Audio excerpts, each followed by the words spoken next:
Nothing is the same, but I won't back. I won't back. I won't back. 'Cause we're better together. Better as one. Better together. Better as one. Better together. Better as one. Better together. Better as one.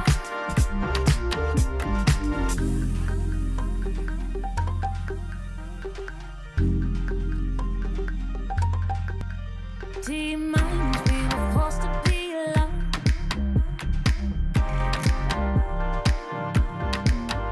Unknowns and nowhere is the same.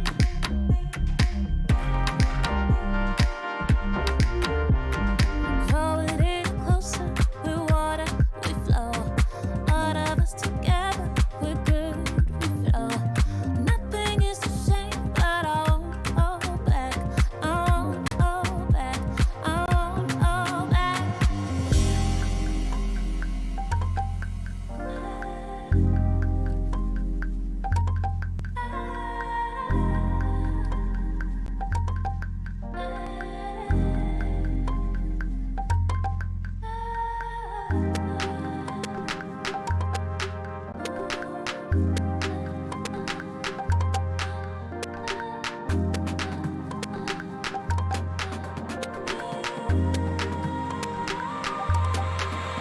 Cause we're better together.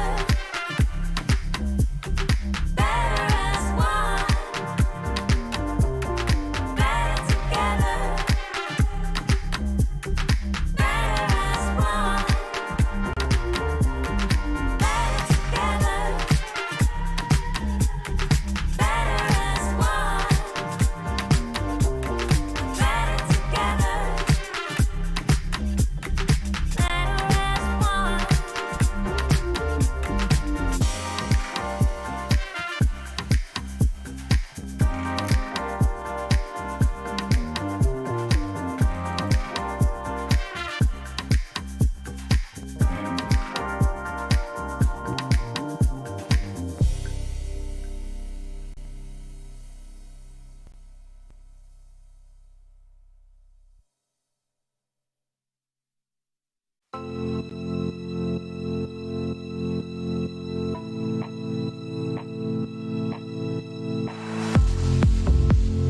How can I save you when you're tangled in your lies? Caught up in the middle, I can see it in your eyes. Lonely in the corner, waiting for somebody to come and save you from the cold of night. Easily, we've been falling in disbelief. I think I'm ready for another try, but this feels like the last time. So why did you say goodbye?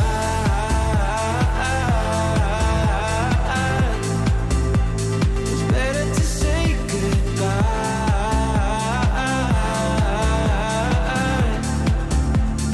Why did you say goodbye?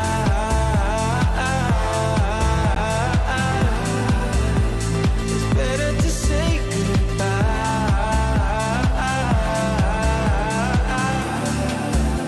So why did you say goodbye?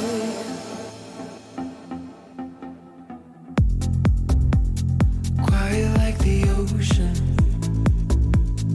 with the rumble running deep. This is how I see you when you hide your feels from me. Why you heavy-hearted? Cut the silence, talk to me. Release your mind, get what you need. Easily, we've been falling in disbelief. I think I'm ready for another try, but this feels like the last time. So why did you say goodbye?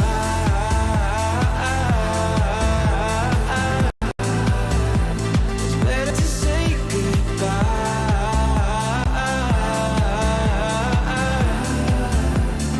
Why did you say goodbye?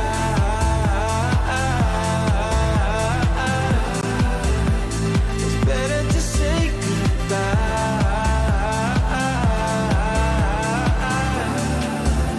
So why did you say goodbye?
Ain't nothing stopping us now. Keep running, we coming. We got nothing stopping us now. Keep running, we coming. Ain't nothing stopping us now. Keep running, we coming. We got nothing stopping us now.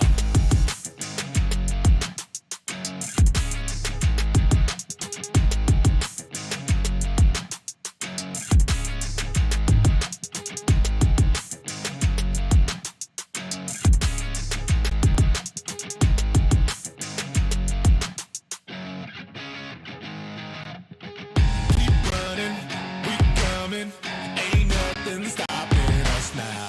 Keep running, we coming. We got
don't have forever.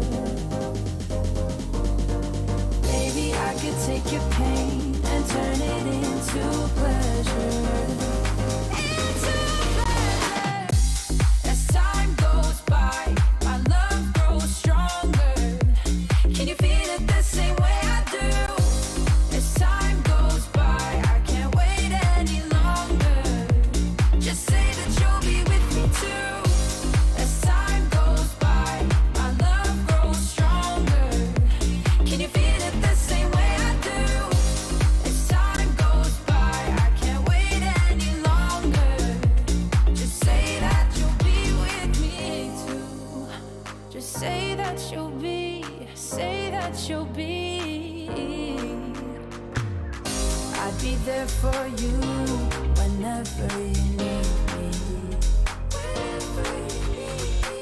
But you've been holding back. Maybe you're just not ready. Baby, do you feel the same? Or do you feel the pressure? I promise I can take your pain and turn it into pleasure.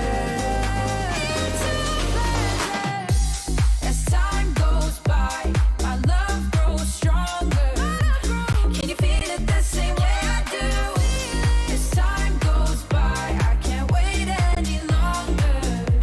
Just say that you'll be with me too. As time goes by, my love grows stronger. Can you feel it the same way I do?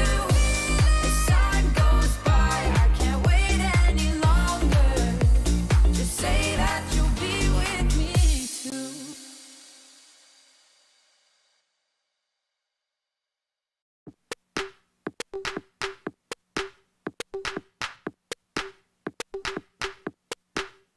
Deep minds, we were forced to be alone.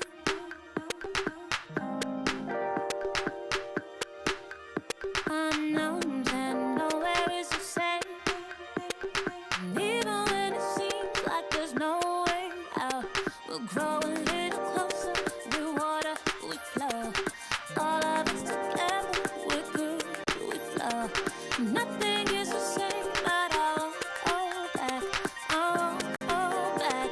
I won't hold back. 'Cause we're better together. Better as one. Better together.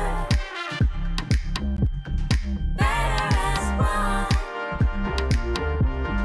Better together. Better as one. Better together.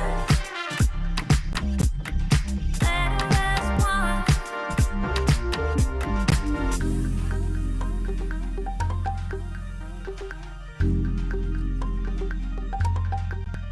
Deep minds, we were forced to be alone.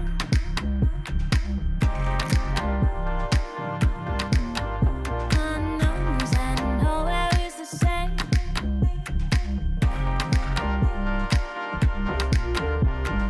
Grow a little closer, we water, we flow. All of us together, we're good, we flow. Nothing is the same, but I won't hold back. I won't hold back. I won't hold back.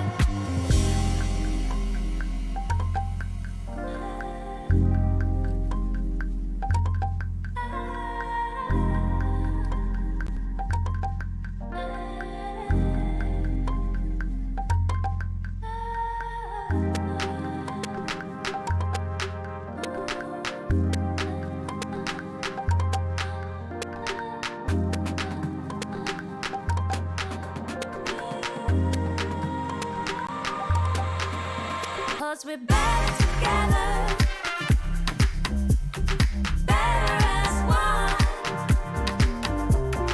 Better together. Better as one. Better together. Better as one. Better together. Better as one.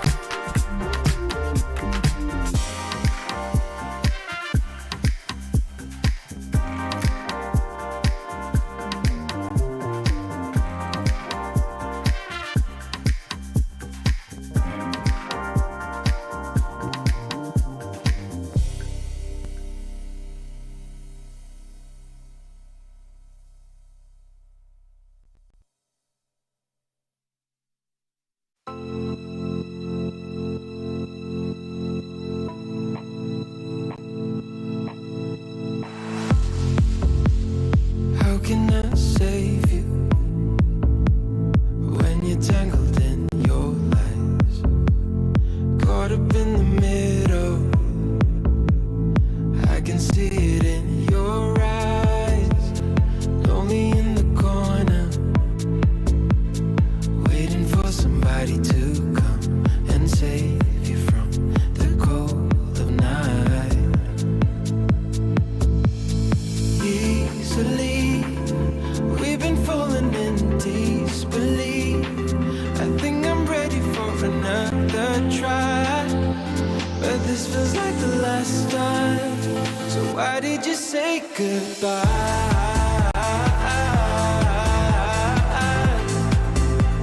It's better to say goodbye.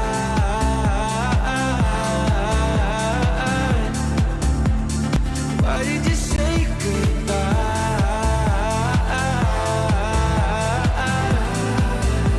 It's better to say goodbye.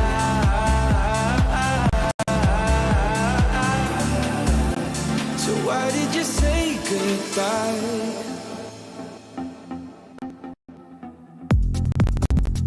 Quiet like the ocean, with the rumble running deep. This is how I see you,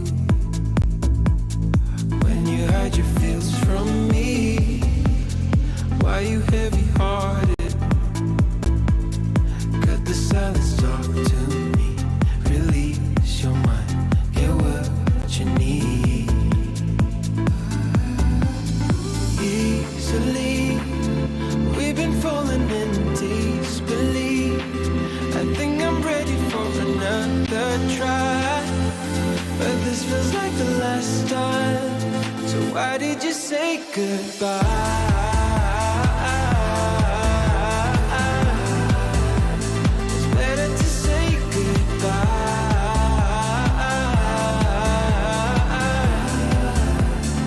Why did you say goodbye?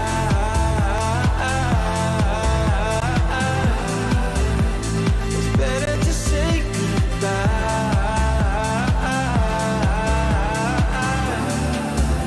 So why did you say goodbye?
now.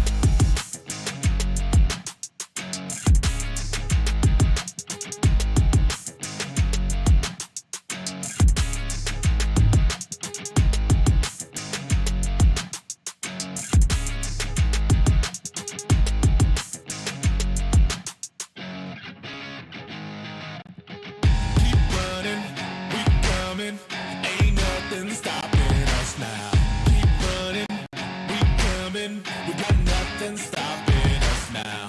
Keep running, we coming. Ain't nothing stopping us now. Keep running, we coming. We got nothing stopping us now.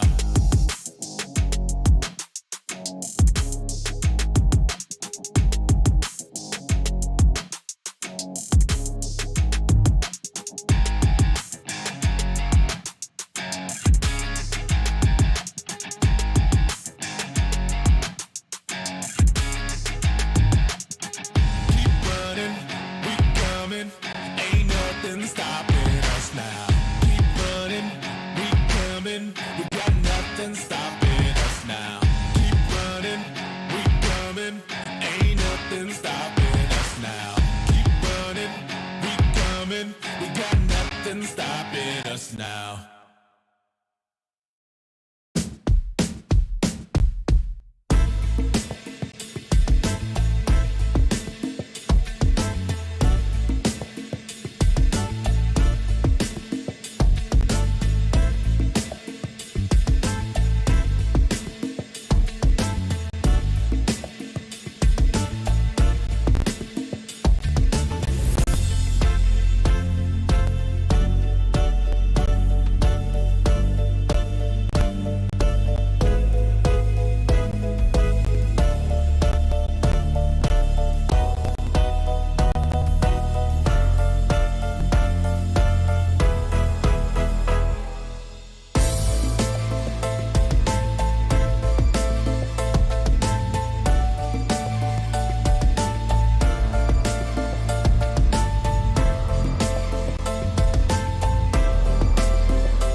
هيا بالفعل وين شباب الطرف الاول الثاني الفي جي اس ممكن يفعل اللاعب الاخير امام اللاعبين كثار يعملها مؤمن ولا ما يعملهاش هي اليمين ولا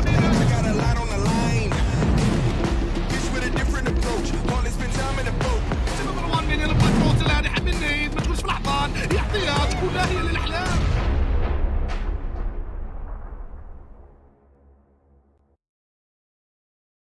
Hello and welcome back to the PUBG Mobile PMPL Africa Fall season for 2022.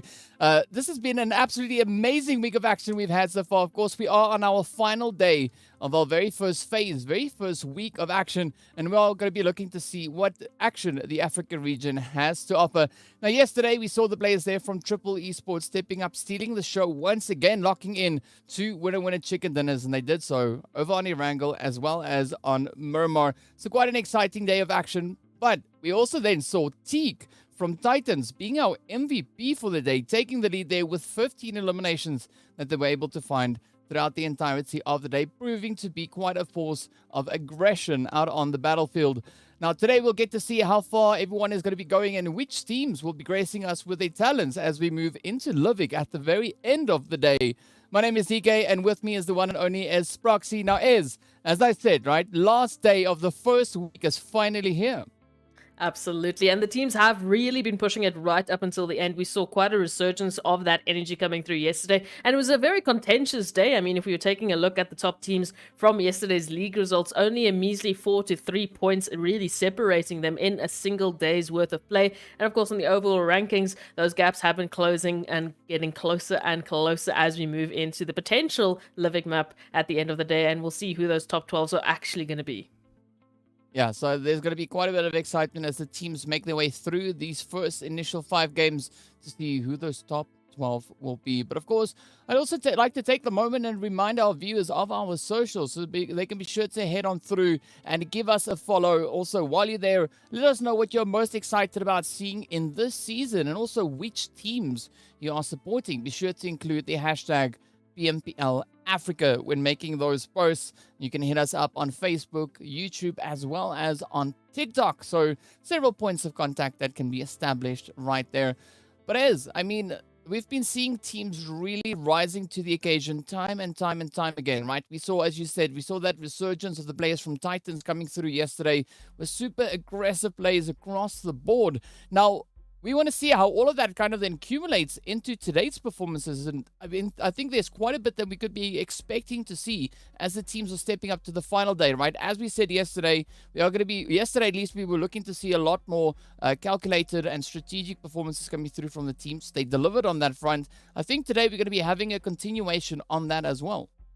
Absolutely, and it was quite an impressive performance as we saw from Triple Esports, doubling up on their winner chicken dinners once again, and just with a fantastic fashion. They've currently find themselves as the leaders with winner chicken dinners with 4 to their name, only followed behind, I believe, to Titans and 1 Million, who have 3. So it has been quite a close, contentious battle right up until this point, and I'm very curious to see if we're going to see that resurgence coming through again. Are we going to have Triple and Titan once again taking Erangel each, or is there a change that's going to come through?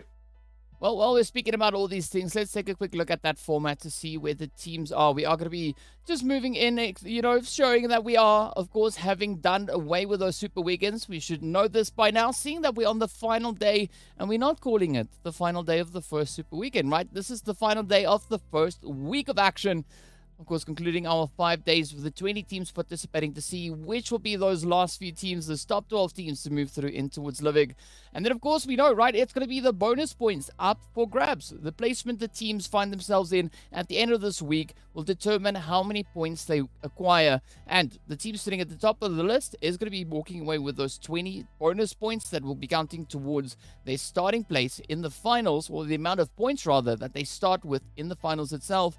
And it then trickles all the way down to the team sitting up in 20th position, being awarded that 1 bonus point. So quite a bit to be working for here, and also that extra little bit of bragging rights, right? Alongside the fact, knowing that we're only going to be having 12 teams moving into that Livik action. Yeah, 12 teams going to have the opportunity just to bolster their standings a tiny bit to get further up on that top 20 list, and obviously give themselves the best possible running to get the most amount of points in the first bonus week that we actually have. So moving into the next phase, I'm curious to see who those teams are actually going to be picking up the most amount of points. And even after today's 5 games that we have before that Livik, I feel like there's still a lot of shifting that could be happening on the overall leaderboard. Yeah, well, let's take a quick look at that calendar just to remind the viewers where we have, where we are, where we have been, and what is coming up next. So we are obviously on Sunday the 4th, looking at our last day for this very first week. But what's going to be exciting, aside from the map rotations we have changing up once again today, right? Coming into Tuesday, the entire group order is going to be changing up as well. So we'll have different shuffles coming through for the teams. Again, going through those map rotations, looking to see how the teams are going to be adapting to the pressures coming through from this season of the PMPL Africa. Yeah, it's a very interesting change that we've already seen just after that Thursday break. We already had the teams coming back on Friday with a crazy resurgence in energy. Obviously, the map rotations also helped that a little bit. We had a little bit more of that green action on Sanhok and Erangel coming through, so that a little bit more of a fast pace moving into the final moments of Miramar. But so far, the team's definitely pushing and pushing right up until the last second, because of course they want to get as high as they possibly can and get themselves as many bonus points for those finals weekend. Well, aside from the bonus points, right, they are also playing for their share of the prize pool. So let's take a look at the breakdown for this season. We know all our teams participating are going to be walking away with at least $2,500 in the bank. But the goal here is going to be to reach to the finals, right, where we can see the team taking pole position, walking away with an additional $10,000, and then it trickles all the way down where the team in 16th place is going to be awarded $1,000 on top of what they were already able to secure coming through in the league stage. So there's quite a bit to be played for here. Absolutely. A little bit of a bonus into the prize pool. And of course, the teams know that and are absolutely appreciative of that. And they're going to be pushing to get as much as they possibly can. We also have those MVPs getting an extra, well, the MVP of the finals of PMPL 4 will be getting that extra $1,000 in the back pocket alongside, of course, the allocation for the winner chicken dinners in that finals weekend. So a lot to play for, as you've mentioned. And a big boost is obviously going to help the region itself, the teams who are playing and putting in the time and efforts to get to the stage in the first place. It's going to be a nice little bit of a surprise right at the end. Yeah, it is definitely going to be a nice one. And now let's take a look and see how the teams are going to be able to secure themselves those positionings on the overall leaderboards. Of course, they're going to be utilizing the point structure. So let's take a look at that. Our large maps is going to be worth 15 points when the teams lock in that winner chicken dinner. Over on Livik, we're going to be seeing our winning team walking away with those 10 points to their name, and the ever-essential 1 point per elimination still being in play. And I think this is absolutely essential for teams to try and utilize. We've seen several teams actually just honing in the aggression and really being in a position where they just absolutely capitalize on that level of aggression that they're able to show. Yeah, I mean, we can take a look at, teams like, for example, 1 Million and Titans, who have been absolutely rolling in those eliminations, currently sitting on at least 100 plus eliminations on the overall standings. And of course, teams like Slime4KT have been our placement winners. They have been the team that's really been capitalizing on those placement points, staying consistent with that as well, managing to either get into the top 3, top 2, whatever they can find themselves, and really bolstering their overall position. Well, speaking about that, let's take a look at our teams just to see who our teams are broken down, or rather, which groups our teams are broken down into. We've got our group A, B, C, D, and E. Now, we've seen quite a bit of a dominant performance coming through from the players of Titan, as we said just yesterday. So we are seeing a nice, aggressive push, at least coming through from 2 of the players situated in that group, right? Looking at the general kind of situation, which we'll be taking a little bit of a glance at our overall standings in a short few moments. But Titans, Virtual Gaming, really keeping the pressure pretty high. But we also see the players from Super Young Stars just trying to get themselves ahead and a little bit closer to making up towards the top 12. But as we look across the board, right, we got Slime4KT also being one of our super strong contenders coming through for this season so far. We've got a strong contender lying in Group D, there being 1 Million. We've got the players from Leaders Esports then coming over from Group E, as well as Triple Esports. But we are yet to see who's going to be that strong pushing team, right? Seoul Esports over in Group B is out of the group the team that is the highest situated on the overall standings. Yeah, I mean, in terms of the changes we've seen just in the last few days, as you mentioned, super young stars. I mean, yesterday alone, they finally showed those improvements they've been working on, finally finding the answer to virtual gaming's aggression, which has been one of the greatest obstacles, especially towards Savernia on Erangel. So they finally overcame that yesterday, and they're showing that improvement already. Obviously, the new teams we saw coming on through, VST, I feel like has had a little bit of a tough time in the last few days, but they really just jumped into this first phase with an absolutely running start. And again, opportunity today for them to showcase that sort of aggression once again and bring that performance back as they make the final push, as all of these teams make the final push into the top 12. And it's going to be a very, very close day, right? As we take a look at our overall rankings, looking at that very first page to see where the teams are going to be starting it off with. My Titans sitting right up in pole position, 220 points, 4 points ahead of Slime 4KT. A little bit further away, 20 points away, we see the players there from 1 million, followed closely by Leaders Esports as well as Triple Esports. But this is that kind of breakdown that we were referring to yesterday, right? Our top 5 teams, the gap between 5th and 6th place, there is somewhat of a separation there. We're sitting currently on 43 points between that 5th and 6th position. But we see the trend not only continuing on this page, but also moving through on towards that second page as well. And we see that slight bit of a drop off. But now, today, we're going to be looking to see whether or not the teams situated currently on this first page, right? Soul Esports, VST Gaming, as well as Wave Esports, will be able to double down on their efforts and potentially catch up in towards that top 5. We definitely saw a step up from Soul Esports yesterday. Just when I was begging for a Soul Esports game, they stepped up in beautiful fashion, got that winner chicken dinner on Erangel, and they brought really, after that, just good, consistent efforts. They even picked up, or got very close to picking up a winner chicken dinner there towards Miramar. But we can take a look at the second page just to see how close it was for the rest of the teams, who also had to put in some really consistent efforts, like Team Myth, who constantly find themselves there towards those final battles alongside teams like Virtual Gaming in one round, and Blackjack Esports as well, picking up that pacing and really showcasing to be a true competitor, especially there towards Sanhok. Yeah, the team's definitely keeping the contention as high as they can have it, right? But again, that separation that we were talking about, we can see that drop off coming from 14th to 15th place. A little bit of a gap coming in, right? 21 points, not the craziest amount, but we are seeing that consistent kind of spacing being brought through here. So there's going to be a lot of effort that has to be put in by Zero Tolerance or Super Young Stars if they're going to be looking to push themselves up in towards the top 12, right?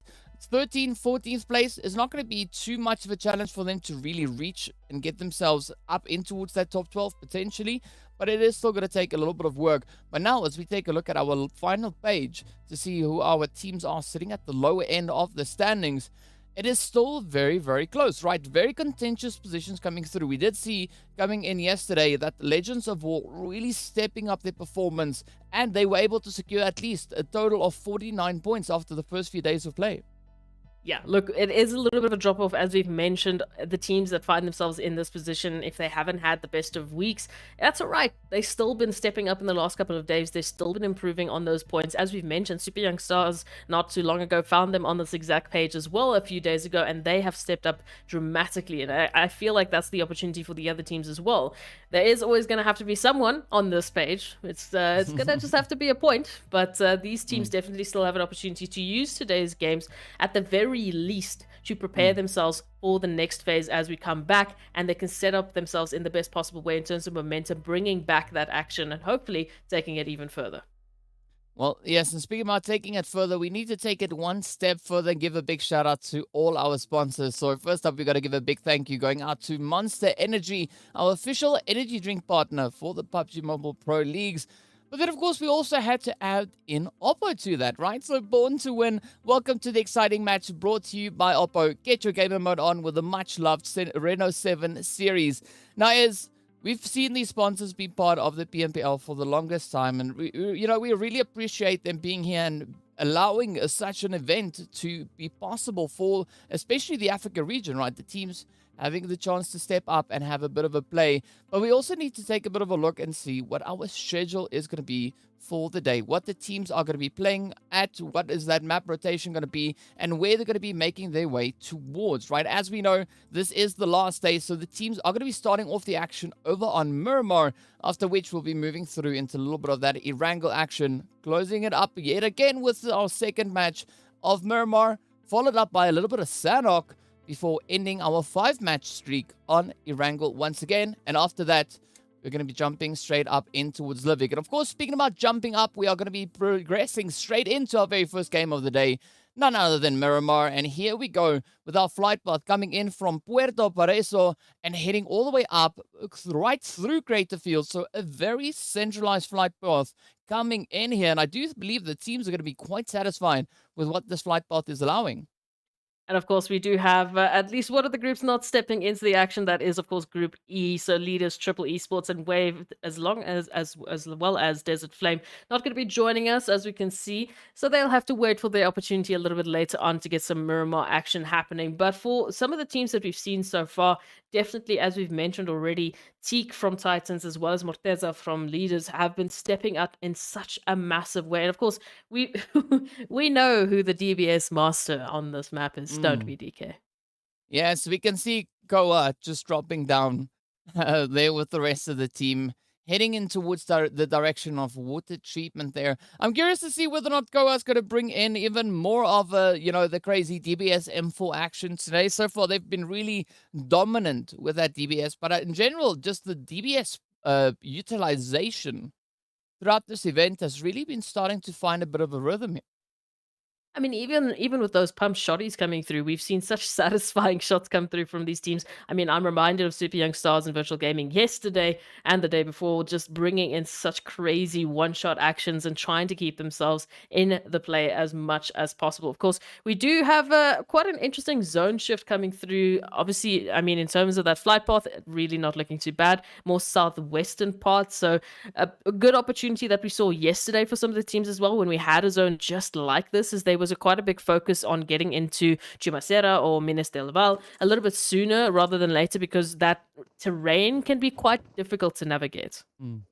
Yeah, I mean, it is sometimes a little bit of a challenge, but it always makes it quite interesting to see how the teams utilize the more challenging areas. We did, of course, yesterday also see Paradox going for a little bit of a super elevated position, right? Oh, in a spot yes. that we haven't really seen anybody really playing in all too often. And again, we do see the players there from the side of Zero Tolerance dropping towards that western side of El Pozo, and the zone looking vaguely familiar to what we had in our very first edition over on Miramar. So we'll have to wait and see how this one pans out. But for the time being, it's going to be one round, and the players here from Super Young Stars find themselves in somewhat of a close proximity kind of situation here.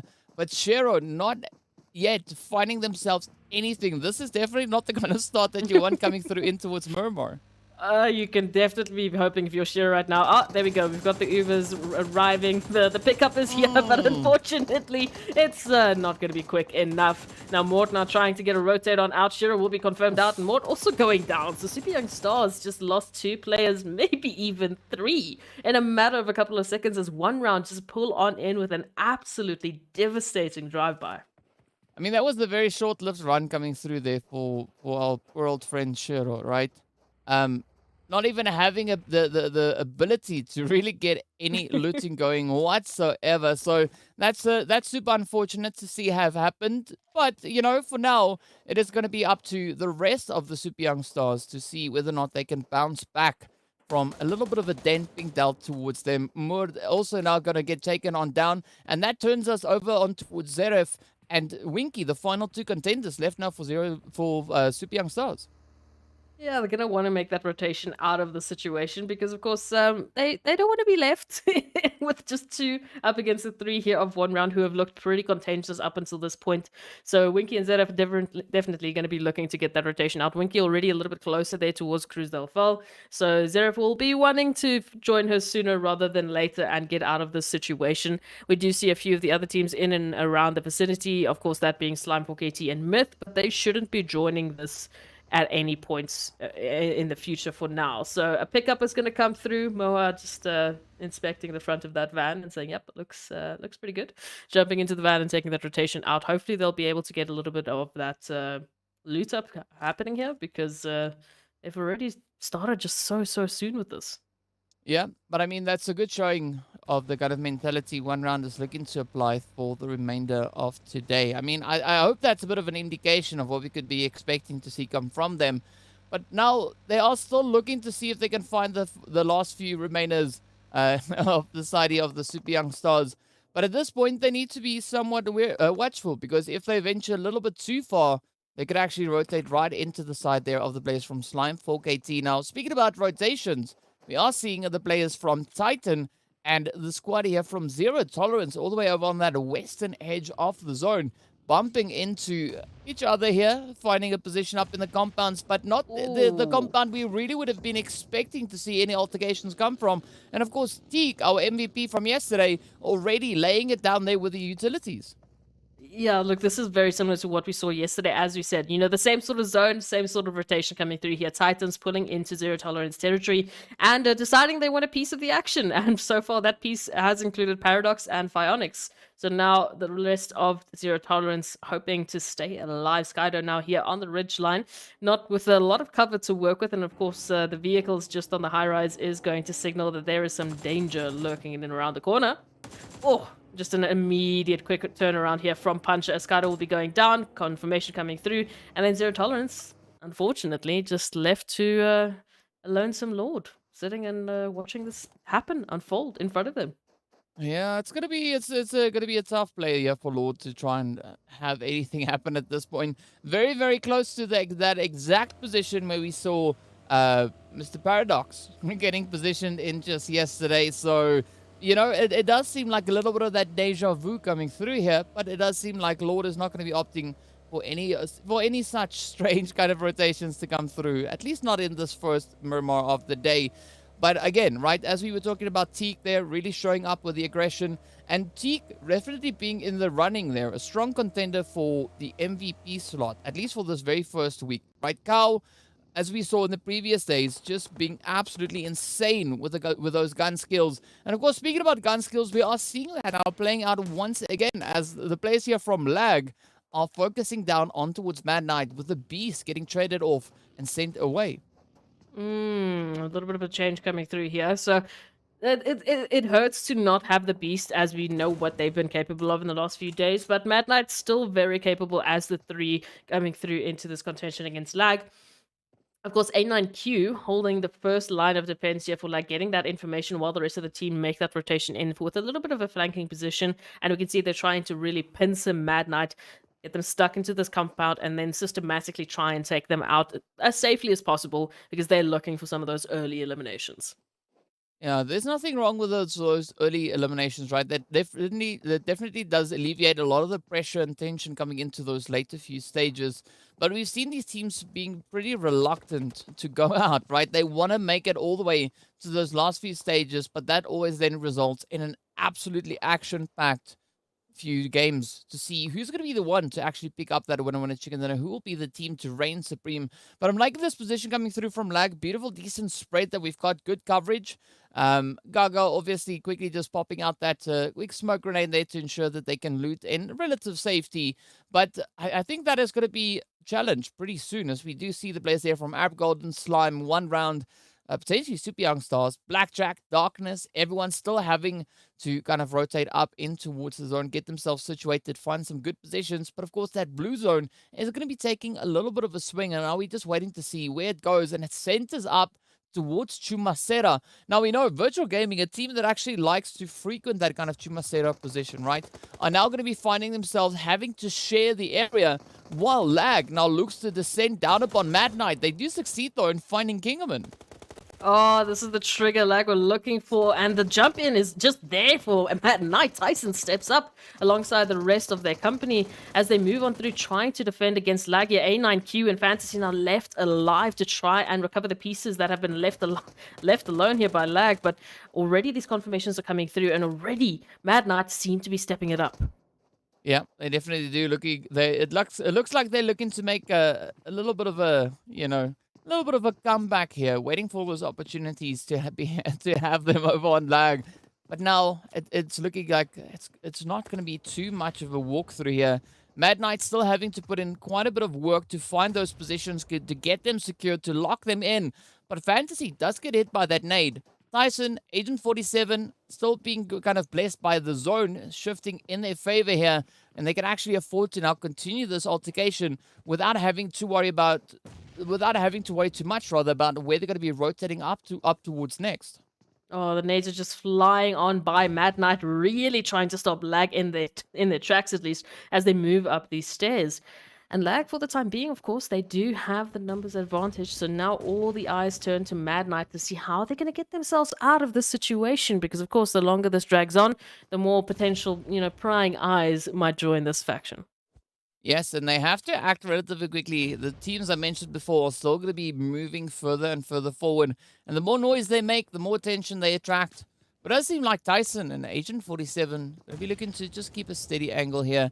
Instead, going to be waiting to see what Lag will be doing and whether or not they're going to be trying to push up aggressively. Of course, now it is going to be Lag doing their due diligence, sending those utilities out to everywhere they can find. But I'm liking this kind of waiting position we see being held here by Tyson. Just waiting in ambush. Oh, but they need to be quick on the trigger. Otherwise, that's not going to serve them very well. As we can see, A9Q now rushes on forward, picks up the trade. Now all the pressure comes down to Agent 47. Oh, just around the corner, this push is going to be coming through here from Lag. They're looking to try and clean this up as soon as possible. Agent 47 looking for that escape, looking for a better angle here to work with. Tyson is down. And as you mentioned, all the pressure's on them. So even though Lag pushes up, Agent 47 has done the turnaround. They're right behind them looking for an angle to get back into this. Yeah, Agent 47 being pretty agile at this point in time. But we'll see whether or not agility is going to be, well, favorable for them, as it is going to be Agent 47 now trying to get that push in, but it is going to be the players from Lag to lock it down. A9Q securing that elimination, and with that, it is the end of the road for Mad Knight. Still, we have 15 teams left that are going to be looking to get themselves crammed through in towards the zone. One round, and Slime for KT now rotating up alongside from this northern position. You can see up ahead, they could potentially find the players there from Arab Golden, also relatively well situated. And it could be a slight bit of an ambush setup, but I'm liking the rest of the positions further down south, right? 1 million, Darkness, Soul Esports, all already getting themselves established in position towards the south, but that is now all for naught, as the zone has taken a swing over to the more northeastern side. Oh, favoring the players here from Myth, Virtual Gaming, Blackjack, Esports, and Legends of War, who have been slowly but surely definitely stepping up their game and looking to make today an absolute splash, as we know where they're currently sitting on those standings, a little bit closer to our bottom four, so they really want to make a push through today. And I mean, a threatening idea is, of course, the fact that Myth and Soul Esports have also just been bringing such beautiful momentum, but right behind them, who's going to be looking to pick up some of that positional advantage is going to be 1 million, who's going to step in, and we know what 1 million has been capable of in the past. Yeah, we definitely do know what they have been capable of, but it's also interesting to look at a team like Arab Golden here, right? Their statistics are starting to climb, starting to find that up and up, right? But we are still to see that strong resurgence of Arab Golden stepping up and just laying down an absolutely dominating performance. Currently, they find themselves having to share this western position with VST moving in behind them, and the players from Legend of War applying a lot of pressure in their direction. Yeah. So that does change up the possibilities for them quite a bit, but hopefully they'll be able to kind of navigate that and get themselves out of harm's way. Arab Golden, they've been teasing that winner chicken dinner to us, right? They've been saying, hey, look, hey, we're getting close, we're getting into the top 3, top 4. And then those final moments, we just don't get that confirmation coming on through. And now VST's already started to pick up some of those Arab Golden numbers, but there's a good turnaround, there's good trading coming back. So Zuxi, of course, finding Angelo, and I mean, immediately the turnaround from Arab Golden, they should be able to get those numbers back up, and we'll keep an eye out to see if they can recover the situation. Well, they will have to perform on that point as we quickly jump over on towards Titans here. Teak looking to keep the pressure going. They're finding 2 beautiful trades, but now gets taken right on down as Hemo comes blazing across. Axa coming in with a quick retaliation there, but Puncher locks in that confirmation. And with that, right, it is down to Raouf from Seoul. We get to see if they can maybe escape the onslaught coming through, but they need to be careful because Myth is waiting just up ahead on the receiving end. Oh, so I mean, we've already got a few teams that are down to a few stragglers looking to keep themselves in this and contend as much as possible. Of course, Darkness just here on the high rise might have seen that vehicle rotation coming on through, of course, from Raouf, so they have an idea exactly where Raouf is sitting and trying to hide it out. As we see the rest of the teams as well moving in on this territory right now. I mean, I'm taking a look just at that western part of the zone. Slime for KT. VST 1 million. I mean, Legends of War, take your pick. A lot of the teams finding themselves in that position. Yeah, and it is going to be a super contentious play to be had there. But, I mean, hopefully that does kind of spread out a little bit more as we're waiting to see where this next phase is going to be going. But there's no stop coming through with the aggression, though, as it is going to be Venom from 1 million to get taken on down. Senke and Marshall rotating up from that southern edge with Lazy Boy just gaining entry in towards the zone, looking to get themselves positioned. But then we see that zone taking a slight move over towards the western side. And this is actually going to be allowing a lot of opportunities coming through, particularly now for virtual gaming and the team coming there from VST as well. Yeah, VST definitely looking out for their position and how they're going to handle the situation. Of course, Legends of War right up ahead of them. They did get a little bit of a tag with Arab Golden as well. So some information regarding those positions. But now look at this. Titans pulling up here on 1 million, who are currently very, very contentious on the overall standings. It's basically our first and our third best teams on the overall standings for this first phase going head to head right now. Yeah, and definitely Titan is a force to be reckoned with, as they were pretty evident with that just yesterday. But let's see whether or not Marshall can find that nade as it gets sent out. Ooh, doesn't reach all the way across, but gets really close to finding those points on towards Titan. But Titan, they're really keeping themselves a slight bit separated here. Not going to be looking to push up and put themselves in a disadvantaged angle here. But Marshall keeping a very steady angle there, waiting to see if they can find P6. But I'm liking the scouting angle being played. I do, and what's even better is that obviously we know 1 million, they're about 24 points behind Titan Gaming. So for them to topple Titan in this engagement, for them to take out Titans here, is an opportunity for them to once again regain that first position on the overall standings. And as we know, if you manage to stay there at the end of today, you're going to be picking up the most amount of bonus points moving into the first phase, moving into the second phase. So we'll see how 1 million will be able to manage this. We already do have Lazy Boy trying to reposition and get a better angle while Marshall and Senke just hold those long-range angles. But what I'm loving about this is Sykes from Titans has repositioned themselves on the high-rise, looking for a perfect viewpoint right into 1 million's current position. Yeah, P6 definitely a position where they could look to capitalize quite a considerable amount. Of course, sending a lot of information down to the rest of the team, having a really good lay of the land here. But up comes Marshall now, jumping at the opportunity to land a few hits over towards Punisher. But unfortunately, Marshall is a little bit too slow to react there, right? We can see instead Marshall finds a few shots in response. But up comes the nades here from Axa, trying to create a few openings for the rest of the team to potentially come rushing straight on forward. And of course, this is going to be quite an important position for Titan to try and move into, right? They have not yet been able to 100% get themselves solidified, moving into this next phase. Yeah, they're looking for this compound. They're looking for a good position to hold themselves as they move into the later phases of these zones and give themselves some cover. But now Darkness moving in on 1 million's position as well. So 1 million getting pincered by both Titans, both Darkness, and having to manage both of these teams from taking their real estate. Well, here we go, right? This is going to be that opportunity now as Senke finds one knock coming through with a beautifully placed nade there. Marshall, again, super low in the health bar. It's going to be Senke now pushing up as well alongside Lazy Boy. But Lazy Boy quickly getting greeted there as Whiskey is quick on the trigger. But there comes the shots. Down they go. And now Darkness having to try and kind of piece this one together. A little bit of a risky rotation we saw coming through here from them, and now they are paying the ultimate price as they get absolutely obliterated, take it down in 15th place. But it is going to be the players there from the side of Titan sitting quite comfortably with those points. 1 million only now secured with 2 eliminations. Oh, and Marshall's down. Lazy Boy and Senke now the last remaining hopefuls here for 1 million, unless they can somehow make the push to get Marshall back up on their feet as they move on forward. Of course, that zone has shifted all the way north, so after they finish this engagement, it's going to be a heavy and scary dash to that zone into safety once again. So all of this fighting for this position has been a little bit for nothing, unfortunately. But Titans, they're just rolling with the eliminations.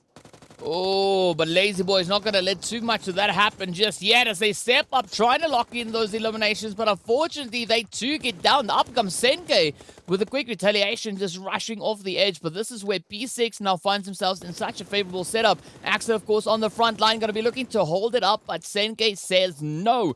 Down they go. And now all the hopes and dreams for Titan and the continuation in this match is going to rely solely on P6. Spots a bit of opportunity on towards Senke there, but is not able to find the ideal angle just yet. Yeah, that zone is obviously going to be moving in, forcing the hands of both of these teams, both of these last remaining hopefuls, as the rest of the teams, of course, are starting to make their positions known in that final zone. We do see Blackjack also taking a little bit of that damage, now with 2 members still up and a third, unfortunately, knocked, and a few more teams moving into the zone. Lag and Blackjack fighting for position of that eastern edge of the zone. And of course, on the west, we've got Slimefork AT and Arab Golden. And here towards the south, not even barely into the zone, it's 1 million and Titans just doing a little bit of a staring contest. Waiting to see who's going to be making their first move. Well, they need to keep their eyes open, right? Staring contest, requires that. But look at the sprays, though. It is going to be a successful spray down coming in there. And with that, Senke also gets taken out by the blue. We do have Rauf just on the opposite end, also now moving through for the side of Seoul. But Virtual Gaming turning all their focus and attention down onto the blaze here from Legends of War. Legends of War already well situated on that very western edge of the zone. But look at Rauf now trying to just sneak around the edge, coming up alongside the blaze from Virtual Gaming. And that is literally like poking a bear with a very short stick. And unfortunately, as the last remaining hopeful, you kind of want to be laying low. You want to be, just keeping things as quiet as you possibly can. But Roof, with very little opportunity right into mid territory, just an inch, I'd say, away from taking down Moment as well. Nate's going to be sent out. Rauf, unfortunately, going to be confirmed out. And now Virtual Gaming, they've got Myth, they've got Blackjack, they've got so many teams to deal with right up on this first cross line. Yeah, so many contenders now looking to rise to the occasion, but here we go. Alphology cooking up that nade, looking to send it in, finds a little bit of damage on towards Myth, but nothing enough to really get substantial damage dealt to them. Moment Ramsey now going to be continued to be bombarded. Up comes the hits, the sprays, and that will be it as they get sent away. I mean, if at first you don't succeed, send out 7 other nades, right? Just keep on trying. Eventually, it will come through. And speaking about the consistency, though, right? We can see the players here from Legends of War showing some good consistency, already being able to make it up in towards our top 10 teams. But now they have to try and work through the VST squad situated just in front of them. It is going to be Fivo keeping up that contentious angle, making it quite difficult now for Legends to get a good entry point. Oh, just holding the line for a moment. They were on equal footing, but Legends of War is going to be pushing on into VST territory and saying, no, thank you. We want this position. We want these eliminations. And the confirmation is there. VST gets sent back into the lobby, and Legends of War have an opportunity now to head into the zone from the southwestern position. However, Virtual Gaming moving on in. Slimefork AT already holding the western line. Zero Tolerance, at least the straggler from Zero Tolerance in the form of Lord, still heading into this western line of the zone. So Legends of War, they still got a lot of work to make it into safety. Well, but looking at where the zone is situated, right, this is going to be quite a bit of a challenging terrain for teams to get any good positions locked in. It's going to be Alphology now just inching that vehicle a little bit further forward while we see the players from Zero Tolerance, Lord, getting taken on down, but up comes a quick response right back down towards the Legends. As they get hit, Powerboy trying to capitalize on the hard cover being provided by that vehicle, but Gaddafi knows a little bit better, right? They're going to try and sneak in a quick few cheeky hits there. Big reposition coming through as they now move forward, but actually moving even closer to the aggression coming through from Gaddafi. And Virtual Gaming beautifully lined up on the edge of the zone. Oh, let's take a little bit of cognizance of what's happening here. Virtual Gaming, as we said, moving in from that southern part of the zone, but they've got the height advantage. They've got a lot of opportunities to take out some of the stragglers that are moving into these last final phases. As you can see, a beautiful nade just placed right on Powerboy's face. And of course, Lag here towards this bottom ridge line, out in the open, unfortunately open for anyone to take a few of those pick'ems. Well, let's see where this is going to be going now. Slime trying to keep up that defensive position here, up high.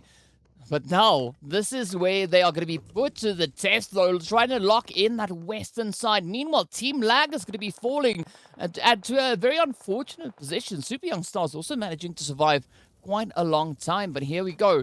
Final 3 teams. Angelo, the final hope for left for Arab Golden.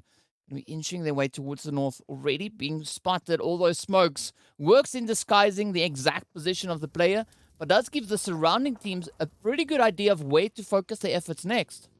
And Virtual Gaming in a position here to make the first descent down into the zone. Of course, we know they have at least a little bit of a scouting position. They have the best numbers, and now they've just managed to loot themselves up. We did see quite a bit of a focus there on Slime 4KT's position coming through from them, because they know that is going to be their next competitor. That is going to be their next obstacle to manage. Storm, of course, just trying to apply some of that pressure as they make their rotation in. Alpha Luigi, the first from Virtual Gaming to make just a step, just a foothold in the zone.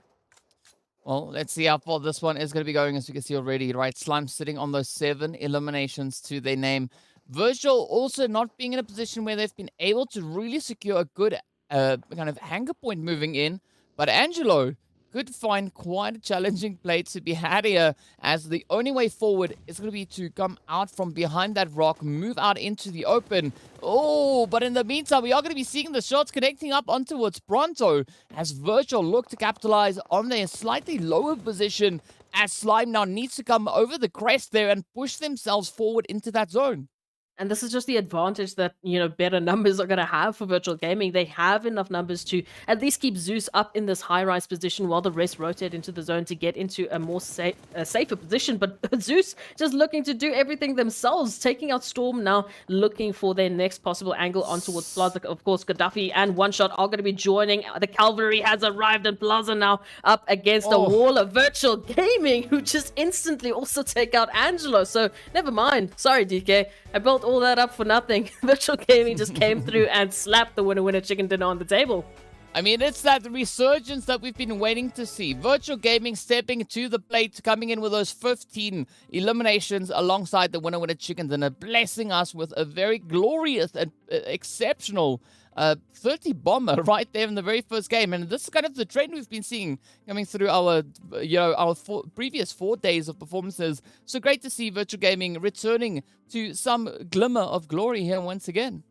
I'm so excited to finally see our former champions stepping up to the plate with a massive, massive game right on the first map of the last day of the first week that we've been seeing. Obviously trying to make that push for those final top 12s to see how far it's going to be getting them as we take a look at those match rankings. But what a massive, massive game to start us off with on a Miramar of all maps. Yeah, well, I mean, we said the tensions are going to be super high today. So as we move into our match rankings, we get to see as to how many points the teams were able to secure. Of course, as we already mentioned, right? Virtual Gaming dropping that 30 bomb on us right there. But it is going to be Slime 4KT keeping the contention high, their hopes pretty high, locking in those 8 eliminations. Titans coming through with 8 eliminations as well. Unfortunately, not being able to survive into those placement point positions, but still bringing in the efforts. And then we swap that around, right? Super Young Stars locked into 5th position, also 8 points, but all of those points came in from placement, and they weren't able to find any eliminations. Yeah, I mean, with Super Young Stars, obviously we know that early situation with one round Esports, they had to go into, well, a little bit of a safety play there. They had to go into survivability. And of course, we know Winky and Seraph coming through with the fantastic placement points, making it quite later into the game. Obviously, playing it a little bit more strategic. They didn't want to get involved in any eliminations. Otherwise, that might have limited them from getting into that position. But so far, good placement. So points are points, right? Yes, it is. Let's take a look at that second page to see where the rest of our teams all placed. And of course, as we know, right? Players from 1 million locked in with 5 eliminations, secured up in 9th place. A grand total of 5 points, because we know eliminations being moored a point apiece. Blackjack also having a very similar fate to what Super Young Stars had, not finding any of those eliminations, but at least locking in the placement points. We can see that 4th place coming through. VST, Team Myth, Soul, Zero Tolerance, Mad Knight, and the rest of the Darkness as well, right? Having a little bit of a tougher run, making their way through. But what I'm actually quite surprised to see was just, and you've already kind of touched on this, right? It's just how far up the players from Super Young Stars actually managed to get, even though they faced so many losses in the early stage of the game.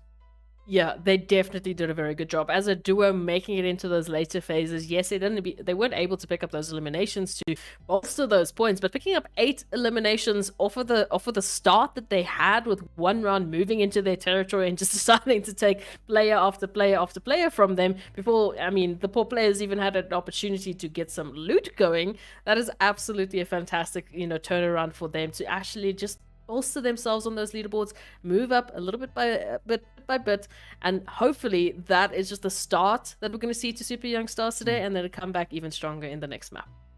Yeah, I mean, there's going to be a lot to still be seen here today, as we know, right? First map was over on Miramar. Next up, we are going to be moving a little bit closer towards Erangel to see what the teams are going to be bringing in on our bread and butter map of PUBG, right? The most well-known map, the one that was there first. And already we saw quite a bit of action coming through as we had 3 Erangels just yesterday. So I'm looking for that continuation of the momentum, right? But what's going to be different now is the group that we have sitting out in our second game here, Group D. They didn't have the opportunity to play in our second match, which was, of course, Miramar. But for now, today, they have the opportunity to see what they can bring on through. Already had a little bit of that resurgence come in. And now this is where the teams will have that opportunity to try and replicate efforts, improve, and just absolutely blow us away with the amount of points they're able to find. I would absolutely hope so, because as we mentioned, for the teams who are not in those positions to at least get themselves into the top 12 today because of, the performances that we've seen this week, that's okay. You can still set yourself up fantastically for next phase to bring in as much momentum as possible. Try out those strategies, maybe try out some of those different locations or whatever changes they want to bring in. Try them out today. Today is one of the best days that you can actually work with, as the points will be reset as we come back into the next phase. So even though you don't get yourself those bonus points, you still might be able to push yourself even higher on the overall standings, maybe even get a couple of extra bonus points moving along through as you are, developing yourself for that momentum of next week. So I still think there's opportunities. I still think that we're going to see that aggression coming through from these teams. They're not backing out from those fights at any point. Yeah, we're not really seeing any teams running in fear in any direction, right? We do find a few interesting adaptations. This teams is trying to evade the damage, just trying to get themselves repositioned into a more favorable angle. But, that is kind of the part of what we are expecting to see, right? Teams bring in that adaptation and finding a way that they could best kind of combat whatever they are dealt with. So I think it's going to be quite an exciting day to see what kind of push the teams will be continuing to bring through in this final day of play for this very first week. And as you said, yes, at the end of the week, those points are going to be reset. But also, we are still looking to see where the teams are going to be finishing up in overall totality, right? We know that all the points that the teams are able to lock in from the respective weeks or phases will accumulate to determine how many bonus points they will be having additionally added on, aside from the 3 opportunities they'll be getting through the 3 phases each respectively. So still quite a few exciting things to have happen here. But I mean, ideally want to see who's going to be those teams to really finish strong. Whether we could be seeing quite a bit of a change up from the team situated on those low ends of the leaderboard, whether or not they can actually piece those strategies back together again and just, jump up. Absolutely. And what I'm also impressed about is the improvement that we've seen throughout this week. I touched on this a little bit before, but Super Young Stars managing to take out Virtual Gaming, who have been their greatest obstacle on Erangel. As we know, these two teams keep finding each other in drop sites. It's like Titans and Zero Tolerance finding each other on Miramar. It is, of course, Virtual Gaming and Super Young Stars fighting over Severny when we move over to that Erangel game. And so far, it's always been, unfortunately, Super Young Stars failing to take down that aggression from Virtual Gaming, as they've been so good. They've always had that plan. They've always had that coverage to deal with. So just that turnaround that we saw yesterday from Super Young Stars being able to take down Virtual Gaming was such a good highlight to the adaptability they've been bringing to the table. Yeah, speaking of which, we are going to be taking a look at a few of our highlights from this last match. But, this is what I like to see. Teams coming in with such a strong footing in this very first match today. I think that does set the bar quite high, as, they need to then try and replicate those efforts. But we've seen them actually being capable of accomplishing that and not having a quick moment to shine, and they're not really being able to double down on those performances. So I'm really loving the mentality the teams are starting to develop here.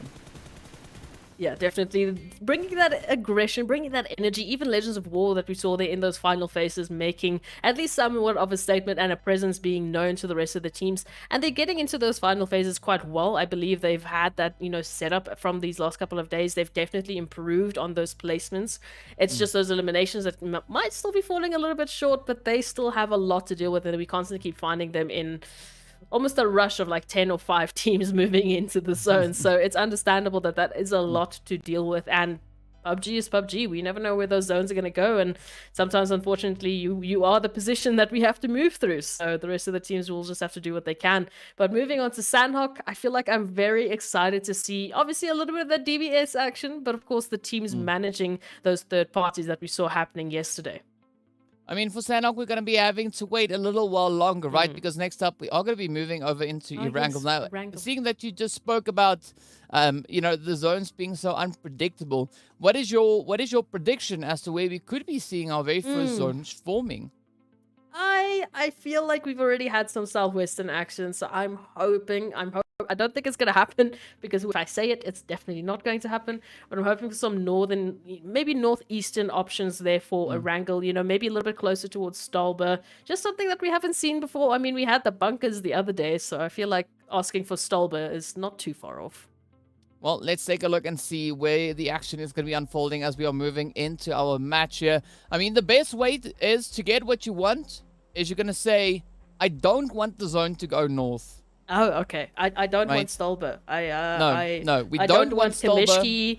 I No. don't want Yasnaya. I don't want any of that. No, let's go to military base. I mean, the plane's already here, so, Yeah, I also have to agree with you. I also don't want any Stolber or Yasnaya or Kameshki's no, action. None whatsoever. I mean, that would be the worst thing to see happen. Absolutely. Yes.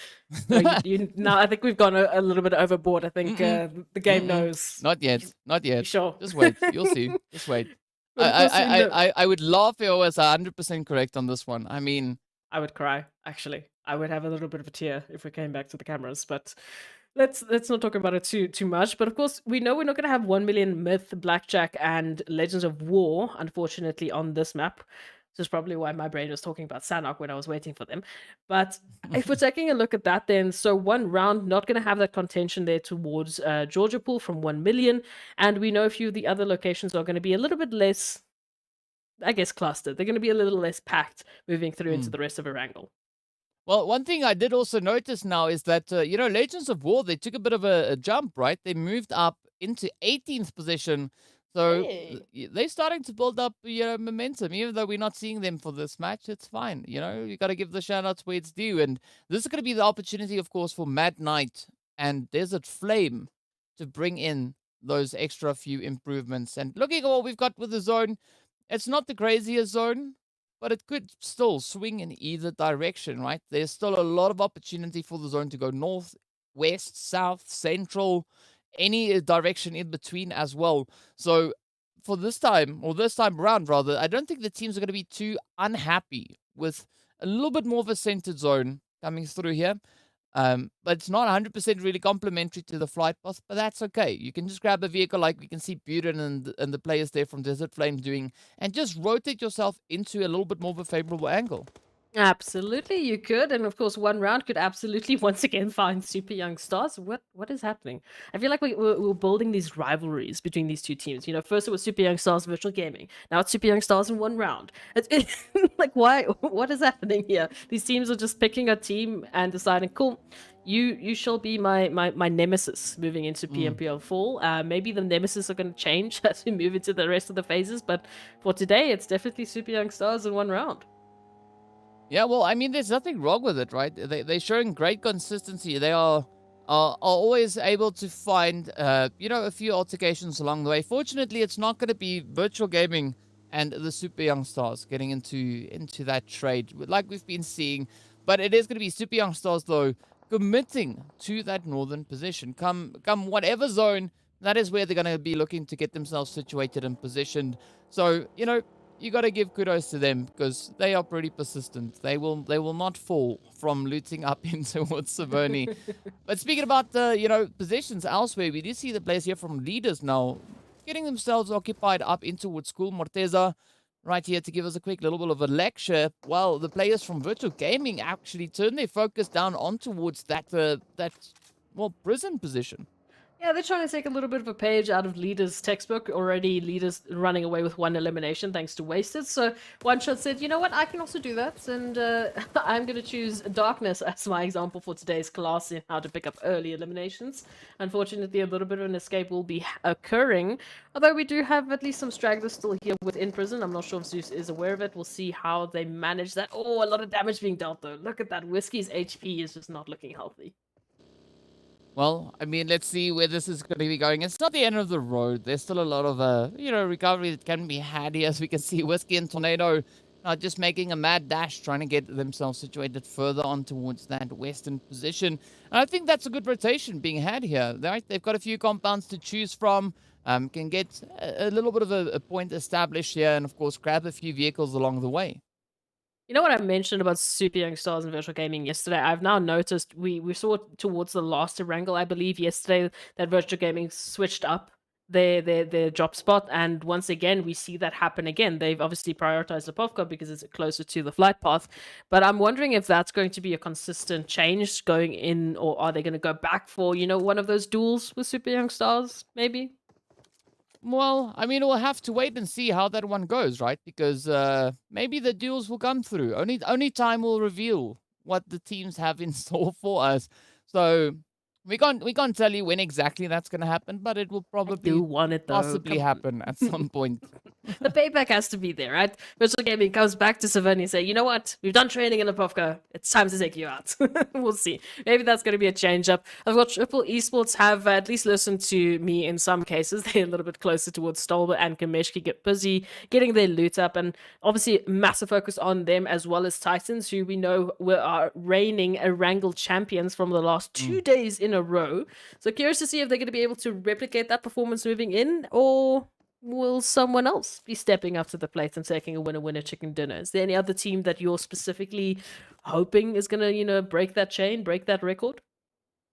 Ooh, now you asking me a really challenging question. I mean, I wouldn't mind if it was Seoul to pick up a Erangel chicken, right? I want to see more chickens come through from Seoul. We were asking for that yesterday, and that is exactly what we got. We did have the players there from Seoul stepping up to the challenge, coming through with an absolutely glorious play. But, today's a new day. Maybe they can just look to replicate those efforts once again. Already they did bring in that chicken Danone Erangel yesterday, so there's nothing that's going to stop them from accomplishing that once more in this round of Erangel. I would like a little bit more of that soul domination that we started to see yesterday. Once again, I mean, they've pushed themselves up to the top 6, as we can see there with our overall standings to the top of the screen. So it would be nice if they could just continue that and still bring that same aggression through, because it's just so good to watch it from them. They've been so consistent with those executions in the last phases that we've been able to see that come through. I believe yesterday it was their last Erangel and Miramar of the day, that they just brought in such a good, consistent effort, either landing in first with that winner chicken dinner or in second. Literally, that was the fall off for them. They went from first to second. I mean, that if you want to talk about improvement, that's kind of the pinnacle of improvement, right? Because as I said yesterday, second place is already a really good position to be had, but they just weren't satisfied with that, and they were just like, you know what? That's fine. Second place is one thing, but chicken dinner is even better. So maybe we could see those efforts being brought in here by the players from Triple Esports once again. That would be quite nice to have it happen once more. But only time, as I've said, will reveal all. We have to keep our eyes absolutely glued to the action. For the time being, Triple all the way up towards that far northeastern territory, similar to where the players from 1 million usually like to drop down, but we're not really seeing them there because, they're sitting 1 out. million's not in this match. Yeah, they're relaxing. They are just getting their hands warmed up for the next match and waiting to see what, teams like Desert Flame might be bringing in, as this is one of their first matches of today. And a lot of focus has been on them from us as well in this last week. I feel like if we maybe stop focusing on them, they can just do their thing. But So I'm not going to talk too much about them, but I'm going to keep an eye out on the score. Let's just say that the rest of the teams, of course, in the vicinity is going to be joining Desert Flame is Lag. Just to the south of Desert Flame, we've got VST, a little bit closer towards that Ferry Pier Bridge line entrance, which we've seen has been a bit of a almost an issue for Arab Golden when they make their rotation from that military base island. Well, I mean, let's see how it goes. Maybe Arab Golden finds a way to push right through that. It could be a bit of a surprise. Maybe, right? Maybe Arab Golden get the upper hand. Maybe VST gets the upper hand. We don't know yet. I'm hopeful for maybe a mix of both. But what we do though see is the players from Seoul rotating up from that eastern island, rather the eastern bridge, which is not entirely an island. I mean, probably it could be, depending on how you look at it. But they're going to be rolling up, and they could either be moving in alongside the players there from Mad Knight, or pulling up towards Titan. But it does seem like they're making their way a little bit further north instead of heading straight towards that western side. Yeah, the zone has been behaving themselves quite nicely today, because first we had that nice central zone. Now the zone blessing majority of the teams that we have on Erangel, just focusing on where the main cluster has been. The only real stragglers we're talking about has been, of course, Arab Golden from that military base island, one round from Georgia Pool, even Triple Esports, who were up close towards Stolba, and Slime 4KT that were out there with Yasnaya Poliana, and Mad Knight a little bit closer from Milta Power. Those have been the only stragglers. The rest of the teams, Zone Blessed and Titans, going to be using that opportunity to take out potentially Darkness. Well, let's see how this one goes, right? Still, 16 teams, all 16 teams in the mix. We've only lost one player so far, and that was one of the players coming through from the side of Wave. We've seen a lot of knocks come through, all right? We can have them right here, or rather we are seeing them right here on the screen. It's going to be Tornado here from the side of Darkness. Ghost now trying to find the angle up on towards Teak. And I do think taking down a contender like Teak at this point could be very favorable for the rest of the lobby, because Teak is proving to be quite the challenger to go up against. But now we do see YC out in the open with a beautiful spray coming in here from Zalal. And that is making some beautiful connections. But again, right, Soul also trying to find their own 2 cents moving into this engagement. Absolutely, they want a piece of this action, and Weiss, aka YC, as we've now dubbed them, has unfortunately found the wrong end of a barrel and is currently bleeding out in the open. We'll see if Seoul Esports are able to recover that, as they are busy just fighting off AXA, trying to get the space they need to get those recoveries moving and holding their position as much as they can. Of course, we know there's a lot of teams within this vicinity looking for the same kind of real estate. So, this is not looking good for Weiss. Or YC, Yep, sorry. definitely not looking good. I mean, I thought we agreed on YC, but there we go. I'm YC sorry. is going to get taken right on down as AXA follows through with a push, but we are seeing that convergence continuing towards center zone, right? The team's really starting to kind of lay it on quite thick there. I think this is going to be a little bit of that snowball action, right? Once the shots start flying and the teams get drawn to the fire, that's where we're going to be having just an absolute elimination fest erupting on the screen. Absolutely, we would have to just hold and wait for that. One of the teams that I feel like could be a real danger to leader's position right now is Wave Esports, as you can see just here to the bottom part of this ridgeline, very close to center as well. Not as close, of course, to center as leaders. So they're looking for a little bit of that change up of position, looking to dethrone leaders Esports. And Wave have been one of the teams that, for lack of a better pun, have been coming through in waves, right? We have these 2 or 3 maps where they are just absolutely dominating, and they're absolutely just such a threat to deal with, and then they go a little bit more calm in the next couple of maps, and then they come back with the same sort of resurgence for 1 or 2, 3 maps, and then they calm down again. So their consistency has been that, basically, that up and down graph, and they have shown to be a fantastic competitor. Yeah, definitely have been. But I got to say, looking at this next zone shift, right, there's a few positions that are standing out for me quite a bit here. The angles being held by Triple, but also then the angles being held by the players coming through from leaders, right? Potato Hill, good position, nice vantage point to be having right there.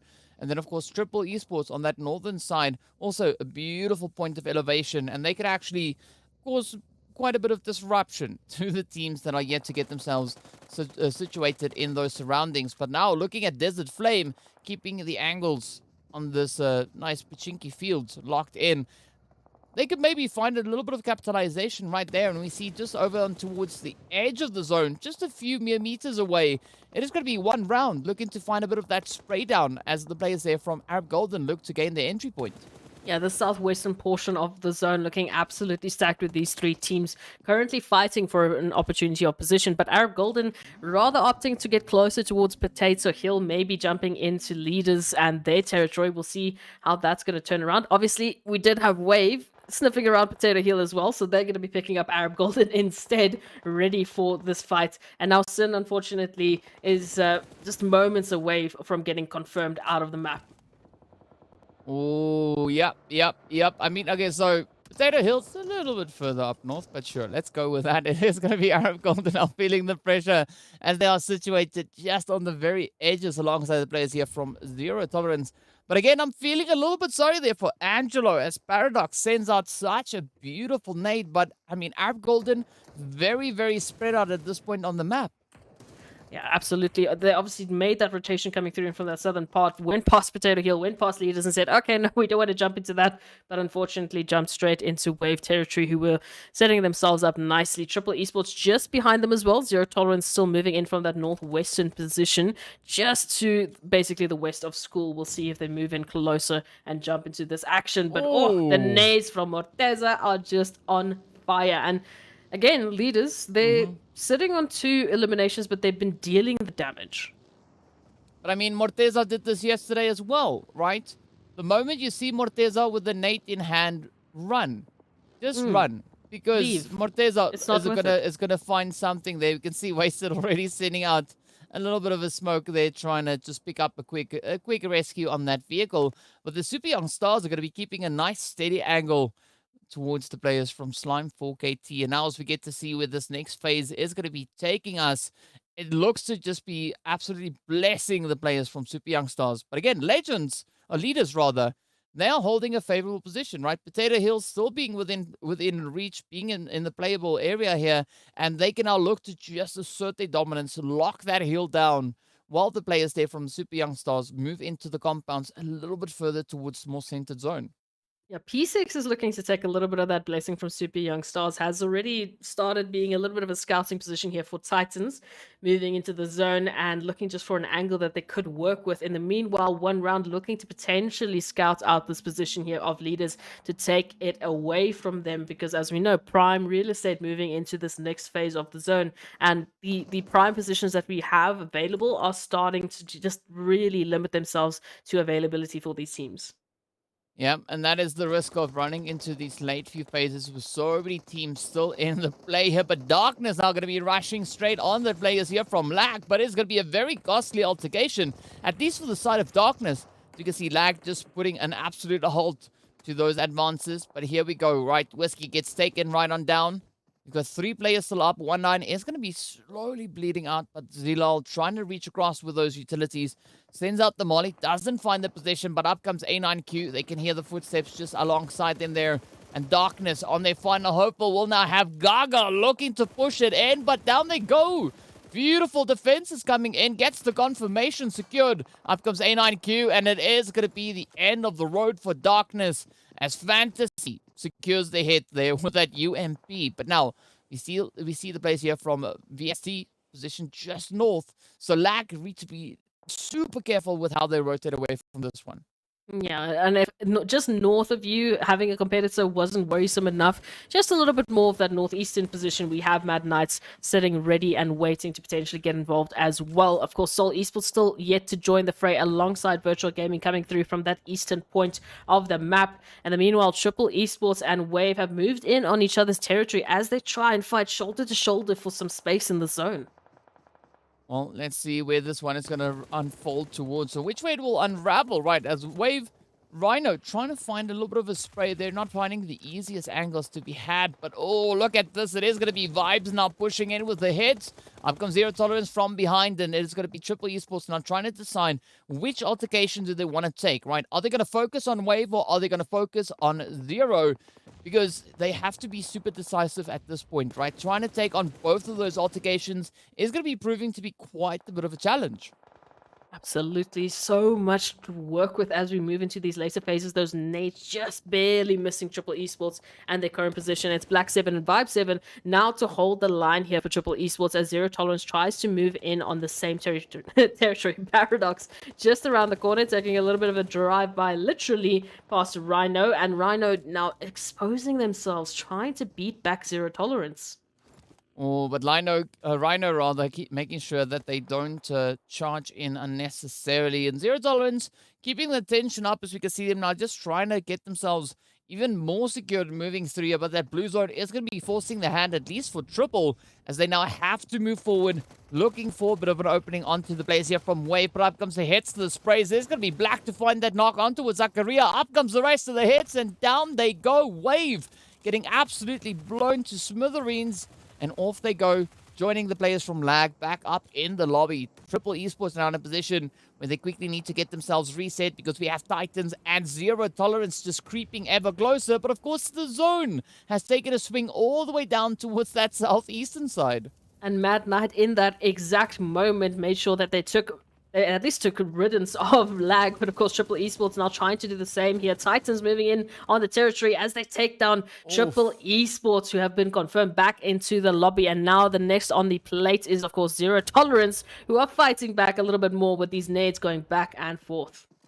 Well, Titans trying to set up a bit of a leapfrog position here. We see Puncher making that push towards the zone. Axon, P6 yet to rotate up, but they're looking for any additional opportunities. A few of those stragglers to rotate up in towards and potentially lay waste to them. As we now quickly jump back, you can see Puncher coming through with that hit on towards Buden, but look at this now. Leaders, Morteza trying to keep it up.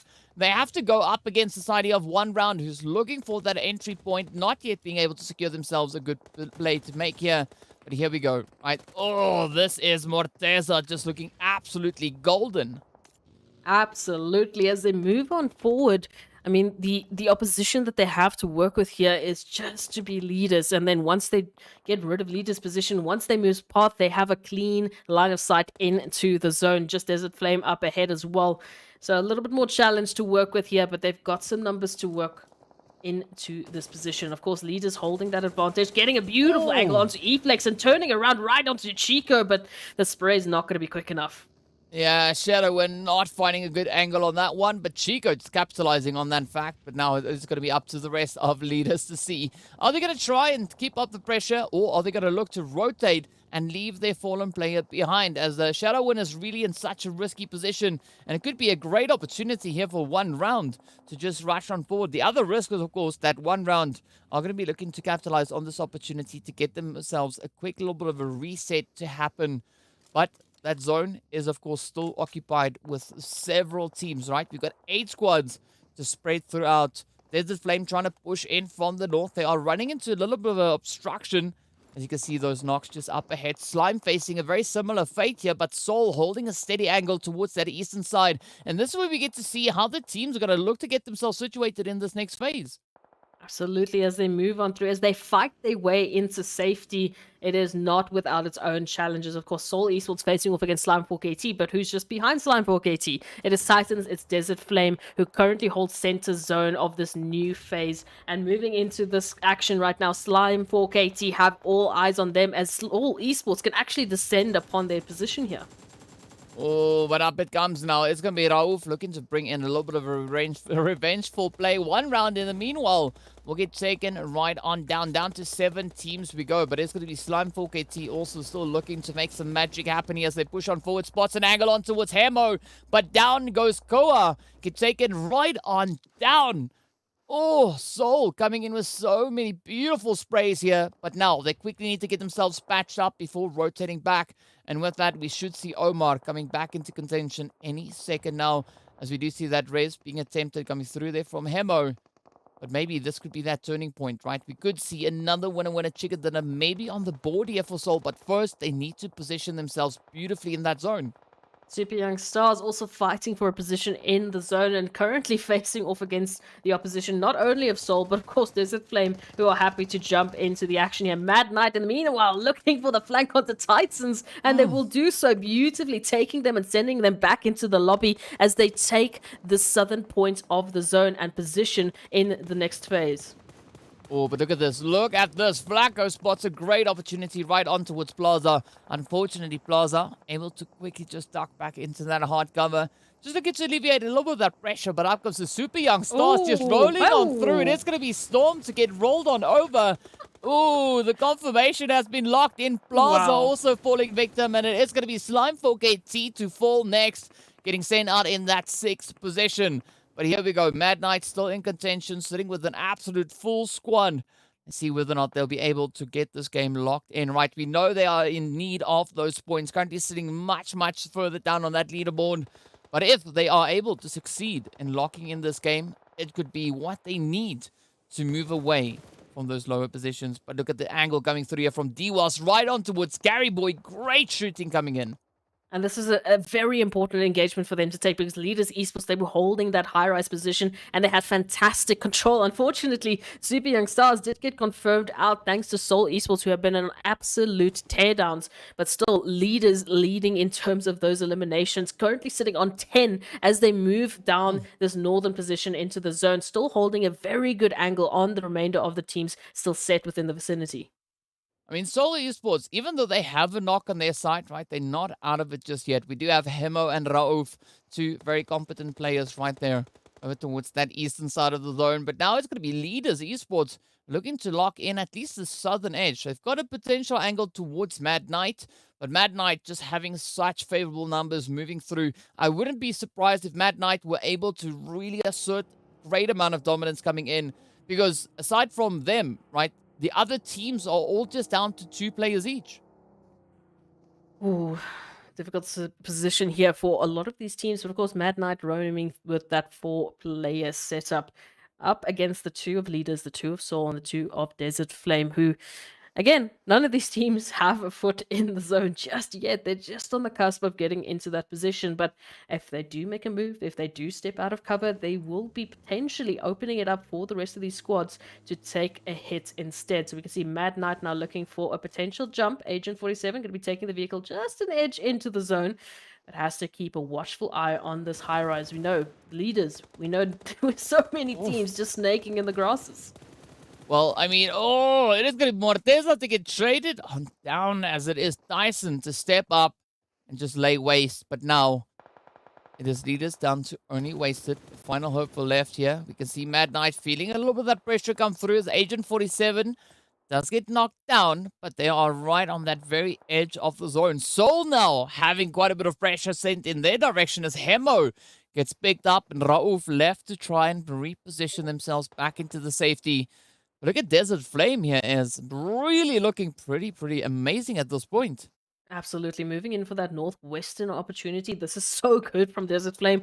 I would argue one of the better performances we've seen from them. They just need to hold on to this position and make it work in their favor. Well, that's what they got to do, right? But let's see, will they succeed in doing exactly that? Flacco is slight tad bit exposed on that position alongside the buggy, but we can see the confirmation coming through as Hemo does bleed out. Raouf not able to secure their teammate there. Wasted also then on the opposite end on that elevated angle, but it is going to be not as sufficient as they get traded on down to the final 3 we go. Mad Knight, Desert Flame, and Soul inching the way further and further forward, but the zone does move in favor of Raouf, even just the slightest tad bit. But let's see whether or not this could be on the books now for Mad Knight to grab that and win a chicken dinner. The numbers advantage that Mad Knight really do hold. They can leverage either a few numbers towards Soul, a few numbers towards Desert Flame. They can manage these expectations so beautifully. The smokes are going to get popped. An opportunity for Desert Flame to move in closer to the zone. But of course, the Beast holding that crosshair trained, as well as Soul trained on Desert Flame's position. So unfortunately, they do have the opposition stacked up against them to make this rotation. Yeah, but I gotta say, I'm actually loving this quite a bit for Mad Knight and Desert Flame, right? I think this is the closest both of these teams have come to potentially grabbing a winner chicken dinner. This will, of course, be their first winner chicken dinner. But now Tyson pops in a few shots in the direction there of DWAS. Fortunately, not pulling enough attention to themselves. Raouf still in it here for the side of Soul, creeping a little bit closer. Oh! Up comes a nade. Quite a bit of damage being dealt. but not enough. Well, the shots then double it up, but it's going to be Soul on down. Oh, and there we go. It is Mad Knight stepping up, claiming themselves victorious, doing so in beautiful fashion. As you can see, of course, 11 eliminations there to their name. Absolutely glorious, glorious play. But their first winner chicken dinner, and they do that on the last day right here of the PMPL Africa for this first week. Absolutely beautiful performance. I mean, first winner chicken dinner with, 11 eliminations just slapped on top. What a way to carry on through. And fantastic performance. Just that final push that we needed from them. As we mentioned, the team's really stepping up on today's games because they're trying to get themselves as close as possible to the top 12, as further up in the top 20, of course, so that they can get the most amount of bonus points. And yeah, Mad Knights, it's been a while since we've seen them, but I'm so glad they've made an appearance. Yeah, I mean, it is always good to see teams still coming in and surprising us, right? Mad Knight, they've come so close in the previous days of having that opportunity to accomplish what they just did. But finally, right, day number 5 in week number 1, match number 2. I know that was a lot of numbers, but they eventually managed to pull it off. They locked in that winner chicken dinner, and they did so with double-digit eliminations. And that is the kind of play that we need to see, right, from the team situated much down. But we also got to commend the players there from Desert Flame, right? This was the closest that they've got to even, to potentially getting a winner chicken dinner. So an insane improvement coming in from Mad Knight and Desert Flames. Really gotta love it.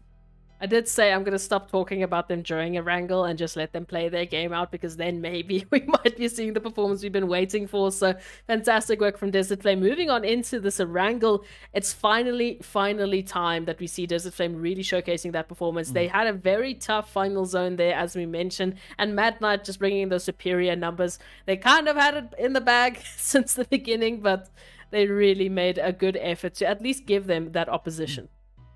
Well, speaking about the opportunities, let's take a look at at how many points the teams were able to secure coming in at the back of this match. Of course, Mad Knight sitting on 26 points with their 11 eliminations. Alongside that, winner chicken dinner. Leaders Esports, even though they went out in 4th place, are still able to secure themselves a 2nd position there with 18 points on the board alongside those 10 eliminations. So a really favorable play. But of course, right, another team that needs those points is going to be Desert Flame, securing themselves 15 with the 3 eliminations alongside 2nd place finish. And Seoul Esports also stepping it up, locking in 15. Really good performances, and a good surprise to see certain names up on this side of the page rather on the second page. Of course, Seoul Esports, Mad Knight, Desert Flame. We can go on and on about how we've been waiting to see them, but of course, unfortunately, because they're on that side, other teams have to be on this side. So Triple Esports, Wave, TEAMLAG, although they picked up those great eliminations, they're still going to be finding themselves with relatively low numbers moving into this Erangel. But still, points are points. They are going to make some sort of a difference on the overall standings. Virtual Gaming, of course, from such a massive Miramar, have fallen off a little bit. Sitting in 14th place there with those 1 points. We'll see how they're going to change it up moving into the next maps, though. Yeah. They're still going to be, as we know, right? Virtual Gaming, a team that is pretty competent. They are. I'm not worried about them at all at this point, right? We know that they've already been proving themselves not only in this season but also in the previous season. So they possess more than the required capabilities to get themselves onto the higher end of that leaderboard. So we'll see whether or not they're going to be looking to rise to the occasion. But of course, a very, very exciting bit of action coming through on our first Erangel of the day. So that only means that next up we are going to be moving ever closer to that match number 3, which of course will be seeing us returning over on towards Miramar for our 2nd run. But that is also going to be the opportunity now for the teams from Group C to sit out on 1 match. Yeah, so they're going to have to take a little bit of a break. So we're not really going to be seeing, the likes of who we're talking about. Arab Golden, we're talking about Darkness, also talking about Slime 4KT, and the last one I am finding is Mad Knights. So they won't be able to actually make an appearance on this map after the impressive, sort of energy we saw them brought into Erangel. They're going to have to just step back now and, take a look at the rest of the teams making their fantastic highlights, as you can see on your screens right now. Yeah, well, some pretty amazing players that began coming in. I mean, Titans, even though they weren't able to secure strong placement points, as we are accustomed to be seeing coming through from the Titan squad, right? they still stepped it up with the aggression as we had those 6 coming through from them. But definitely the rotational plays that we had from the plays of Desert Flame, especially moving into these later few phases, it was a lot more calculated, right? It was almost that return of the Desert Flame of old, right? The Desert Flame that we've seen before, the team that we know should be sitting much further up on the leaderboard. It seems like they're slowly starting to get themselves into that rhythm once again. And speaking about rhythm, right, we are going to be jumping into a very quick break while we get our next match locked and ready to roll. So be sure to stay tuned, and we'll see you guys right back after the break.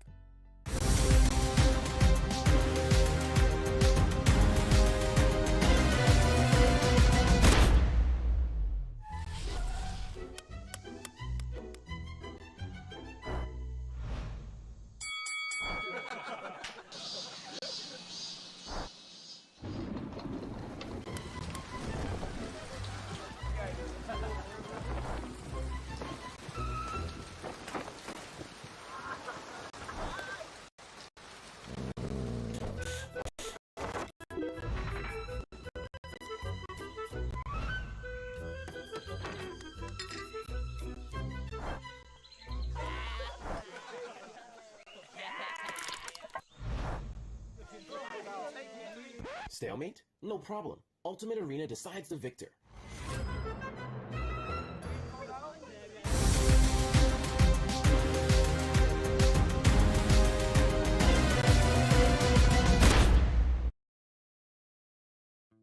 Hello and welcome back to the PUBG Mobile Pro League Africa fall season here for 2022. Of course, already quite a bit of action coming through in our first 2 matches of the day. For number 3, we are going to be heading straight over in towards Miramar once again to continue with the action to see what the teams are going to be bringing through as they progress themselves back into the desert for a little bit of those sandy dunes. But of course, speaking about sandy dunes, not that it has anything to do with that. We need to give a big shout out to our sponsors as well. So much love going out there to Monster Energy, our official energy drink partner for the PUBG Mobile Pro Leagues. But also, we got to give a big shout out to Oppo. So with Born to Win, welcome to the exciting match brought to you by Oppo. Get your gamer mode on with the much loved Reno 7 series. And thank you so much, Ez, for pointing out them there.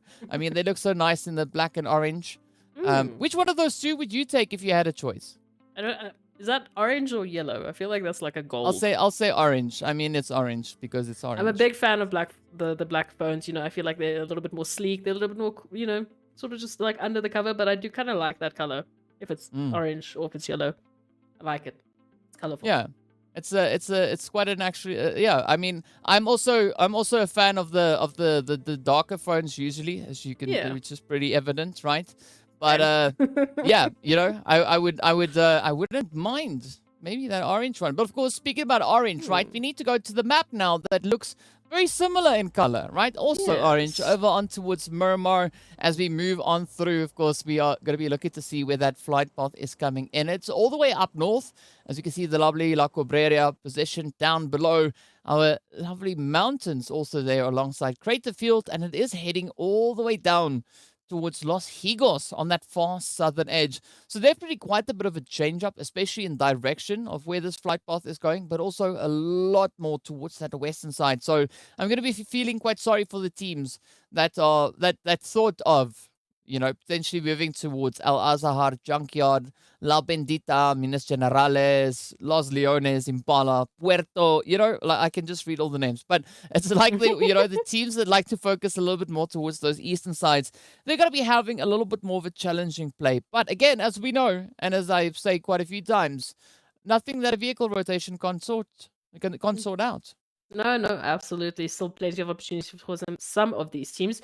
I am curious to see if Zero Tolerance is maybe going to shake things up a little bit and avoid the side of what we saw on that previous Miramar. It does look like they're a little bit more centered towards the northern positions currently. So, going to be jumping into a little bit of that Oasis action. 1 million closer towards El Pozo, and the zone taking a very uncomplimentary shift away from that flight path all the way to that southeastern position. So the teams that were going to jump straight into those vehicle rotations, this would be where they're really going to be favored. Oh yes. I mean, but you gotta love the brutality of these zone shifts, right? Oh, yeah. They don't happen too often.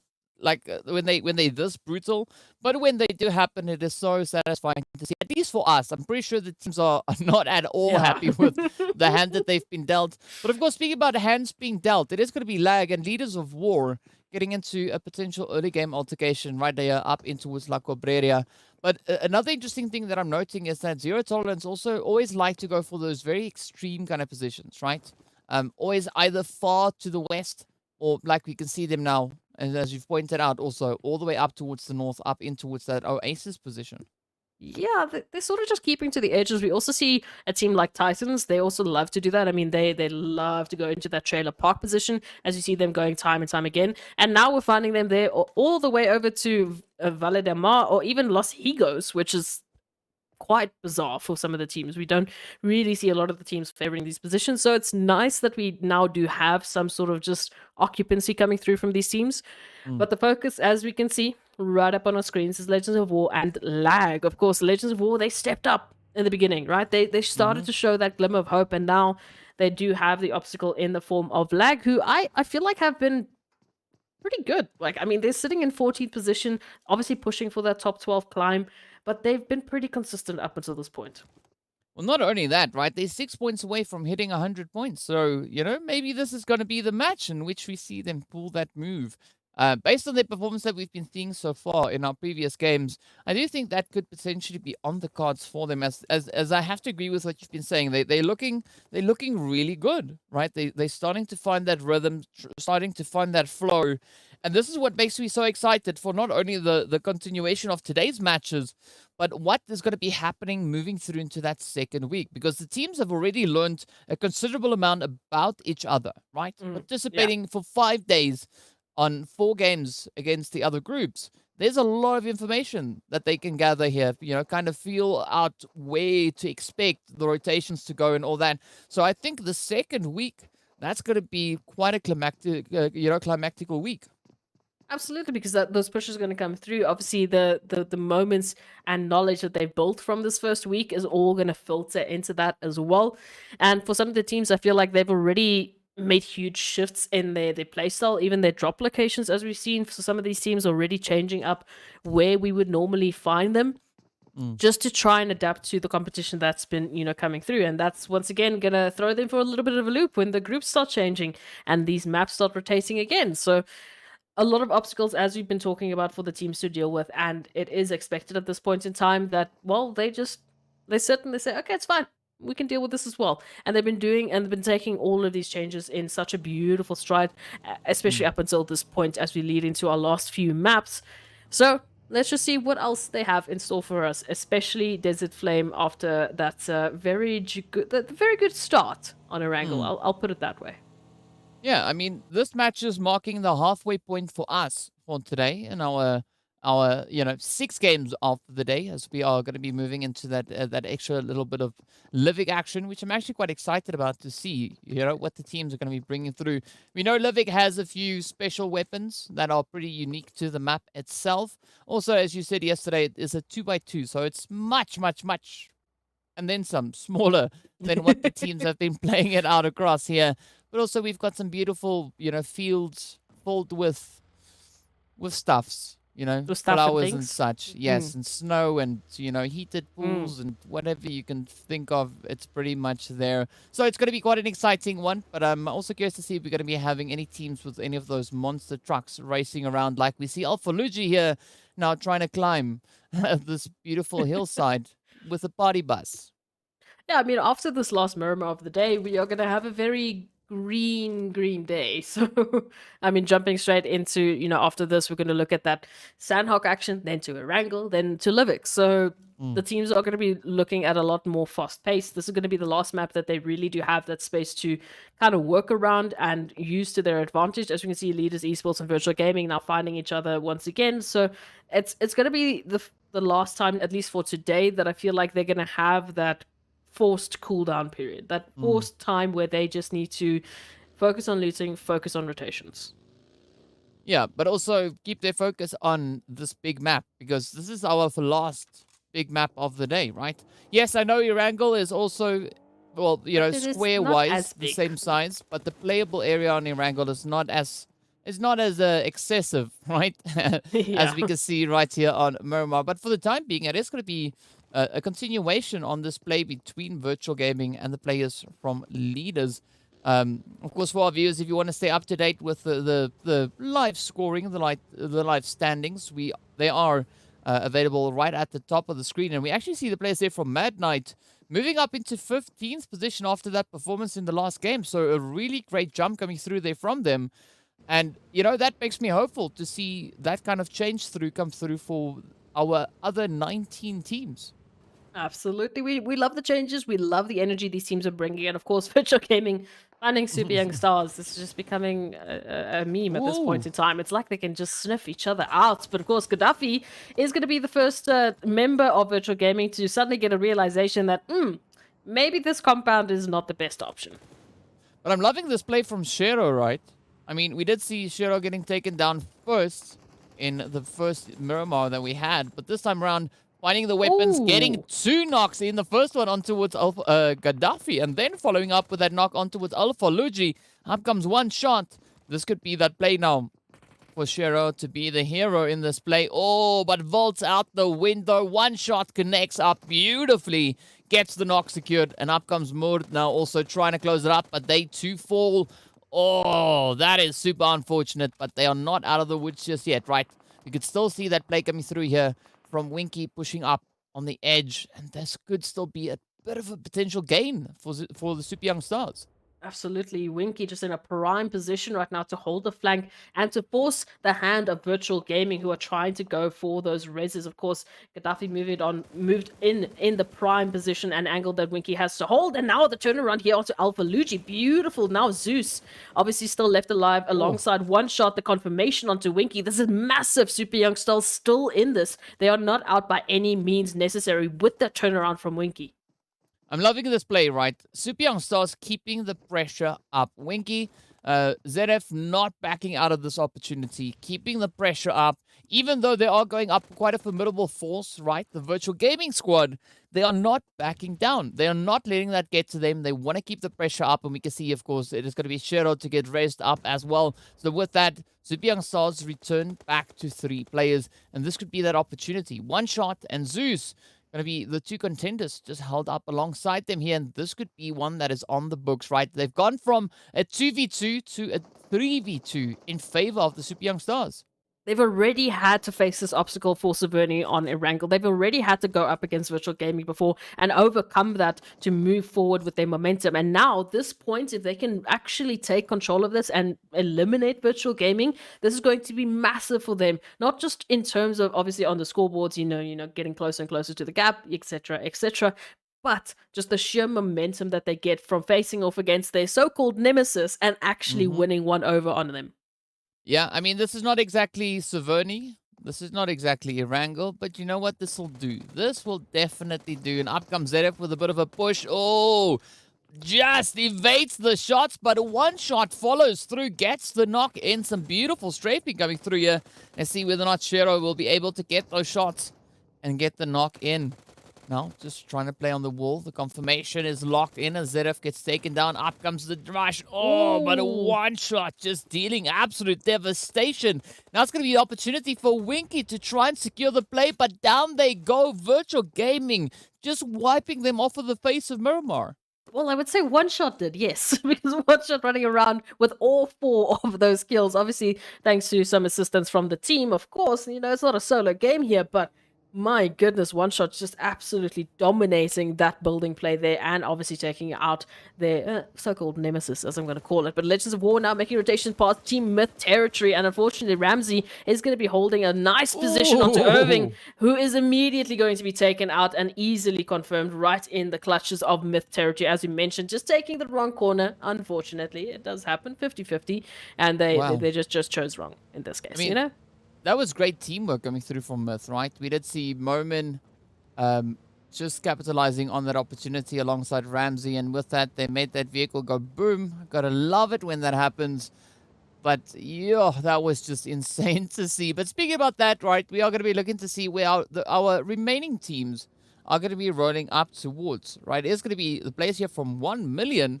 Now, having Lazy Boy knocked and down. Marshall coming in for the rescue. It's going to be Buden and DWAS just sliding down the side here. I mean, DWAS, who needs to have the vehicle with all 4 wheels connected to the ground, right? You can just slide on the door, looking to make a bit of an entry. And here we go as Desert Flame steps up and Marshall finds 2, trading them down near instantly. As Klasa and Flacco gets knocked out, it is going to be Klasa and Flacco confirmed up as well. Absolutely insane play here from Marshall. Oh, and Desert Flame not in a position to get the trade onto Marshall. Now Venom going to be making that rotational play to try and wrap around Desert Flame's position, corralling them in this compound, and now for the pincer to come through as well. The nade's going to be prepped and sent on through. The connections just need to be there. Oh, but this is going to be the play now. 1 million. They are starting to spread out, looking for a bit of that rush opportunity. Venom moving into position.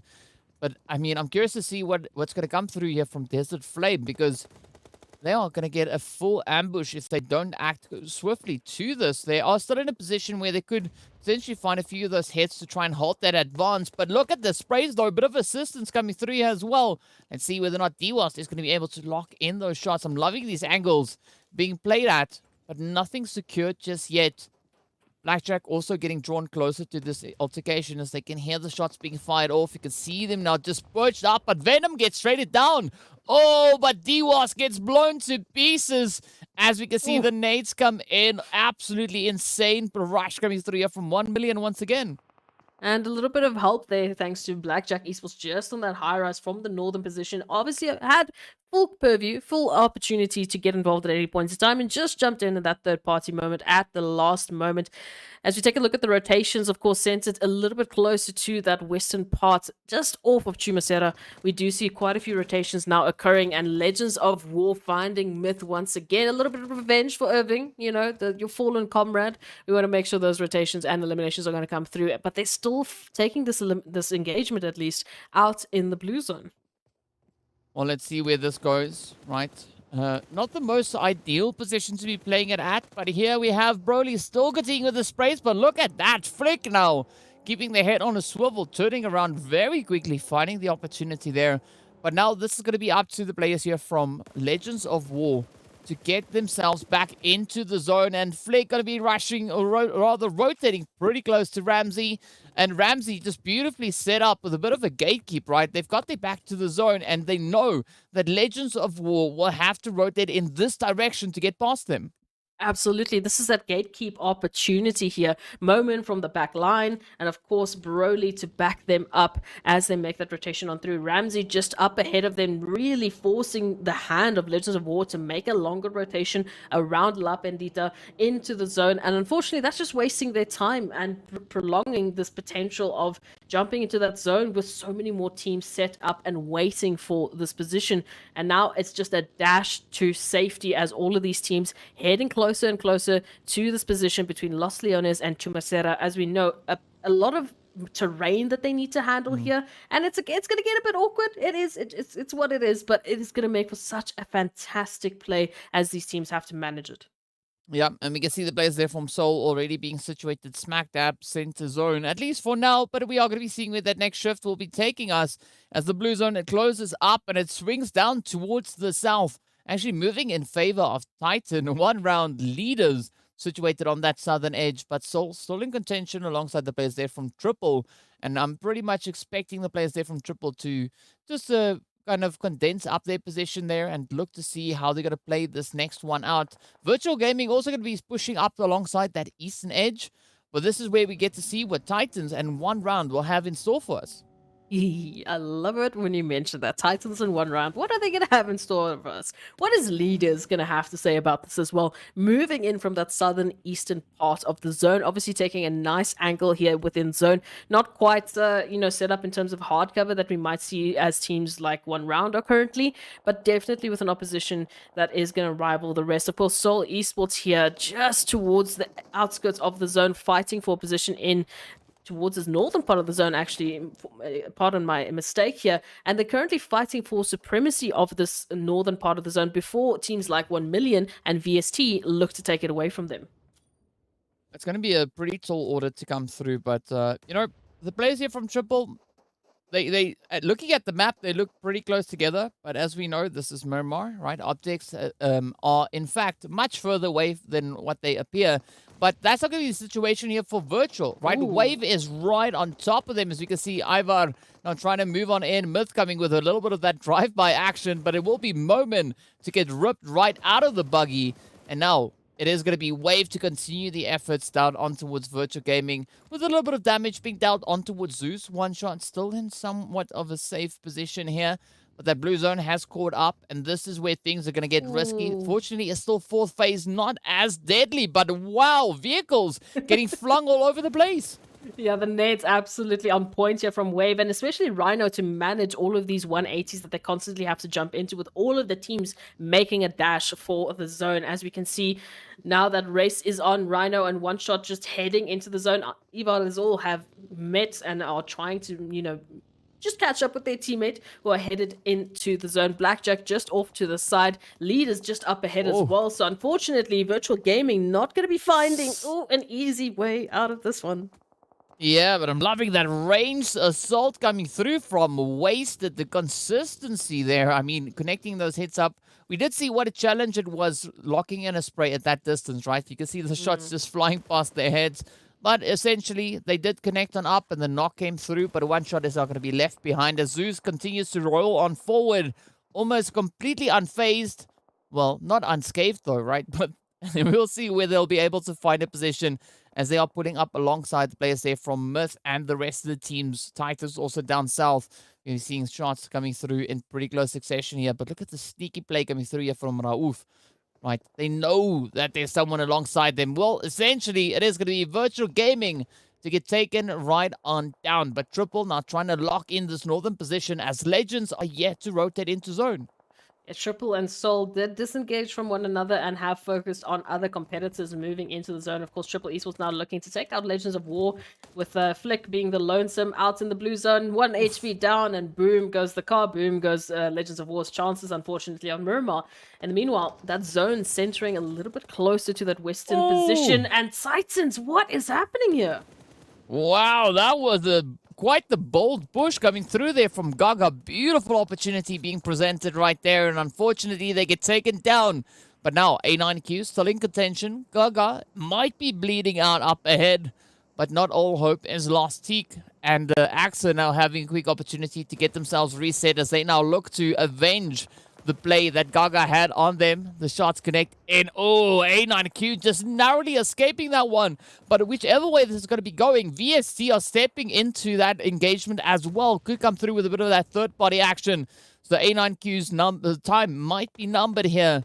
As you can see, Puncher keeping a steady angle, but Teak and Axa right there on the front line. But so far, it does seem like A9Q is able to survive, at least for now. Yeah, trying to get those mids up, but constantly just having the pressure either from Titans or from VST or from, as we just saw, potentially even Triple Esports, who might move into this territory as well. So it was, as you mentioned, their days were numbered, and unfortunately they will be confirmed out alongside the rest of Lag back into the lobby. Titan Esports taking control of this western point of the zone, with Triple Esports to the north and VST right bang smack center zone. Wow, but that is quite the position now for Triple Esports. I mean, they looked so favorable up in towards the north, but instead they are not yet satisfied with their setup as they look to push onto the place here from VST. They have found a little bit of a spray there, but Fivo now hunkered up into that little shack compound there. And we're looking to see if they can hold up the defensive line. But I think at this point, Triple and VST could be pretty isolated in their engagement. I don't really see Soul reaching in and participating in this exchange, but we could see a little bit of a change-up coming through there from leaders, as they are also now starting to creep ever closer. And we can see, of course, Morteza, for the time being, is going to be focused on towards Soul. I am loving this position that Triple Esports are finding themselves in, that 2-2 split coming through with Moment and, of course, Vibe 7 up towards that high-rise position, M7MD, holding a very good opportunity to get some of that long-range, just backup for the rest of their teammates as we move on closer and closer into this next phase of the zone. Holding a great position, but so much damage moving on through from Titans, who are reaching across from that western point. Wow, there we go, right? The heads have been delivered. Absolutely phenomenal sprays coming through, but it's going to be M7 to get down there as Carry Boy reaches on through. Black 7 now quickly looking to just patch up that play, while 7 Reef in the meantime gets absolutely taken down. Axa, beautiful capitalization of those third-party angles, but there we have it. Wave also now being eliminated. Blackjack still in contention, trying to get themselves secured over on towards that northeastern side of the zone. As you can see, this playable area, what's left of this phase, is going to be so challenging to get a good secured position, because wherever you are, the opposing teams can still see you, unless, of course, you're like VSC, right? Which is in a position where they are able to capitalize on these little compounds. Oh, definitely. VST in a prime position as well. As you mentioned earlier, they were smack bam center zone, and now they've been zone placed once again, now sitting on the more western point of the zone as the rest of the teams are moving in. Titan making a dash right past their territory to try and just squeeze in potentially towards the southwestern point, as we can see, but they're cautiously approaching. As we know, there's a lot of teams within the vicinity that are able to take them out. Still 20 players in contention here, as we can see. Gary Boy just perched on a slight bit of an elevated position. I gotta say, leaders looking pretty phenomenal at this point. Still rocking that full squad alongside 1round and VST. Blackjack managing to patch up. They knocked player there. Titan also sitting on 3. A triple down to 2. Teak, one of our contenders running for that MVP position. Going to be looking to see if they can find a few angles. A lot of opportunities present towards that southern edge. But here we go as Titan now look to kind of condense this play, focusing their efforts right on towards VST. They do find a little bit of damage coming through on towards Hainsley there, but not sufficiently so. A lot of smoke grenades being deployed all over the place. Even though we see all these smokes, right? Titan don't have a clear rotational path back into the zone. Yeah, we're trying to cut the information here, and that's exactly the plan coming through from BST. But 1round said, you know what? We're all the way at the southern point of this zone. We're all the way over here, but we're still going to be trying to take up some of those eliminations. And now Titan's hands have been forced. They have to get closer to VST, because where else can they go at this point? Yeah, they don't have many options left to play out of here, but it's going to be Zuxi now looking to just cook up a few nades to get them marinated as well. Teak in a position where they are able to run from the one side to the other side to just stay out of reach of those utilities. But up comes Punch now taking the plunge, moving right in front of Zuxi. And of course, Zuxi jumps at the opportunity alongside It's a Bood. But Teak still holding strong. Axa also still in play here. Oh, it's going to be a very treacherous play to come through. As we can see, Zuxi sends out the nades. Triple Esports also holding on to that northern angle. And this is a beautiful example of the triangle of doom. But there we go. Zuxi locks in yet another play. Meanwhile, Blackjack going to be playing their hands against the players there from leaders. Oh, such a good turnaround here from AXA as well to just help take out the threat of Triple Esports 1round. In the meantime, have ensured that leaders were sent back to the lobby with some fantastic nades as we turn our attention to our final 4 teams. It's Titan, it's Blackjack, it's VST, and 1round still in this. Technically, as we can see, Blackjack just a little bit further off into the distance. Now, the turnaround has to be here for VST. Well, Hensley trying to deal with the threats coming through as the Titans get eliminated. Down we go to our final 3 squads. 1round looking to make a bit of a dash coming through from that southern edge. So you can see open field. So this position is looking absolutely favorable for VST, right? They've got the compounds, they've got the angles, but all they need to do now is just lock it in. Blackjack is going to be trying to keep themselves out of harm's way, inching closer and closer towards that eastern side. But 1round now need to figure out how they're going to find a successful push as they start with a bit of a play on the vehicle. Hainsley quick on the trigger though, spots that movement, shoots in their direction, and that forces them to just deploy themselves back down on the map. Up comes Chico, looking to move a little bit further forward, just improve that position going through. But look at this sprays though. Chrono coming through here from Blackjack, looking to capitalize on any opportunity they can find. Ooh, okay, so we take a look at this Blackjack coming in from this northeastern side. Of course, they have quite a wide stretch that they have to reach, and 1round opting for a 2-2 split as they try and corral both VST and Blackjack to this northern part of the zone. And now, 1round, they just need to wait for VST and Blackjack to take each other out, and then they can swoop in for that potential winner-winner chicken dinner. Well, that chicken dinner, of course, just moments away as we are left with 9 players. 1 for Blackjack and still full squads for 1 round and VST. I mean, this is some absolutely amazing numbers to have.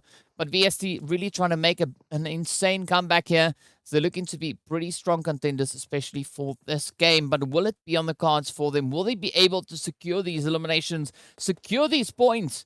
And in doing so, just push themselves a little bit further up that leaderboard. Of course, out of our 3 groups that we have here, right, VST is the one that is sitting the furthest up the overall rankings. But this could be a great opportunity also for Blackjack to do exactly that. Blackjack in 1 round, currently side by side on the leaderboard. 10 points separating the 2 teams. But it's still a great opportunity for either of them. As we can see now, 1 round taking aim right down on towards VST as Fevo gets found out. And let's see, is this going to be the play for 1 round to make? Ooh, Zane, though, coming in with the mollies. Yeah, Zane just unfortunately is going to be exposing themselves just to see if they can get a quick cheeky peek there on towards 1 round. It's going to make the jump into E-Flex, but it's not going to be the option they should be taking here. Now VST up on the pressure here as they get their last remaining members up for the action. Well, as we know, right, Blackjack not going to be able to surpass the players here from 1 round, at least not with points, not now, but 1 round. Definitely looking to catch up to VST. Looking to see if they can make that push. There's currently 31 points separating these 2 teams on the overall standings. And let's see, could this be the one now for 1 round to close that gap even more so? Whichever way you look at it, either of these teams are going to be walking away with some pretty insane placement points. But it is going to be it's a boot to get knocked on down next. So we want to see those fair trades coming through. Oh, what a nade. Finds the point, reduces 1 round down to 2. E-Flex on the one side, Moha on the opposite, but it's going to be Moha to receive a full-on send as Hainsley rushes on forward, gets a quick trade, up comes Fevo, replicates the efforts. Now it's a boot and Zuxi, the final 2 contenders, standing between 1 round and that potential winner chicken dinner. Oh, but there we have it. VST locks it in, and they are not going to allow the players from 1 round to get anywhere near them. Oh, we love to see a little bit of that boom boom action right up until the end. So the nades coming in clutch here for VST. And we've said this before, we were missing a little bit of that VST action yesterday. We were missing their presence there in the maps. We were missing them in those final moments, and they definitely made the splash back once again. You know, I like it. The payback has finally arrived, but 1 round picking up some great eliminations and some great placement points. So they're closing the gap while VST is trying to just enlarge it. Yeah, you know, you gotta love these splashes, these waves that the teams are bringing through. Really, really phenomenal. But as we said, right, VST, a team that is really going to be able to capitalize on that, already being situated quite well on the leaderboard, on the rankings, as we know, sitting in 7th place. But they were sitting in 7th place with no chicken dinner to their name. Now, that has changed up entirely, right? We saw that beautiful play come through now, and they are going to be feeling absolutely amazing, feeling like $100 or $1 million, right, at this point in time. But that's the kind of play we want to see come through from these teams. And of course, speaking about feeling like $100, feeling like $1 million, right, we are going to be taking a very quick break, so be sure to stay tuned, and we'll see you guys right back afterwards.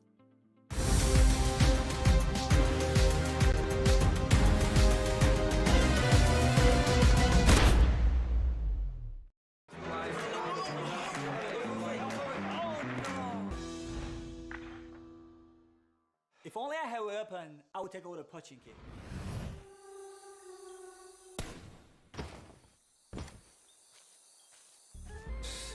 That's nothing. I clearly took down the enemy. If we were to keep the score, it would definitely be higher than me.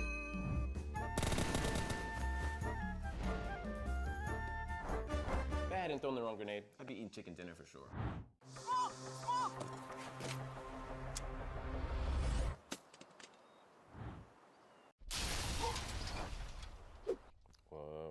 What's wrong, guys? If you don't agree, let's play Ultimate Arena. Arguments don't matter. Ultimate Arena decides the victor.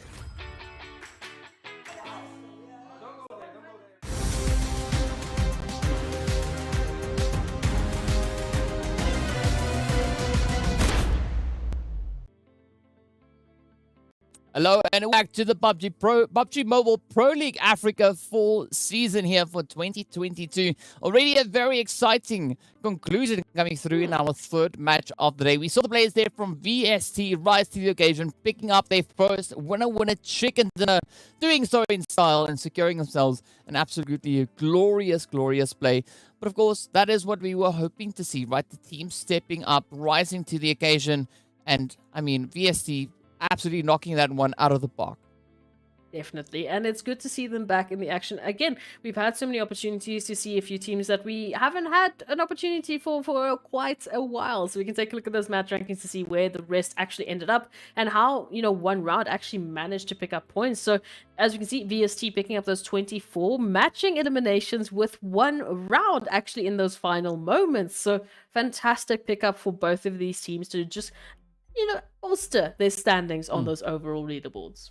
Yeah, and that's what we want to see. We want to see teams bring in the effort, bring in the results. And, you know, we were talking about it a little bit before. You know, it's interesting to see teams situated on that first page, holding their position there with not a single winner chicken dinner. But VSC, they weren't satisfied with that, right? They want those chickens. They stepped up, they claimed it, and they did so with a beautiful play. Of course, Blackjack also stepping up their performance, locking in those 7 eliminations alongside the third place finish, resulting in 17 points on the board. Titans, surprisingly, only managing to get themselves at least into 4th place. So Titans still keeping it very contentious here. But, you know, 13 points is nothing to be scoffed at, as we already know they already had an insane amount of points coming into this match, sitting on 236 points. Second place on the board. So we'll have to see what those 13 points result in for them. But of course, leaders also keeping the pressure pretty high. Our insane team from yesterday, they triple, you know, locking in those 8 points, and 1 million. Virtual Gaming also still showing that they are teams to be keeping an eye on. Absolutely. There's no points at all in this week that I've thought, okay, no, we've got at least 1 or 2 teams that are just running away, and there's no points that anyone's going to be catching up to them. We've already had that resurgence. We've already had that adaptation. As you mentioned, the top 3 you were talking about in the beginning of this week is not the top 3 we're talking about necessarily today. We take a look at those second pages. Of course, some of the teams didn't have quite the success that we were talking about for those previous teams, but you know, some sort of success is something. We at least had all of the teams pick up at least a measly 1 point. You know, there's some sort of change on the scoreboard one way or another. Yeah, I mean, points are points. And of course, while I'm trying to make a point here, we're going to be taking a quick look at our oppo moments from this last match. I mean, I was loving this defensive play coming through here from the players of the super young stars, right? A really strong effort being brought in while they were going at Virtual Gaming. But then, as we know, right, one shot stepped up and just ran away with the rest of the players from the side of Super Young Stars. But still, a valiant effort being brought in. And, you know, Ramsey and Moment in that moment right there, just, you know, lighting those vehicles ablaze. Gotta love it. Always great action to see how all the insanity coming through over on towards Miramar. But that means now, right, seeing that we've just wrapped up our Miramar map, our last Miramar map of the day, our next map is going to be taking a little bit of a change, right? We're going to be heading straight over into the jungle to see what the team is going to be bringing through as they step over in towards Sanhok. Now, before we get anywhere near that, let's take a look and see what our overall situation is, where those movers and shakers are going towards, and what the point situation is. Of course, Titans now regaining that pole position, just jumping ahead there of Slime 4KT, but doing so with only 5 points more. And of course, you know, those 3 winner chicken dinner. Slime 4KT being moved then down in towards that second position. Leaders really also just shaking things up, right? They've been bringing in such a strong effort, and it's really starting to pay off for them. Absolutely, and I like that we are seeing these teams at least jumping into a bit of a better stance. So even though we are seeing these teams really step forward, we're seeing at least some consistency coming through from like the likes of Titans, Slime 4KT, you know, Leaders Esports. We are still seeing such a heavy contentious point for, you know, some swapping going on here on the overall leaderboard. We're still seeing, you know, potentially the teams making that final dash, trying to change up the points and get themselves the best possible bonus points on the first week.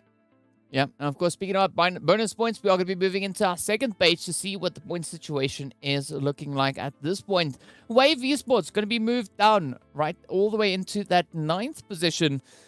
with one round right there hard on their heels. Only 8 points currently separating these two teams, with Team Myth also 5 points away from that. So looking at the whole kind of spread that we've got, it's still a very contentious position, right? Mad Knight, Super Young Stars definitely bring in the effort to try and close up that gap, right? We did see it was 21 points at the start of the day, but currently, as we can see there, right, it's been reduced considerably, now only down to 16 points. So I'm loving these efforts that the teams would bring in, trying to close up all these gaps and trying to see if they can push themselves further up the overall rankings. Yeah, Blackjack Esports still holding just that bar, just the points at which we're going to see the teams going through into Livik. So anyone that can catch up at this point in time in the next 2 maps will be very, very happy with themselves as we move into Livik, of course. But let's take a look at the last page of the overall standings, just to remind ourselves how our bottom 4 teams have been performing. Desert Flame Esports, hello, making a little bit of a shift here, DK. Oh, yes. I'm loving this continuous back and forth that we are seeing between these teams, right? Desert Flame, Darkness, Legends, Zero Tolerance, continuously shuffling those positions, right? We had leaders sitting up in a 17th position at some point. So I'm loving the fact that the teams are still able to make these moves and changes, these shaking plays. But what's quite interesting to see is even though Zero Tolerance has had an opportunity to pick up a winner chicken dinner, they've not yet been able to replicate those exact same efforts on a more consistent basis. So I'm hoping to see that improvement still come through in what we have left for this day, right? As we know, it is going to be a little bit of that Sanhok action up next, and after which we're going to be closing it off with Erangel. Absolutely. So these teams definitely have a very green opportunity to bring forth as many points as they possibly can for these last 2 maps. Yes, some of the groups are going to have to sit out, as we know, but they know hopefully by then have already put all of their cards on the table and pushed as much as they possibly could for today. Moving into Sanhok, however, I think we're going to have a very explosive start from these teams making the final push.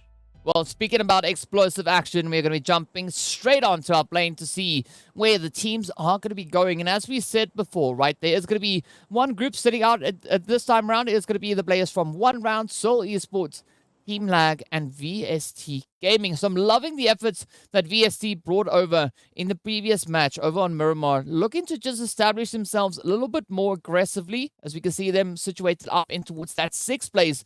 But again, this could be that opportunity for Legends, Darkness, Desert Flame, Zero Tolerance to not only close the gap on Super Young Stars and Mad Knight, but potentially try to surpass them. Yeah, as we know, after this map, Super Young Stars, the likes of Titan Gaming, Virtual Gaming Squad, and Zero Tolerance will be sitting out. This will be their last map for the day. So the Sanhok push is going to be their last opportunity to get as many points up on that top 20 scoreboard as they possibly can. I mean, at this point in time, I would say there's a few of those names that are obviously definitely sitting within our top 12, and we should be seeing them back for Livik. But you want to get as far as you possibly can before the rest of the team start to catch up or overtake you. Yeah, and as you can see there, of course, Teak, Morteza, and Koa are going to be sitting with our highest amount of eliminations as individual players. And then, of course, we've got Axa, Koa, and Morteza being present there once again with some pretty insane damage numbers alongside their names. But as we look to what we have currently situated in the zone, right, we did see that zone being positioned towards the northwestern side, but all the way down in towards Ruins, that's where we're going to have the players from Desert Flame, Triple Esports, even Wave Esports, as we have them right here on the screen now in a very contentious position, right? Already getting into a little bit of that early game action. It's going to be Vibe 7 looking to just, pick up Desert Flame right from the get-go. It's so bizarre to see all 3 of these teams just so scattered and mixed up.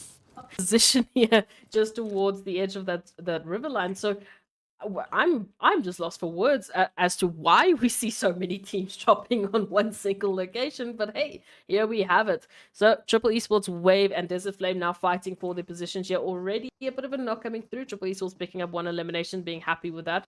But they might want a little bit more because they definitely have 2 teams worth of eliminations to pick from. Yeah, I mean, realistically, if we look at the teams that could be contenders to make a push for that top 12, at least in this match, right? They are definitely be looking at a team like Arab Golden. I'd even go as far as to say, well, not TEAMLAG because they're not playing in this game, but their point position could allow them to accomplish that. But also then even Mad Knight, if they really, really focus the efforts exceptionally well, we could see them capitalizing, right? They've already shown a great potential in that, but now they just need to lock it in. And of course, speaking about potential, it is going to be a potential show of aggression. Well, not potential anymore. It has been happening. It's secured. I see Triple and Wave now going at each other here, with Triple coming through. A little bit of that DBS action at the hand of M7.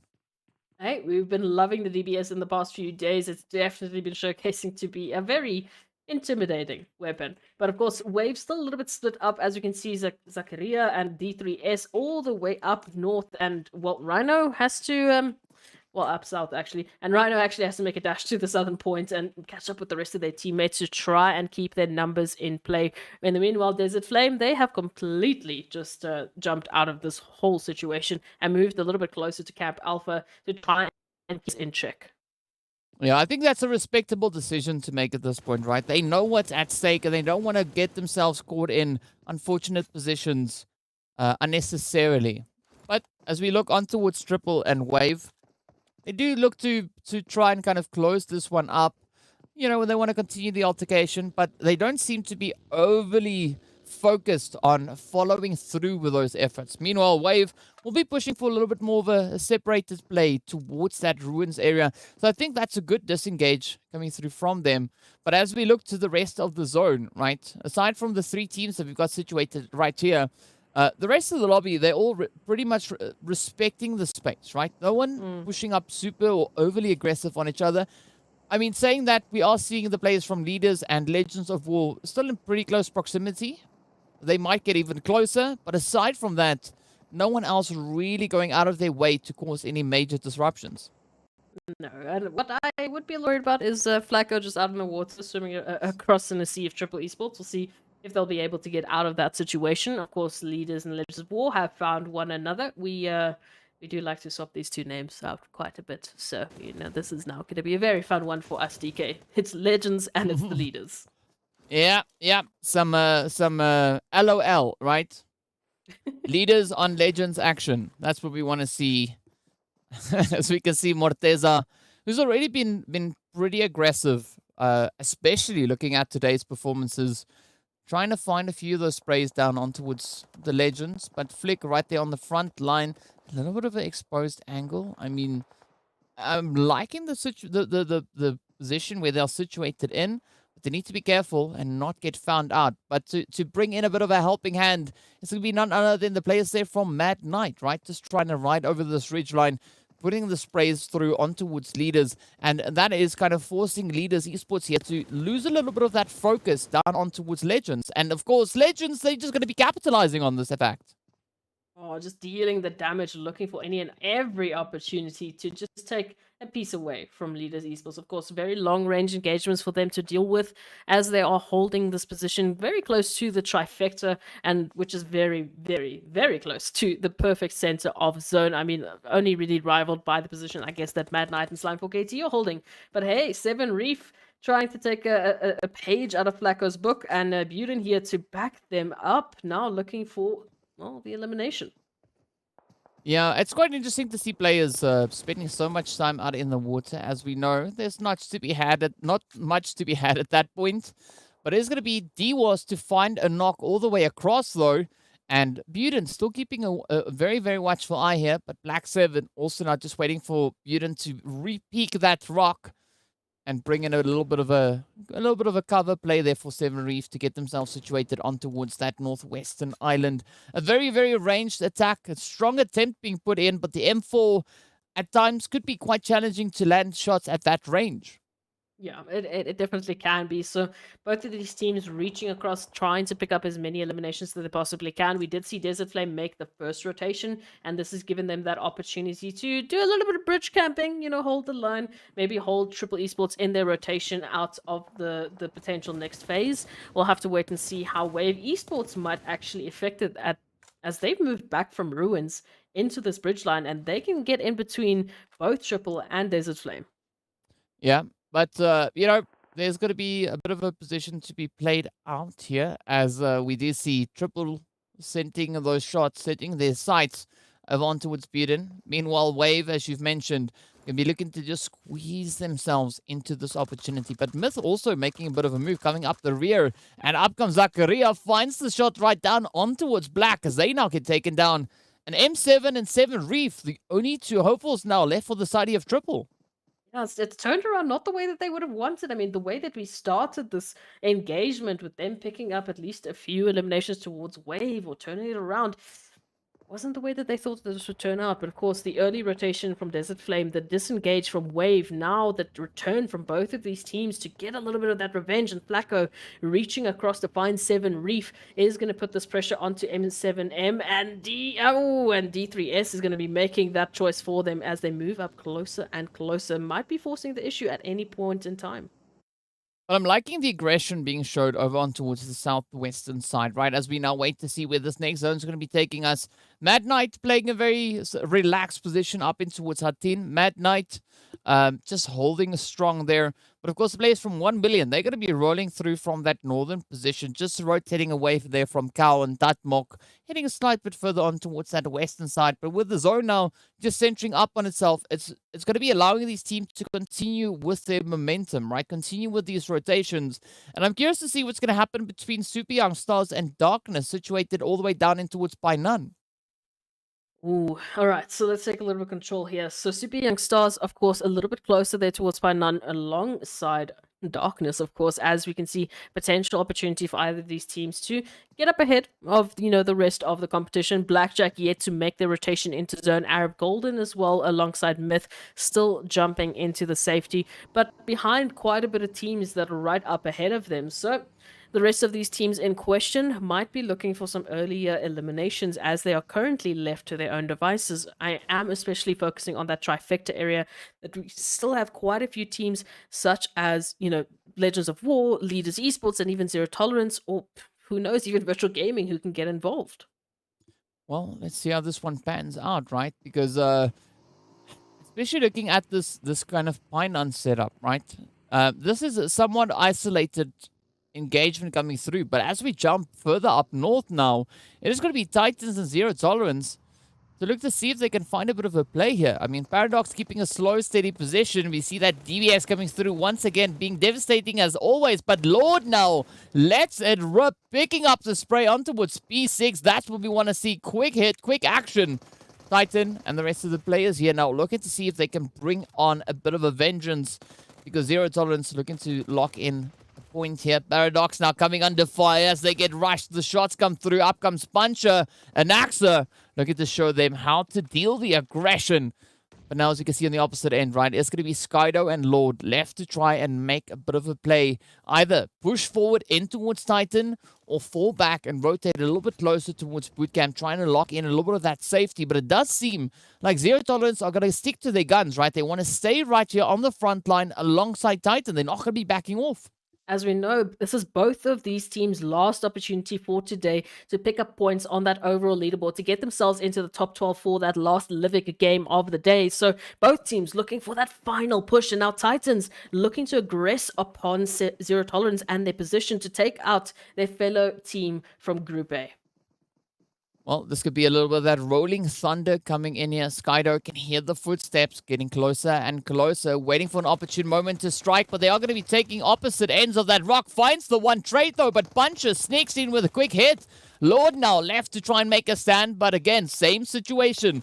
Holding the position behind the rock. Up comes the strafing, finds the one, but down they go as Teak rushes forward just to lock it on down, and Zero Tolerance getting taken out in that 15th position. Unfortunate here for Zero Tolerance, but that will be the last couple of points they will be picking up for today before we take a look at our Livik game. And who knows, maybe they will be in the top 12. We have to wait and see. The rest of the teams, of course, moving through. Blackjack Esports now rolling up on Arab Golden's position here as they are looking for a piece of the action. Oh, and Coronel rather finds that, but a quick response getting sent in there as well.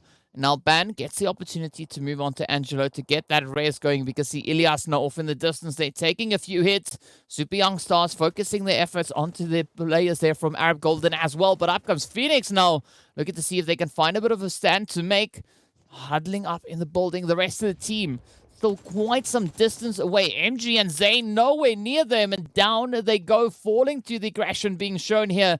And this is one of those situations where 2-2 split does not really work out all too favorable for a team. No, unfortunately not quite getting the timing right to make those trades happen, and falling short just in those final moments. Now the rotations have to come through here for Blackjack, and they're going to be heading up a little bit closer to potentially boot camp, maybe joining the side of Titans. We'll have to wait and see how their rotation ends up taking a shift, but turning our attention here to that trifecta, it is still Legends of War and Darkness fighting for a controlling position of this ridgeline. Compounds in favor currently of Legends of War, and they are trying to keep control of as much of the space as they possibly can, because this is just within that next phase.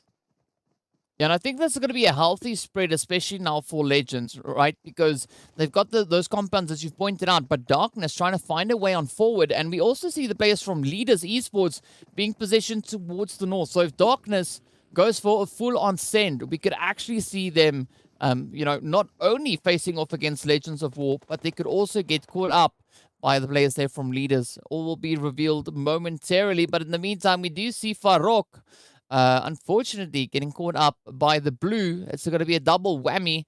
Not only do they drown, but the blue zone also comes through with a little bit of that damage as well. And now, as we look back onto its Darkness, we're waiting in anticipation to see how this play is going to pan out for them, as we do have Zalal just pushing a little bit further forward, looking for that opportunity now on towards Legends.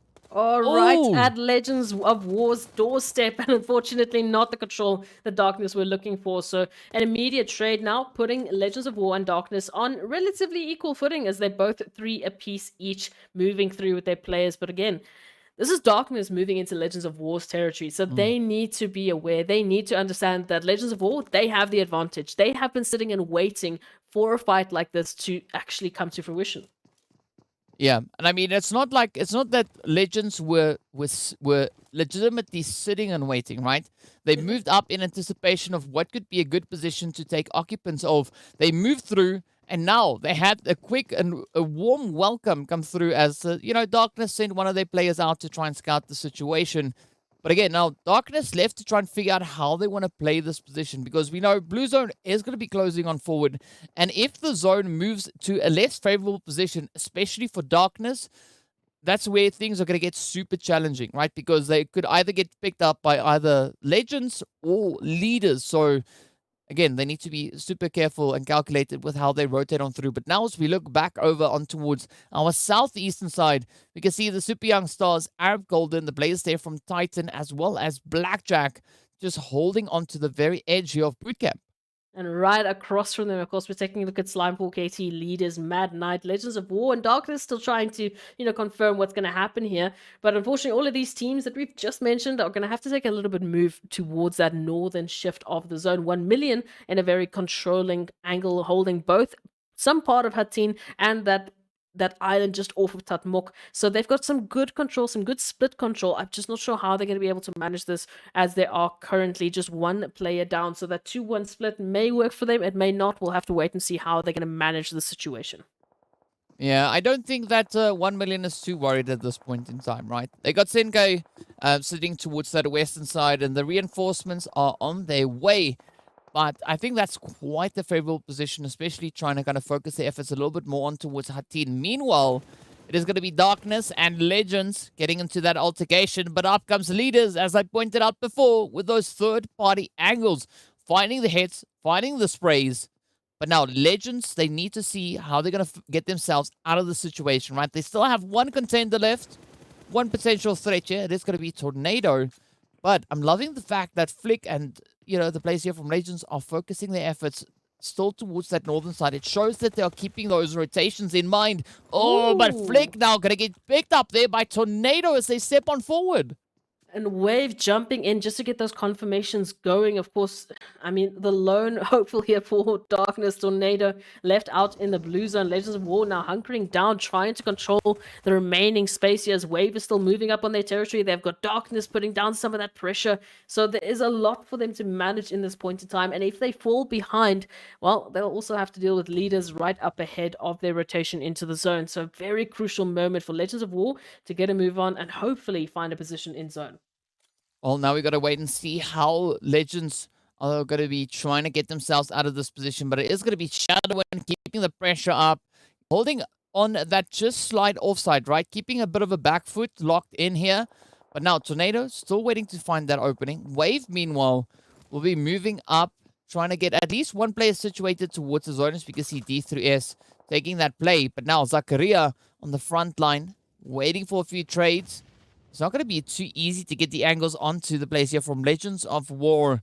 But that's not going to stop them from accomplishing that. As we now are nearing the end of our fourth phase. The moment we kick into that fifth phase, the damage these players will be receiving from the blue zone is just going to be going so much higher, as we know. Oh, but look at that Tornado trying to make a successful push. Does succeed, at least in getting much closer, but nowhere near getting out of harm's way as the nades come through, and that will be the end of the road.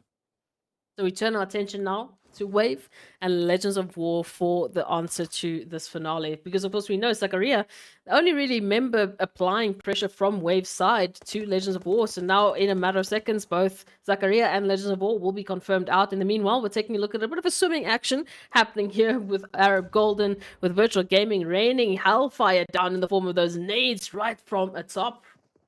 Oh, let's see. This is going to be on the books for Gaddafi. Marinating it a little bit. Off it goes. Oh, there we have it. It is going to be Bad and Sin getting absolutely just ticked on down. Angelo now still just going to be trying to push a little bit further forward. Look at the sprays that are coming in here from Virtual Gaming.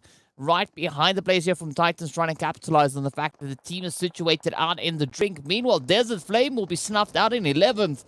But up comes the push now as the zone swoops on forward. The teams are running out of time. They're running out of space. And pretty soon they're going to be running out of health. As we can see Zeus taking a deep plunge with that health bar.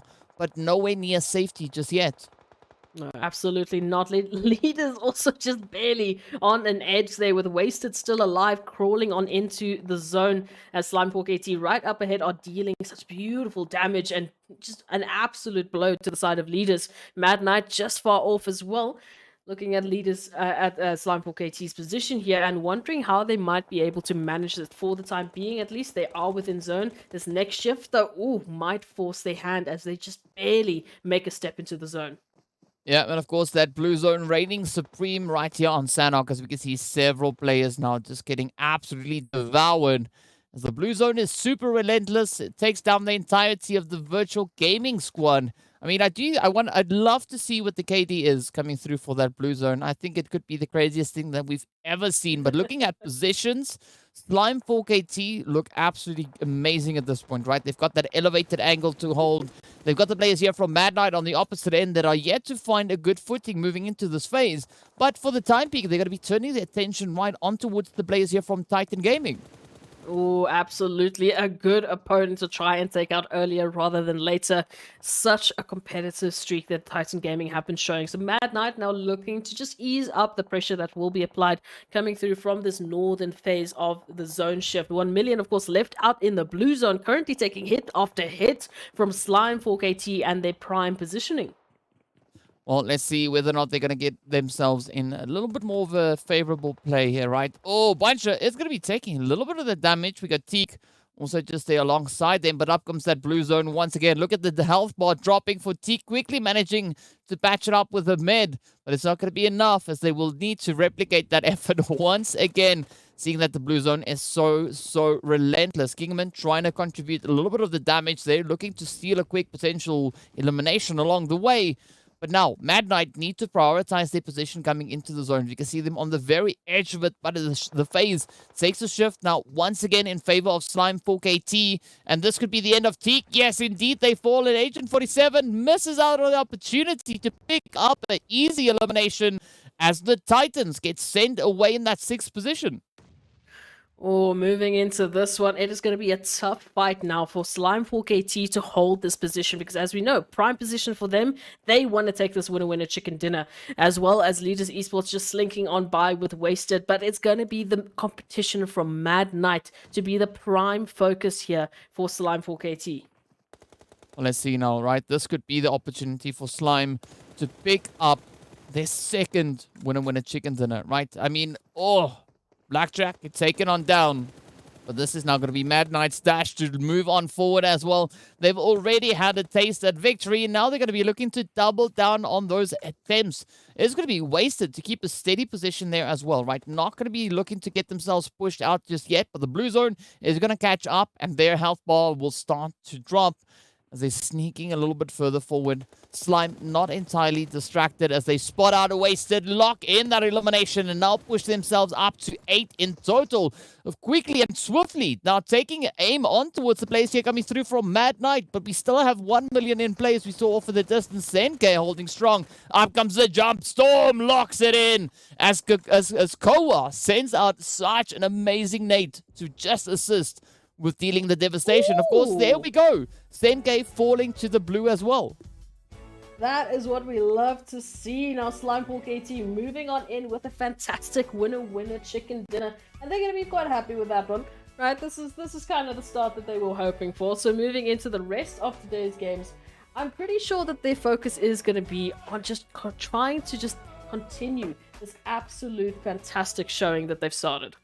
Yeah, I mean, Slimefall KT looking absolutely amazing in this last match, right? Stepping up, holding on to that elevated position, capitalizing on it as long as they could manage it. And of course, as we know, it resulted in a glorious winner chicken dinner. That is only the second chicken dinner for Slimefall KT. I mean, not that they really need points at this time, right? They have already been showing such a phenomenal and quite an aggressive performance. But of course, before we get into those match rankings, we are going to be taking a very quick break. So be sure to stay tuned, and we'll be back right in a short few moments.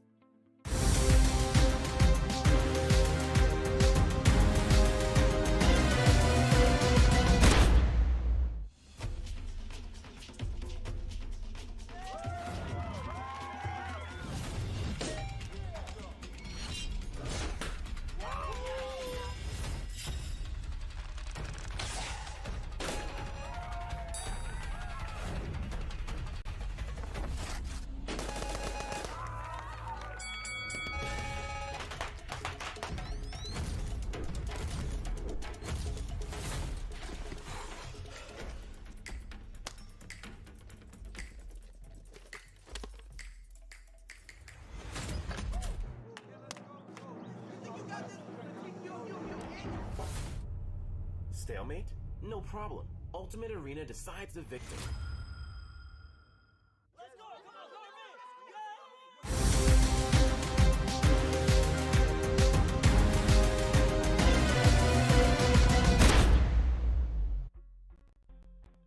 Hello and welcome back to the PUBG Mobile Pro League Africa Fall 2022 season. We just came back from our fourth match in which we saw the players from Slimefall KT stepping up with their second winner chicken dinner, locking in 10 eliminations alongside that. Absolutely glorious play coming through from them. But of course, we need to take a look and see what our point situation is. Our match rankings to see how many points the teams were able to secure over in towards Sanhok. We know that the players there from 1 million also finished up in second place or third place, if I'm not mistaken, bringing in a little bit of that blue zone heal strat thanks to Senke. But as we saw, right, it was quite a contentious play coming to the very end of this match. Looking to see which team was going to be the one to lock it in, and Slimefall KT just overpowering the competition. So let's head on over into those match rankings to see how many points the teams were able to bring in.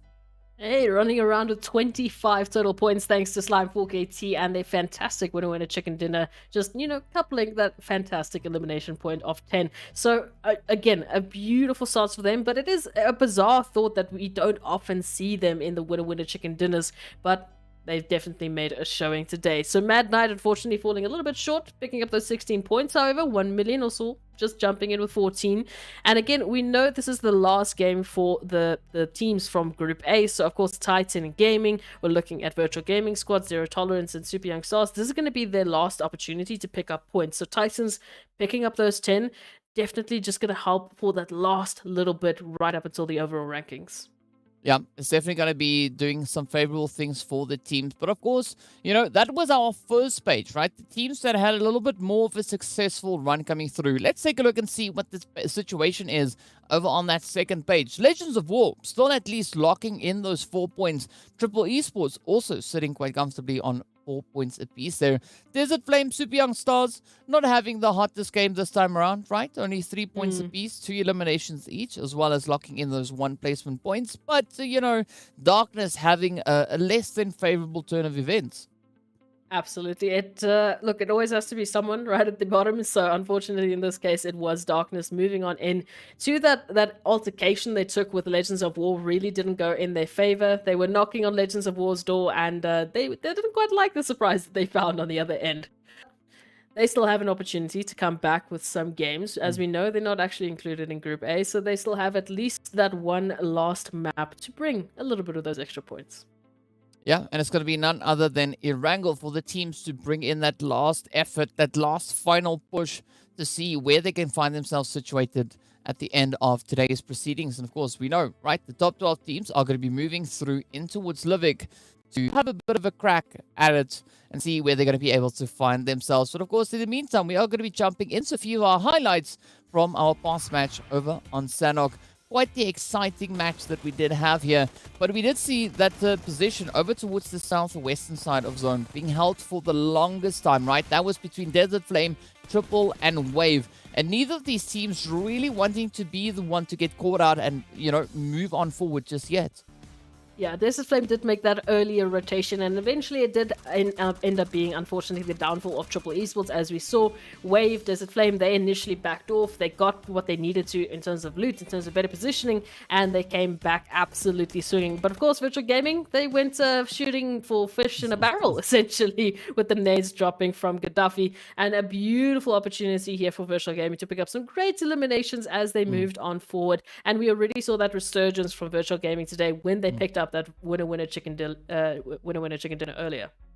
Yeah, winner chicken dilla. Yes, 100% agree with you on that one. But of course, speaking about dillas, right, we need to take a look at our overall rankings to see what the point situation is. I got to tease you a little bit every now and again. Of course, I don't know. That's what you said. It's not what I said. But as you can see, Slime 4KT need no introduction whatsoever as they sit at the top of the leaderboard. 2 winner chicken dinners under their belt and 296 points secured. 10 points ahead of Titan Gaming, who are done for the day. Ooh, yeah, no, they are enjoying the points that they currently have, but Titan Gaming still making a good splash up in second place, followed by Leaders Esports and 1 million. As we trickle down the scoreboard, of course, we've reached the 200s clubs, and all of these teams are really enjoying the success that they have at least garnered up until this point. So I'm pretty impressed with the teams to pick up such a huge last little splash of points as we move into the last map as well. Titan, of course, being one of the only from Group A really on this first page, making a bigger statement than most. Yes, definitely making quite a bit of a statement. But as we are getting ready to take a look at our second page, right, we know that the teams are at this point playing to get themselves into the top 12. Blackjack, they've been the gatekeepers of the top 12 for the longest time. And at this point in time, they are at least 20 points ahead of the players hot on their heels, right? That's going to be none other than Arab Golden. As you can see, we could maybe still see a bit of a change up coming through there, right? Virtual Gaming, they've concluded their games for the day. They're sitting on 20. So it could be that opportunity still for one round. Myth, Blackjack, Arab Golden, Mad Knight, and TEAMLAG to make a rush and see whether or not they can get themselves even further and more secured into that top 12. Yeah, just get themselves that Livik action. Unfortunately, Super Young Stars, Zero Tolerance, and the like won't necessarily be joining the rest of their Group A teams, but they've at least put in a very good showing, and they find themselves in a good position. I would say 16th for Super Young Stars, so currently they're picking up at least a few bonus points. Might actually even change that up depending on how the last page obviously is going to change with this Erangel game. And I am impressed with, obviously, Zero Tolerance just picking up some of those eliminations towards the end. But, of course, Desert Flame have made one of the biggest changes leading into today's games. Not only that, right, but the teams that we are seeing on this final page, these are the teams that had a little bit of a slower start to their proceedings, right? But they've definitely been able to find a little bit more of the rhythm. As we've been progressing towards today, that's where we saw these 4 teams really starting to up the place, right? Zero Tolerance finding a winner with a chicken dinner, but early on in the start of this week. And as I said before, right, not really being able to replicate those efforts successfully. But again, I'm quite hopeful for these teams moving into our next week because they've already been showing a beautiful amount of growth coming in. We see them really starting to hone in their focus even more so. And I do believe once we step into our second week, back on Tuesday, right, we are going to be blown away by the pushes coming through from our players in those teams. Well, and of course, speaking about, some beautiful things, we also have to give a big shout out going to our sponsors there. So our shout out is first up going to be going out to Oppo, right? Born to win. Welcome to the amazing match, or the exciting match, brought to you by Oppo. Get your gamer mode on with the much loved Reno 7 series. And aside from Oppo, we also have to give a big thank you to Monster Energy, our official energy drink partner for the PUBG Mobile Pro Leagues. Now, we've said, some really great things about these sponsors, and all of them, of course, are true because, they are assisting in making this event possible, and that's resulting in some beautiful showcasing coming through from the talent available in the Africa region. And of course, now, we got to be trying to top that off with our final match of the day, right? Our final 16 teams having to step in, showcase what they can bring through on Erangel, and whether or not any of them could potentially make a run to get into that top 12. Yeah, and get a run into Livik, of course. As we know, this will be our second last map for the day, but not necessarily including all of the other teams moving into that last phase. So Erangel, now with less Titans, less virtual gaming, less super young stars, and less zero tolerance, will be providing a very interesting topic. As we know, these last games tend to be a little bit different because of the group changes. Next week is going to be a whole completely different ball game, but for today's standings and the way that we've been working with these statistics, I'm looking at Triple Esports. I'm looking at the previous, Erangel double up winner chicken dinner winners, as they have been some consistent players on Erangel. Well, I mean, speaking about consistency, right? I gotta ask the question as to where you think the flight path is gonna be, right? So before I ask you about the zone, I'll change it, right? Where do you think the flight path is gonna be? Before we get to see it, where do you think it's gonna be? Let's just go straight through the middle of the map, like around Milta Power side, all the way to maybe Georgia Pool. Please. Well, PUBG Mobile. I mean, let's hop in game to see how accurate that was. Of course, well, we know the answer, right? We can see the lovely Sosnovka Island down below, so that means we're starting towards that southern side, nowhere near Georgia Pool, as we see mainly eastern edges of the map being prevalent here. But there we have it, right? Flight path is going to be pulling up towards Stalber. So it went in the direction we were asking for previously. So maybe we could get the zone that we were asking for previously. Well, whichever zone we do get at the end of the day, I'm going to be happy with, because we're going to be seeing PUBG action regardless. Yeah, we're not going to mention which zone we're talking about, of course, because we don't want the PUBG servers to hear us and well, just curse us, because they tend to do that. And I feel like you keep asking me the flight path is literally the one we don't get. Like, stop asking me. They can hear us. You need to ask me what I don't want to see. But that's exactly what I did, right? So you said you don't want one that's over towards Georgia Pool. And that's what we got, right? So they delivered. PUBG delivered. So here we are, looking to see where the zone's going to be taking us. Of course, Wasted bring our longest elimination in, right? The furthest range, 330 meters. Holy goodness, right? That is quite a bit of a range. We can see Gary Boy in there on 320 and Momin coming through from the side of T-Birth there.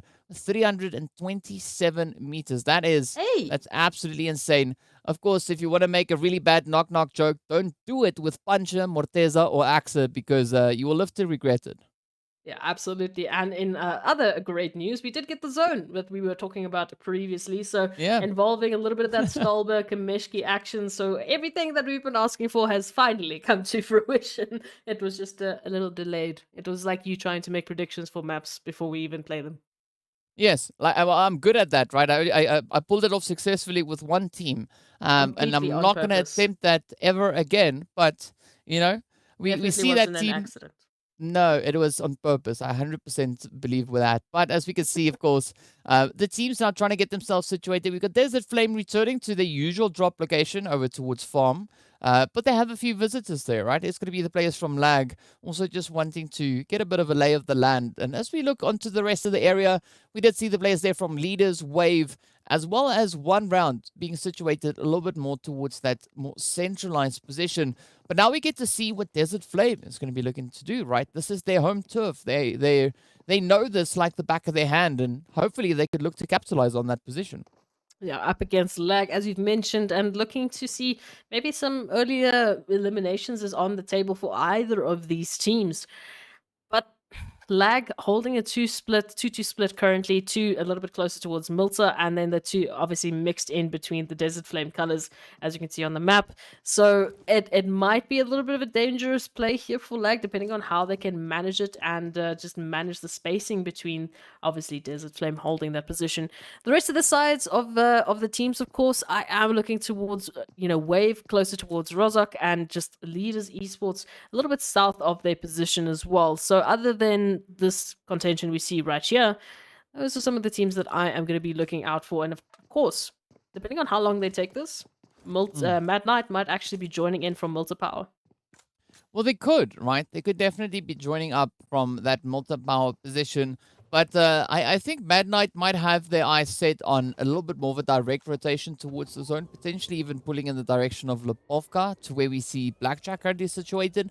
But another position that I'm going to be looking to is what Arab Golden is going to be doing, right? Are they going to be opting for a little bit of that VST flavor, or will they take a little bit of the Desert Flame Spice, right? But if they're going for Desert Flame Spice, they need to be rather quick on their feet, because Desert Flame looking to rotate back further up in towards the zone. Yeah, as you've mentioned, of course, Arab Golden needing to choose which bridge they rotate off from that military base island. Same can be said for Seoul Esports, of course, who also find themselves here towards the dock end of military base island and also need to make that rotation. So far, they've been consistent with picking that eastern side of the bridge, so I don't think that they should be necessarily joining Arab Golden, but they might be jumping into that Lag Desert Flame territory, which could be very devastating, depending on how long they kind of stick around. So hopefully that jump out from Desert Flame will be the signal for Lag to also make their push into the zone. Yeah, I mean, it could be a bit of a prompt there to get those rotations coming through. But I mean, one team that is not two-faced about rotations at all at this point, from what we can see at least, it's going to be the players here from Arab Golden, right? Moving all the way, or starting all the way down on that Sosnovka Island. They've got the longest distance to try and cover to get themselves situated back in towards the zone. And the challenge is going to come when they start rotating up, right? Which way they're going to be going. In the meanwhile, we do have Flacco, finding a bit of a knock there, but of course gets taken down by the nade as it gets sent on up. 1-9 quickly moving in to try and bring their players back up.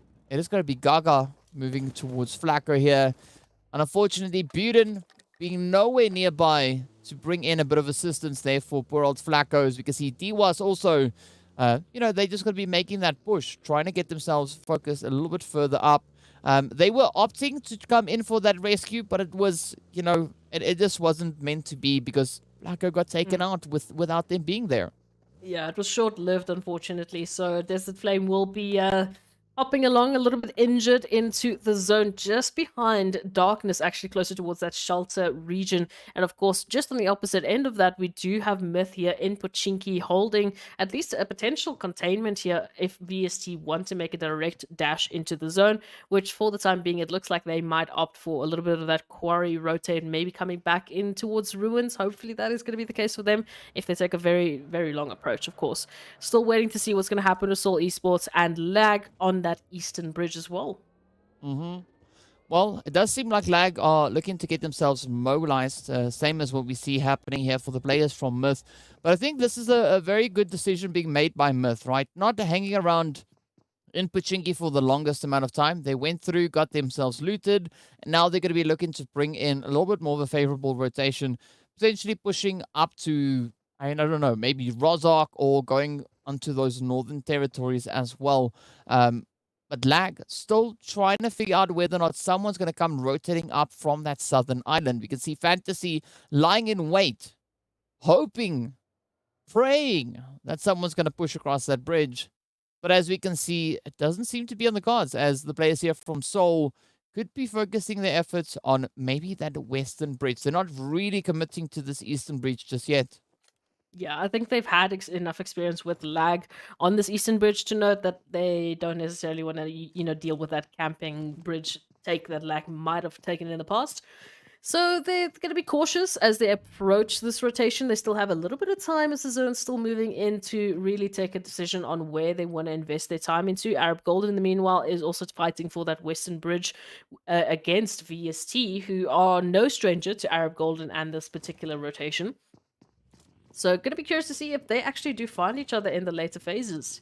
Slime for KT as well. They've pretty much just been left to their own devices here in Yasnaya Poliana. Yeah, and I mean, I think the teams know by now where exactly they would be able to find the players there from Slime. But of course, Arab Golden, they were pushing towards that Western Bridge, keeping the players, here from VST on their toes. We can see Zuxi now just trying to send out a few welcoming shots there. Unfortunately, Arab Golden, they're going to be rotating a little bit further away instead, opting for that Eastern Bridge. And this could result in Arab Golden pulling into a pretty sticky situation between Seoul Esports and LAC, who are still situated on that bridge, and they've not yet moved on.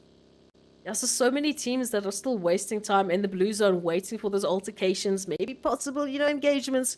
So absolutely, Arab Golden, they have no idea what is in store for them. They're just making a normal rotation, right? Western Bridge doesn't work out, we go to the Eastern Bridge. I mean, it's a pretty easy 50-50, but they obviously don't have the information we do, so this might be a lot messier than they were hoping for. Of course, the rest of the teams have made that rotation, so the push that Lag, Seoul, and Arab Golden need to make has been at least a little bit shortened. Yeah, let's see. Oh, there we go. Sin getting picked up as a Soul now, just looking to capitalize on their 2-2 split coming through here. That blue zone is going to be quite in play. We can see at this point, there's still a minute and a bit of change left before that that zone starts closing up once again. And that's more than ample opportunity for the players here from Arab Golden to try and get themselves off of the southern island. And there we go. It is going to be at least one player, Ilyas, to make that dash. Oh, up comes Angelo, also successful in pushing across at least the entry point. But now, YC and the rest of the team here from Seoul going to be continuing on with the barrage of shots. And Angelo really feeling the sting come through now. Oh, in the zone as well, so trying to get those HP bars up quick as possible. But Ilyas also now managing to take down Hemo, looking for that angle, just that final shot that needs to connect. And then they've managed to take down 2 from Seoul Esports. So this is the space they need. They can then just focus on the dash into the zone. Well, let's see whether or not they're going to be able to pull this one off. So far, looking pretty dreadful here. Oh, Angelo trying to bring in that response. Not finding the necessary hits. But this could be the confirmation on Hemo, and it is indeed, as the players here from Arab Golden are just looking to alleviate enough of the pressure so they can get that rotation sorted, right? So they can continue to push further. They're not really intending on staying on this bridge, but Seoul not having much of a choice in this matter, as we can see. They're now having to try and patch their players back up. They've lost one player, and Rauf still, in a position where they could get saved. But there's going to be a long play now for Mad Knight, or rather Seoul, to get themselves repositioned as we jump over to Mad Knight and the players here from Lag, getting into a bit of an altercation on that very edge of zone. And it was a saving grace for those two teams, Seoul and Arab, that Lag actually made the rotation into zone. They made that dash, but straight into Mad Knight's locations. So Mad Knight now down with 2 players left alive to try and fight up against Lag Esports and their superior numbers, holding that ridgeline and looking to potentially send Mad Knight back into the lobby. Oh, here we go, right? Here we go. We got Lag now holding strong, but Agent 47 got those nades in hands. They want to reach across the ridge, and there we go. Finding a bit of a position. Beast not taking too much damage, but, damage is damage at the end of the day. But Gaga trying to sneak on through, sends the nade out, doesn't find the position. Dyson, though, is going to go down. Fantasy gets traded as the shot gets found. But here we go. Mad Knight will continue with their reign of terror as they're trying to reach across with these utilities. Gaga, slow, steady push on towards Agent 47. Not finding the opportune angle just yet, but 1-9 now opting into the vehicle, looking to get themselves resituated. Up comes the Derash, now moving it behind 47. The shots connect on up, and that is it. Lag finding that opening that they've been waiting for. But are they going to look to continue with the aggression and close up this entire altercation? Well, that's going to depend on what's going to be lying up ahead of them as well, because the Beast now left to their lonesome, trying to take a rotation into the Ooh, a bit of a ridge line. Has a drop on A9Q, but no.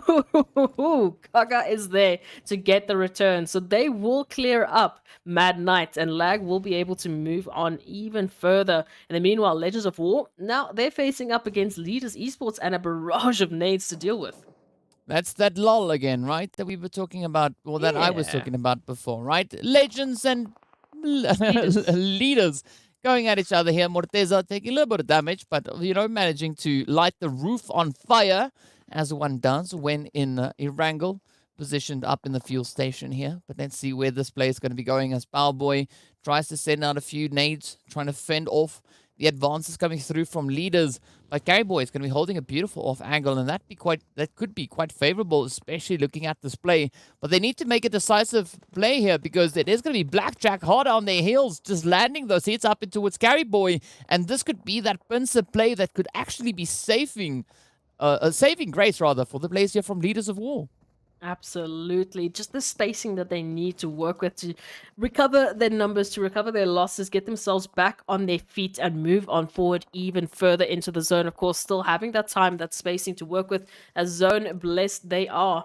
But they are one down, so any sort of spacing, any sort of saving grace at this point in time will be welcome. Blackjack Esports, of course, still hot on their heels. Darkness looking but teetering, but not quite yet investing in this. They don't want to give up any sort of prime position they might have. They don't want to give up their chances of moving further in this wrangle, as we still have 15 teams left moving into this third phase. Everyone is vying for an opportunity at that winner-winner chicken dinner. Well, let's see where they're going to be going, right? This is where it's at least for now, over on the east. And, oh, Blackjack taking a swing at everything that moves, right? Turning their attention over on towards Darkness there for a brief moment as well. But I think at this point, leaders trying to decide where they want to go with this, right? Because they're in a position where they can actually, you know, still take a controlling position wherever they go. Should they push towards that water's edge? Should they stay where they are right now? They have the luxury of making that decision. But as we look over on towards the western side, right? Triple and Myth, not really in the exact same kind of setup here, right? Even though Myth is moving further towards the eastern edge, Triple, they could find a little bit of tranquility on this side. Absolutely, and I do like the position that we currently find Slime 4KT and 1 million in, just vying for the edge of Yasnaya Poliana here towards the eastern point of that zone. I feel like that could be a very interesting engagement should they actually take that. Of course, Seoul Esports still out in the zone, have picked up at least, I believe, one of Slime 4KT's members there as they move into that eastern point as well. Lag now joining Slime 4KT, so a lot of action might be occurring on that eastern side. Yeah, I'm liking the push going through there from Lag, but it does seem like they are trying to just keep their distance somewhat. But you can see also Blackjack trying to anticipate a bit of a play here. So we've got MG moving a little bit further afield, but that zone is going to be centering up right on one round as they now look absolutely sealed into the slot here. But all right, we still have Triple Esports to move through on that western side alongside Myth. Wave coming in from the south, leaders pushing in from the south as well. And of course, our team there, Legends of War, are going to be put to the test as Blackjack are still to decide how they want to play this one out. But Soul caught in a very, very challenging position.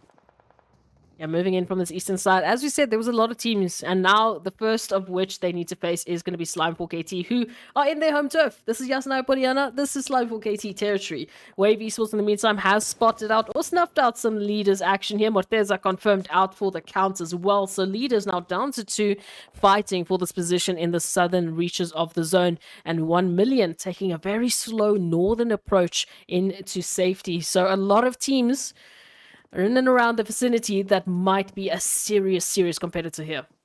Yeah, but it does seem like Blackjack are going to be keeping the pressure on, at least on that southeastern side, as they do find a few opportunities on towards Lag, but Lag is going to be making that plunge for the bridge. Wave now also trying to deal with all the threats, the pressures coming through, as we can see the players from Triple and VST trying to get themselves established, moving in on this western side. But look at this, it's Abud. Got a little bit of a favorable position to play at here. Let's see how this one goes. The M7, meanwhile, will get traded down as Fivo finds the sprays. Up comes Hainsley trying to close it up. There we go. It is going to be a signed, sealed, deliver situation. Of course, Black 7 now for the side here of Triple. Going to be looking to just get themselves slightly situated up on that elevated position while the rest of the team are still facing the onslaught coming through here from VSC. Yeah, smokes being popped. VST trying to recover their numbers as much as they possibly can, especially given the time that they have to deal with. Wave now jumping into the action as well. So VST on a bit of an opportunity here for, well, a potential disengage. All they need to fight up against Triple Esports and Wave, who are trying to apply as much pressure as possible to them. Yeah, it's going to be a bit of a sweaty play to be had, especially looking at the southern situation here.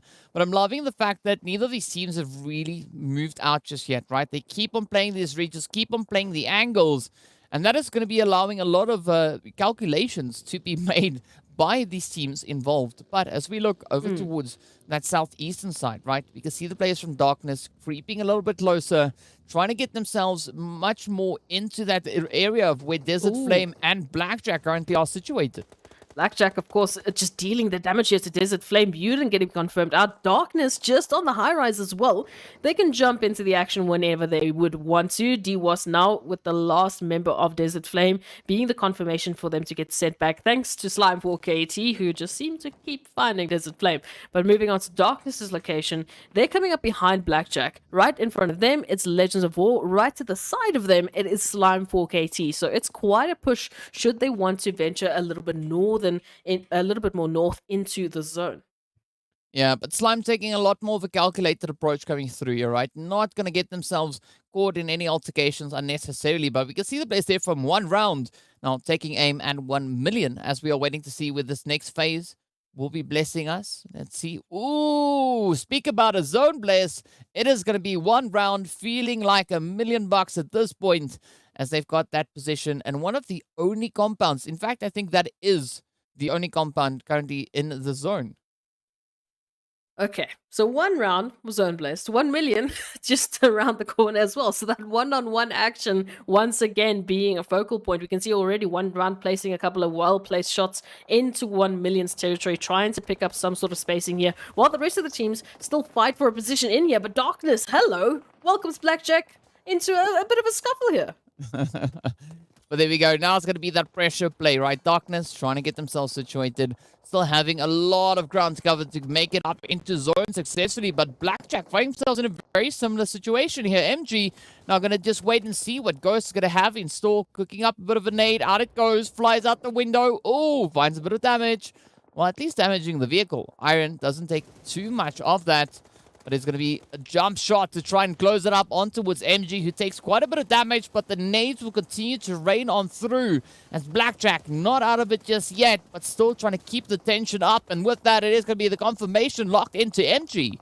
Yeah, MJ getting sent back into the lobby alongside the rest of Blackjack Esports, but it is still not over. Darkness now taking a couple of hits here from Legends of War, and Soul being sent back as well, coming through from that eastern side rotation against Slime 4KT. Unfortunately, they did manage to take it down 1 or 2, but it wasn't quite enough to push on through into that zone. Of course, Lag and Leaders here on that bridge line, just vying for an opportunity to get into the zone. Again, Lag, Slime 4KT, Legends of War, Darkness, not in zone just yet.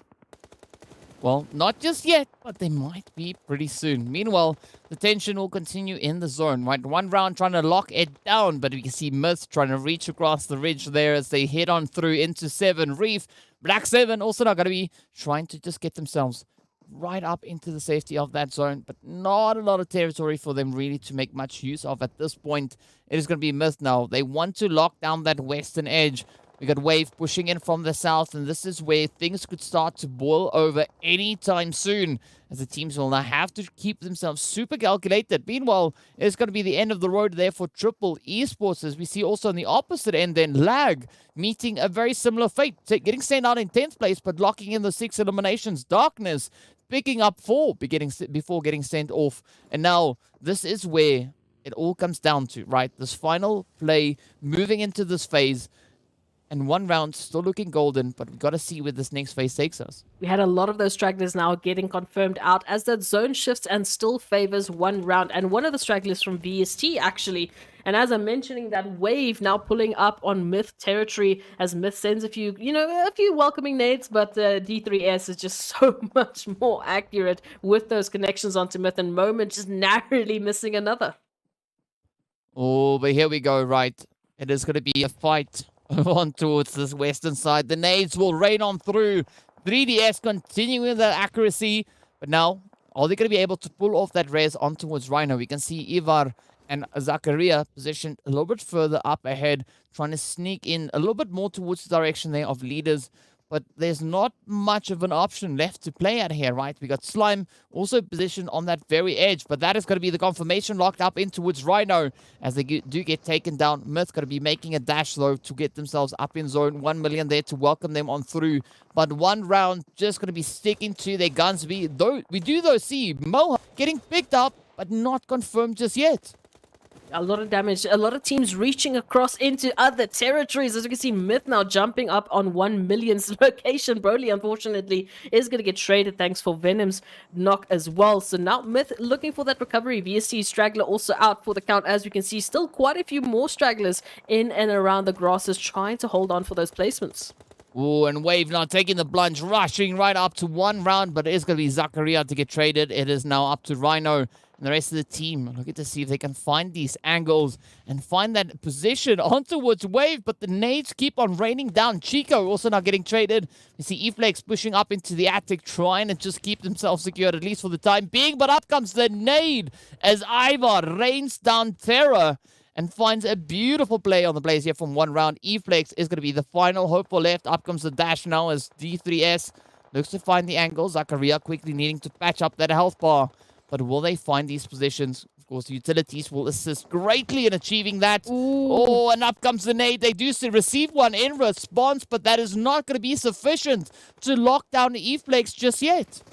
Oh, Eflex not getting that mid-kit up just in the nick of time before Wave Esports come through for the cleanup. And we take a look to our final 3 teams in highly contentious positions here. We've got 4KT, we've got 1 million, and of course, the team reigning supreme with numbers and momentum. It is Wave Esports holding 4 here to this recently taken compound. And they are looking very, very good for these final moments.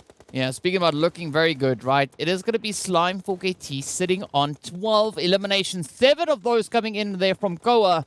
But of course, Wave now also pushing up into the attic, trying to play out this little peaky hole they've got here. We can see Lazy Boy up ahead. It's going to be D3S rather, fishing for those hit markers, not finding anything. As you can see, 1 million instead. They've opted in behind that rock. But Pronto and Koa still in a position where they can lay down a lot of pressure, right? They've got these angles locked into zone, and 1 million now have to push towards them. So this could be the position where this whole situation turns on its head. Absolutely. 1 million Esports now trying to hold on to whatever numbers they do have, getting the res coming on through, but it's not going to be as easy as you would think. As you can see, the Hellfire raining on through, the nades trying to reach across. Senke still bleeding out, and Lazy Boy taking so much damage in the zone. But now the res actually came through on Senke, so Senke now has to get their HP up back to where we would want it, and then, well, return the favor to Lazy Boy, I guess, to get the res.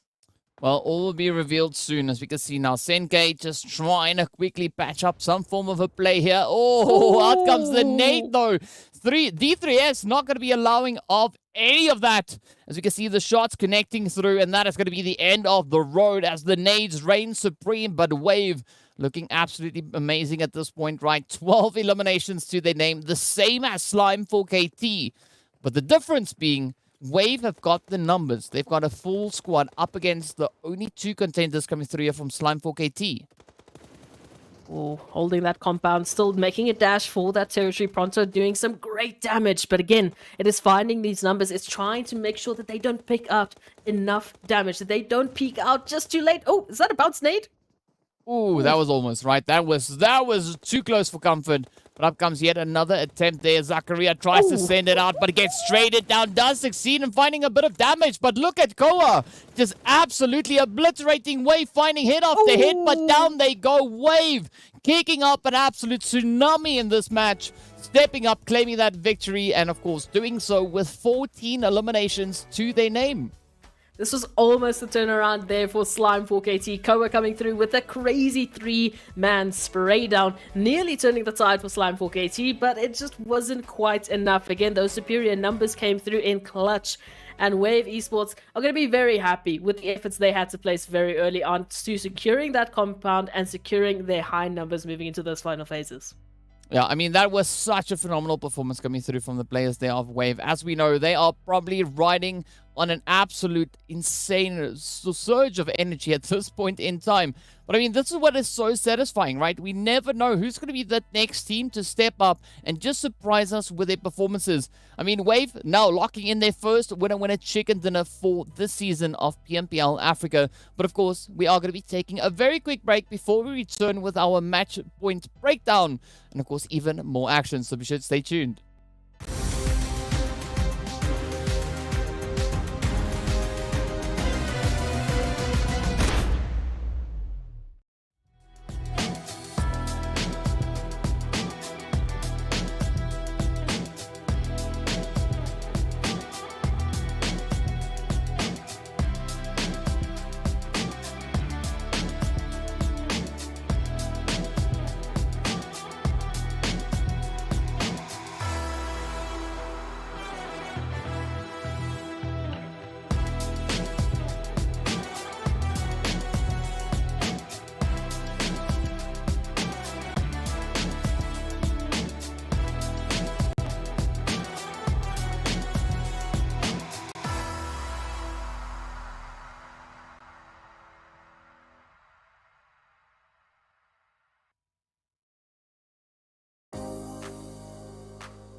I've been waiting here for a little while. Keep me on my toes, 'cause that's just your style. Baby, can you make your move? 'Cause we don't have forever. Baby, I could take your pain and turn it into pleasure. As time goes by,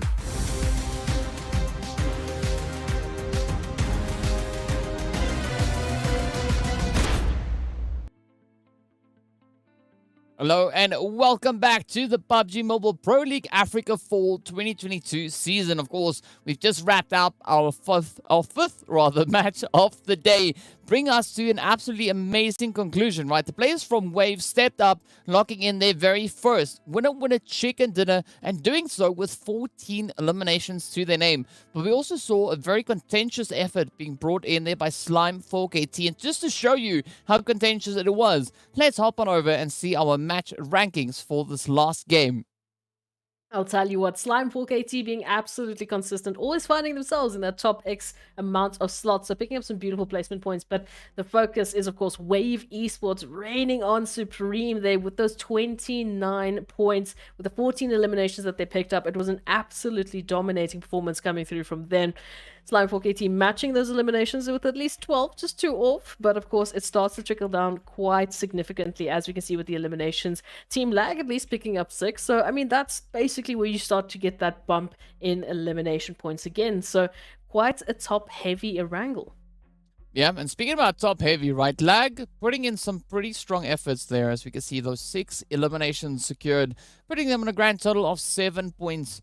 But I mean, surprising to see one round having not a single elimination. At least they are able to capitalize on those placement points.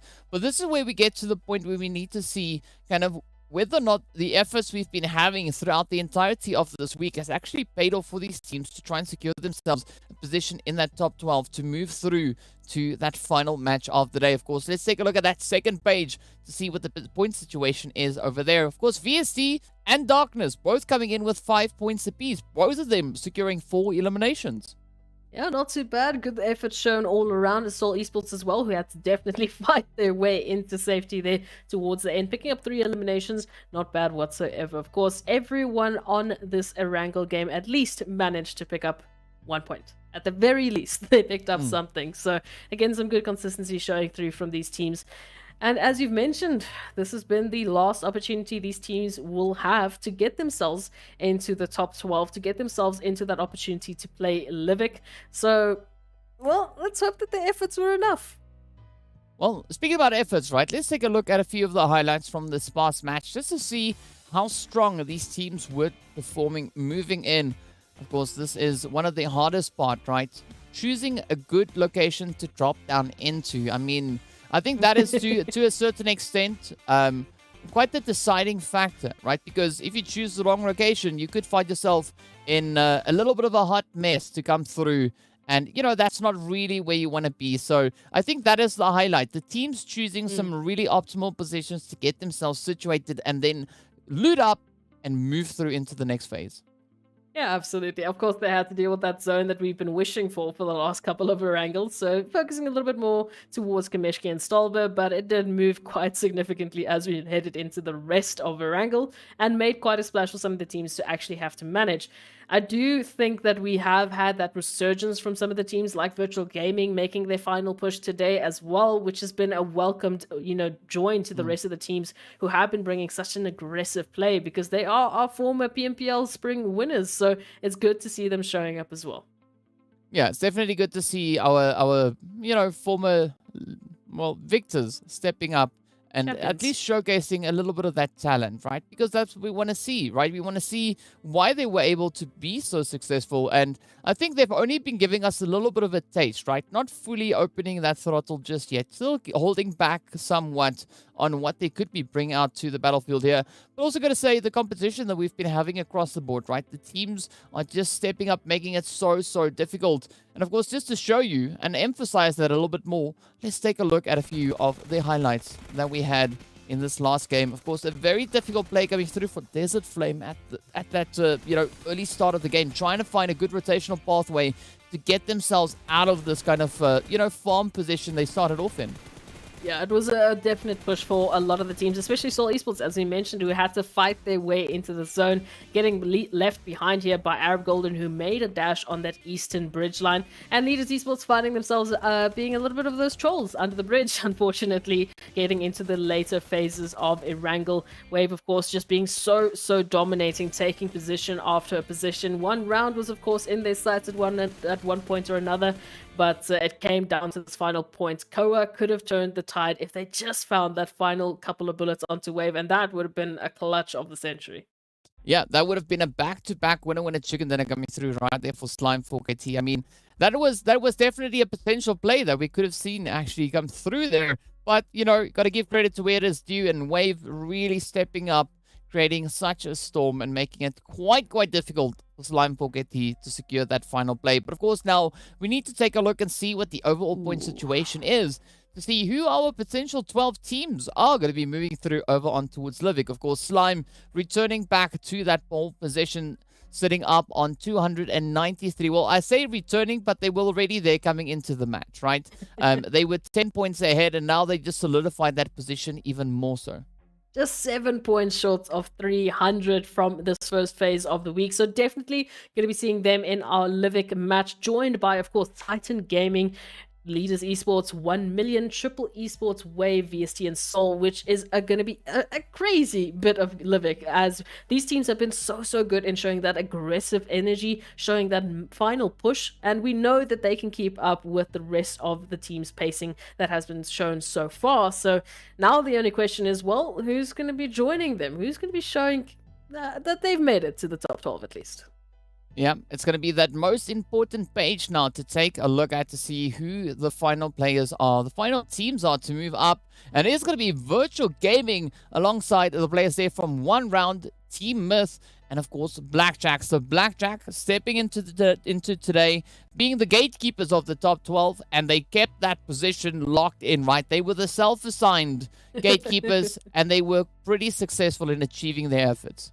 Arab Golden just 20 points short from toppling that position for Blackjack Esports. So a very close and contentious day of games. We did have a couple of shuffles in the top 12 at least as well. So that's really good to see. As we've mentioned, the top 3 that start off the week is not necessarily the top 3 you're going to be talking about leading into the end of this phase. But that's our top 12. We know now who's going to be joining us on Livik and who's going to be making that final push for bonus points after the first phase of the week. And so far, DK, I feel like we've really been having those constant storyline shifts. We've been having teams bringing that change of momentum in. And for some of the teams, they didn't quite have that performance in that first week, but they've definitely stepped up into the later phases.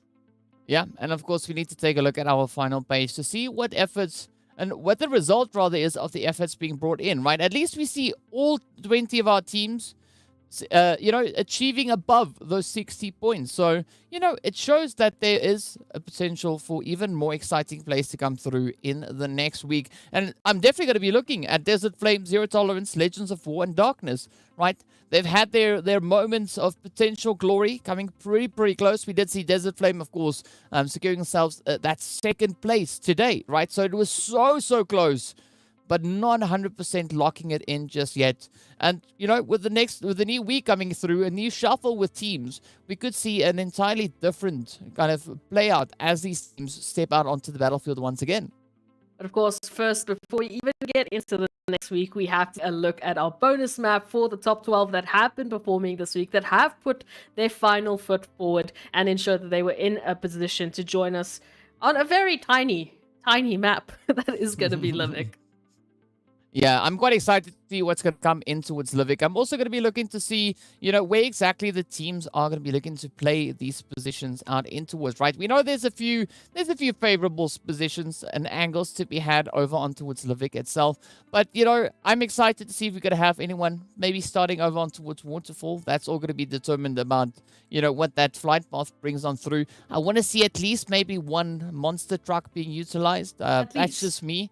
Not that it's going to serve any purpose, but, if not, why not? It's there. You might as well just use it. But I think it's going to be quite exciting to see what the teams will bring through as they move in towards this Livik match. As you said, right, it's going to be our bonus match of the day, of the week. And it's a good way to just round everything off. Of course it is, because there's going to be monster trucks, there's going to be P90s moving into Livik, and of course a lot of close quarter combats. We at least do shrink the teams to only 12, so I can imagine if there was like a 16 team set on Livik, that would be a little crazy. So we've at least limited that to the top 12, because yeah, going from that Miramar into Erangel into Sanhok, 8x8 to 4x4, now to 2x2. I can't even imagine the craziness that is going to do with the teams and the energy that they've been showcasing up until now. How might their stratagems now shift? Because, well, now they're playing for an even better boost into their bonus points. Yeah, I mean, you could be expecting to see a few of those long-range hits coming through, right? The teams or the players utilizing a little bit of that bolty action, right? Maybe we could see a little bit of the AWM coming through, or the AWAM, as I like to call it. But I got to say, right, that P90, that thing is an absolute beast, right? 50 rounds in the magazine there. You can just go to town and not really worry too much about reloading, unless of course you take on multiple targets. Then you're gonna have to reload. That's the inevitable part of that.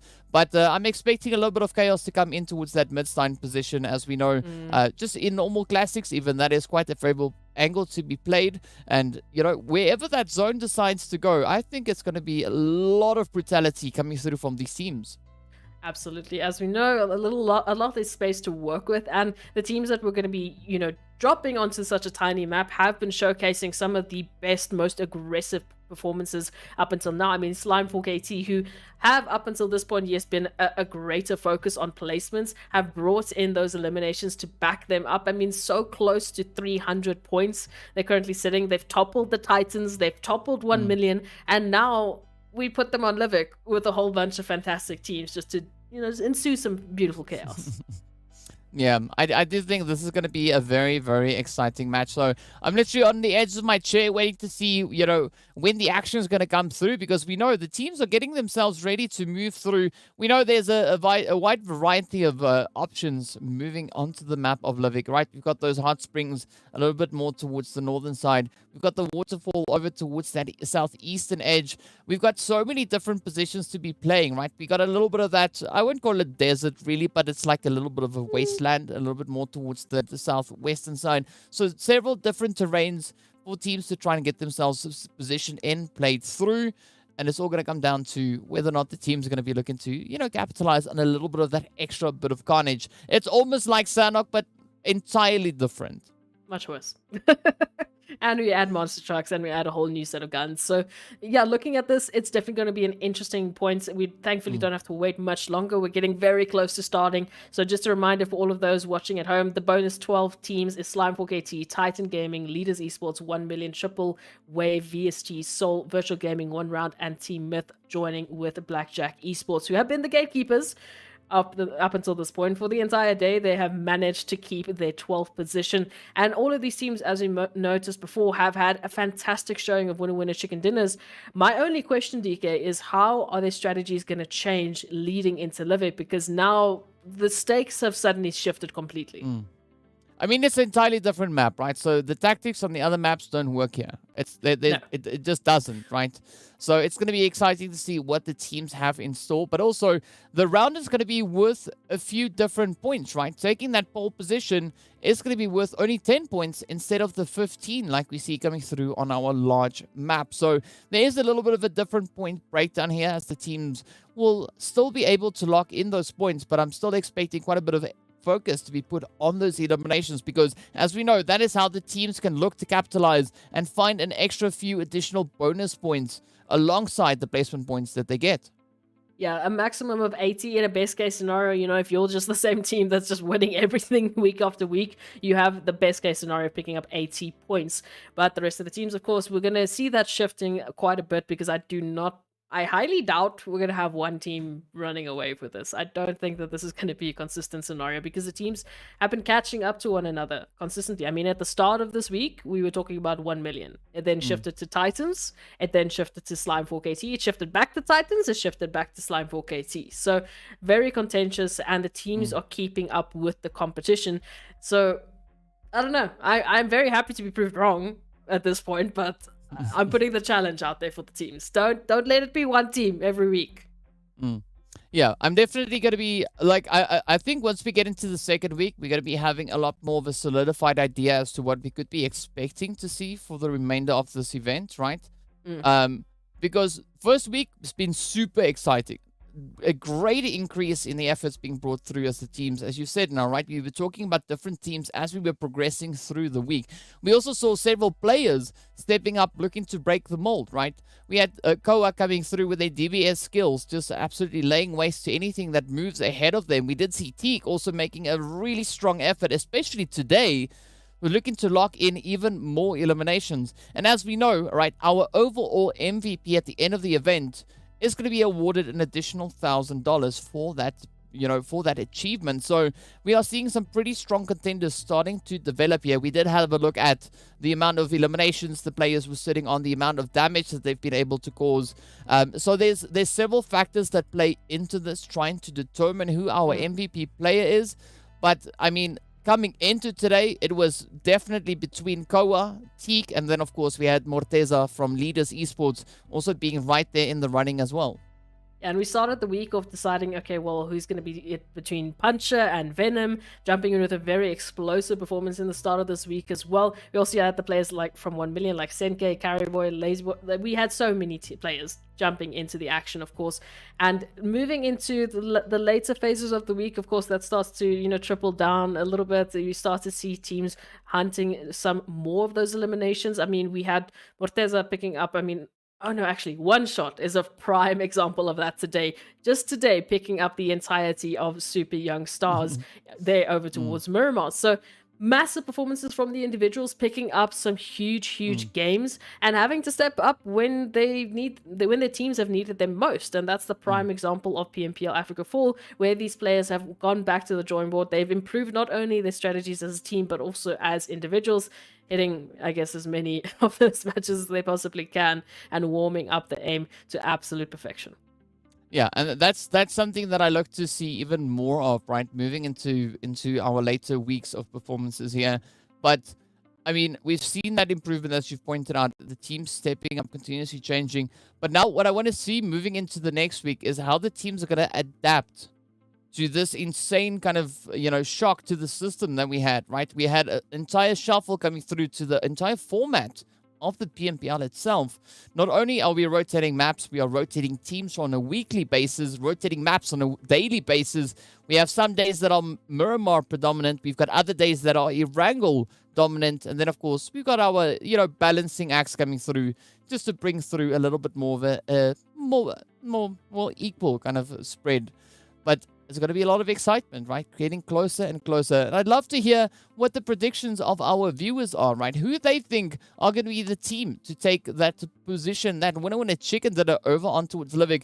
Be sure to let us know over on the socials. You can hit us up on Facebook as well as on YouTube where you are right now. And then, of course, over onto TikTok as well. Be sure to include the hashtag there, PMPL Africa. Let us know your thoughts. Give us your prediction before we jump over in towards Livik, as we know it is going to be absolutely jam-packed. You know who our top 12 teams are to make their way. But tell us what you think the eventuality will be of this one. Absolutely. I couldn't place numbers right now. Even though we have an idea of the overall standings, I feel like that all gets thrown out the window when we go on towards Livik because of obviously the change in size that these teams have to work with, because the teams that are joining this action, and well, now suddenly, as you mentioned, the stages have completely changed. You know, what's on the line has completely changed. It is that push for those extra 10 bonus points right on top of what you've already earned. So teams are going to be pushing as much as they possibly can to pick up as much as they possibly can, because bringing in that strong of a foundation into the finals, as you've mentioned before, can make massive differences for these teams in their final standings. Yeah, definitely can. And, you know, for the people curious as to why we are explaining so many things, right? We had to go find a better plane.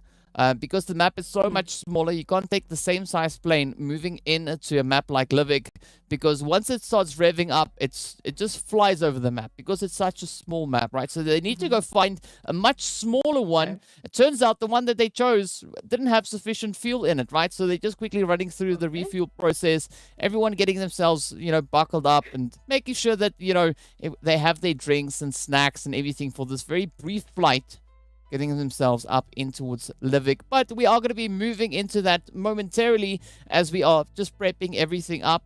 It does seem like the engines have been warmed, and we are going to be moving into that game right now as the pilot has taken off, and we're about to see where that flight path is going to come through. It's going to be starting a little bit further on towards that northern side, over towards the northwestern edge to be exact. But this is where the teams now get to quickly rush on down, get themselves situated. And we can see Slime 4KT already taking an early plunge, right? Moving right up into that far northwestern edge. Yeah, jumping into Wengen, so they have an opportunity here to get themselves looted up as soon as absolutely possible. Of course, the rest of the teams like Titan and Soul fighting for a little bit of that Blomster control, as we can see. So that could be a very interesting hot drop action right off the bat. Well, let's see where this one goes. It is going to be Soul and Titan fighting it out for a little bit of a position here. Ooh, I mean, I've dropped down here so many times. Quite an exciting spot to start, but let's see where this will go and whether or not the players from Soul or Titans will be the one to get that position locked in and, you know, maybe live to tell the tale as they move a little bit further on forward. It is going to be Teague to come through with that devastation once again. Finally heads up onto his Hemo, but the Flames is going to be stopping them from pushing up further into this building.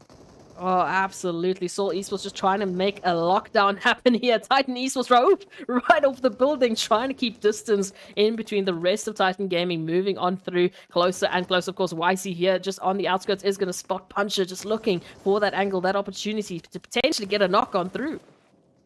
Well, let's see. This is going to be Buncher looking to follow through. YC. Oh, no. The animation of getting over the wall is just too slow. And unfortunately, the Titans just too quick on the triggers there. Just step up and lay waste to them. Yeah, for the rest of the teams, we shouldn't be seeing any crazy hot drop action right off the bat as well. VST is pretty close to Myth there, over towards the eastern ports, and the rest of VST closer towards Shipyard. And of course, that zone now moving on in, centering around Midstein. So quite a good opportunity for some of these teams. No surprise, really, to see that happen, right? But also quite an exciting bit of action coming through up in towards Blomster, as we saw there. You know, Blomster never disappoints. Always a hot position to play in. But we also see the players from Virtual Gaming actually pushing a little bit further up, right? Trying to move as far north as they can find themselves. Pretty close to Rose. Also, they're just on the outskirts of Iceborg. So that could be a little bit of a delayed rotation coming through, an intentional delayed rotation on that end. But Blackjack, right? We see them all the way towards this far southern side in that logistics center, looking to just go about, grab some good loot before rotating further up. And of course, Wave, They're going to be all the way over towards Refinery and that dormant volcano. And again, that's also going to be allowing them a little bit of breathing room, right? Because they're not taking that immediate plunge to get themselves situated in the zone. Yeah, the spacing is going to allow them potentially just to jump in just behind Leaders Esports, who might take a position closer up to center zone. We also have Virtual Gaming right up until the top there by Iceborg and Rose Farm, well, situated mostly between Iceborg. But the rest of the teams making a little bit of those rotations, getting closer and closer into the zone. We do see Triple getting very close to Virtual Gaming territory currently, so we'll be curious to see if they jump into anything else. One round, and Slimefork KT, of course, just left to their own devices for the time being, just waiting for those rotations to actually head on through because, well, it's such a short trip to make. Yeah, definitely such a short trip. Wow, too many S's there, S. Sorry. I can't say all these And then S's my name in such is S close as succession. well. Oh, Yes, I can't say sorry. all these S's in such close succession to each other. So sorry. Unless I say that, then I can pull it off. But the rest of the time, it's quite challenging. But, you know, either which way, the teams are going to be looking to bring in those efforts to get themselves into a little bit of contentious play here. Slime, they've got a nice, easy rotation up towards stable, right? It's going to be a nice and stable approach. Nothing really too much to be worried about. I'm even loving the position coming through for the players of Triple Esports, right? Also completely uncontested up in towards that slight center zone, but not entirely smack dab center zone. So there's still a few plays that they could maybe sneak up on us. But as we know, moving in towards Livik, it's going to come down to whether or not you can capitalize on your sneaky positions, right? A position to be holding is good, but you need to be somewhat sneaky with it. And we can see the players here from 1 million waiting in anticipation for any bit of action to find it to them. But I think one round are really going to get challenged pretty soon, right? It's smacked up center zone, as you said, right up on towards Midstein. And I'm expecting a few contenders to roll on through. Oh, absolutely. Now, 1 million spotting out Leaders Esports here and just giving Morteza a little bit of a haircut. Not necessarily what they were looking for, but it's okay. We'll give a 4-star rating later. Wasted also just so low, and that nade follow-up might be the confirmation. There it is. Shadowin and Carryboy now. Well, they need to turn this around somehow. Well, as we know, 1 million is a super aggressive team when they decide to be, right? And I think this is where Livik could actually be playing in their favor, as they've already been able to find quite a good angle on the players here from Leaders Esports. As Wasted now gets taken away, it all now turns to Carryboy and the rest of the team. Back on a three-player squad they go. But, I mean, it is going to be 1 million with a full-on onslaught here, as they are looking for these angles, looking for these positions to play onto the players now from Leaders. But they need to be rather swift with it, because all the shooting is going to be attracting even more teams. And of course, Sedgay leading the barrage here and is going to get knocked on down by Carryboy. Now, Shadowin trying to reach across, trying to avoid the nades as well. Lazy Boy being so good with the nades and the backup. In the meanwhile, Carryboy just looking for an angle here to get involved. Marshall still ticking down damage, but not quite yet confirmed. There it is. 1 million, starting to lose some numbers. Yeah, definitely starting to lose a few of the numbers here, but up comes Venom now, looking to see if they can bring in a bit of a saving grace here. Carryboy narrowly escaping that situation, but Shadowin not being so fortunate. As we can see, starting to bleed out. The rest of the team trying to see if they can find a way to get back to their teammate. But 1 million now having to kind of just retreat on their position here, down to 2. And this could be that bit of a bounce back coming through, as Morteza is looking for the angle, spots the movement up ahead of Lazy Boy. But fortunately for Lazy Boy, they are making their way through the compounds, and it's not going to be that easy for Morteza to lock in a solid position. Absolutely. And as you mentioned, the time that they're taking to actually finish off this battle, 2 apiece each so far, it has attracted the attention of one round, who's just keeping a watchful eye on what's going on. You know, they're just keeping control or just an account of what's happening. Titans are also moving in to just the western edge of the zone, just behind Leaders and, of course, the other team of 1 million who are still in contention.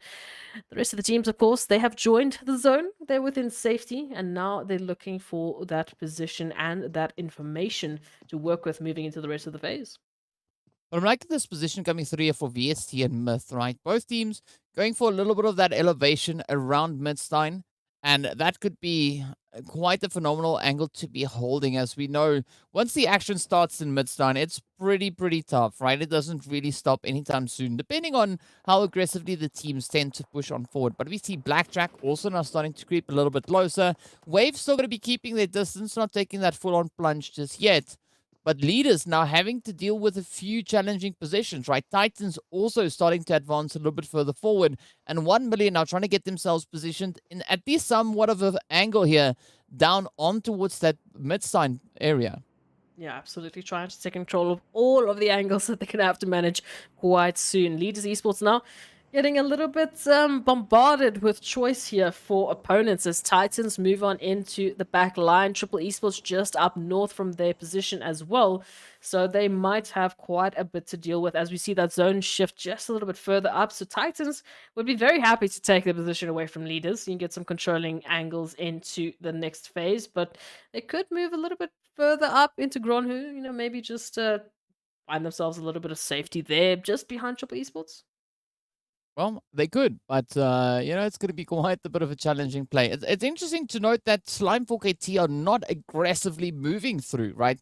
They're keeping themselves pretty much reserved on those edges. You can see a lot more activity coming through from the players there from Titan as they are pushing up alongside that western side, looking to kind of clear out that edge position. But here we have it. Koa now really close to Triple, and this is one of those maps where things are much closer than they appear when looking at the map, right? Seeing that it's so tiny, it looks like the teams are quite a distance away from each other. And in fact, as we now see, they are much closer to each other. So this is going to be a very exciting one as Koa is waiting for a bit of an opportunity to find onto its Triple. But again, doesn't want to fully disclose the position just yet. I am just going to say I am very happy that Triple Esports are purple with their logo. It's so satisfying. It's absolutely so satisfying. But moving into this, Titan Esports have actually now decided to pull up on Slime 4KT territory as they've taken a lot more of a northern approach, heading into a little bit of that stable action, moving into potentially Rose Farm or potentially just behind Slime 4KT. So danger is lurking here for the rest of the teams. At least this gives the space away to leaders and 1 million to hopefully, finish what they basically started. Yeah. There is going to be that opportunity to bring in that extra bit of closure. But, I'm liking where the teams are moving towards. Triple going to be holding on to a little bit more center zone with not a full-on send coming through really from Virtual. We do see Zeus keeping a way off angle there. Not going to be taking too much, or not going to be putting too much emphasis on staying with the rest of the team, at least not for now. I think that situation is going to change a little bit later on, but of course, we see the players here from Wave also making their way towards the zone. Blackjack have had their spider senses tingling, as we can see Zakaria up ahead, and this could be that opportunity now for MG to maybe lock in a bit of a hit here. I'm just looking for the perfect pixel placement here. Of course, the rest of the information has been sent to the rest of the team. So now the hits are going to start raining on through as slowly but surely Blackjack just look to systematically take out Wave because they have full control of Wave's push into the zone at this point in time.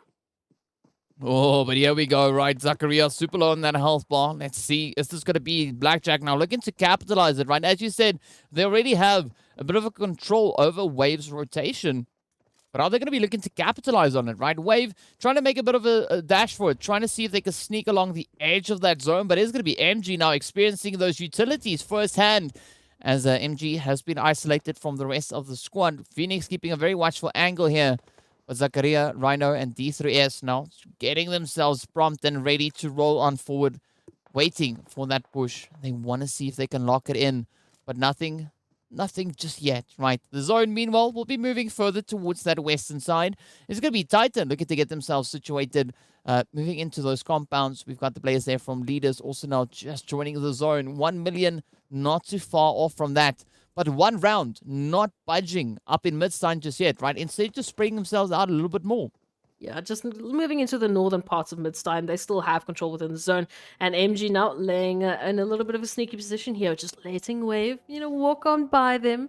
And they could actually choose the perfect flanking opposition here as Wave focuses on Phoenix and the rest. Oof. MG can jump in at the opportune moment. Yeah, but it's going to be Wave now looking to kick up a storm. Ooh. But there we go. MG with the shotty. Oh, but out he goes. Wow, that was really short-lived. We got the hits coming through. I mean, the UMP is still being as devastating as it ever was. But Blackjack still have their numbers up. But with that, it's going to be Rhino to put a stop to Chronal's rush. Zay now still in the vehicle. Still has a potential play to be made here. But there's going to be a very risky rotation. We can see VST just off in the distance. There we go. The shot is coming out once again. It is going to be Blackjack to get taken down next. And we are down to our final 10 teams. Or moving into the action, we've got so many teams in contention here. Virtual Gaming, of course, towards the northern side, taking quite a bit of damage as one shot is just on a sliver of HP. And Triple Esports really mounting an assault towards this position. But I mean, just to the side of them, they also have to worry about Slime 4KT joining this opposition. So this is going to be a bit of a three-way battle as Virtual Gaming fights for, well, survivability and supremacy of the northern side.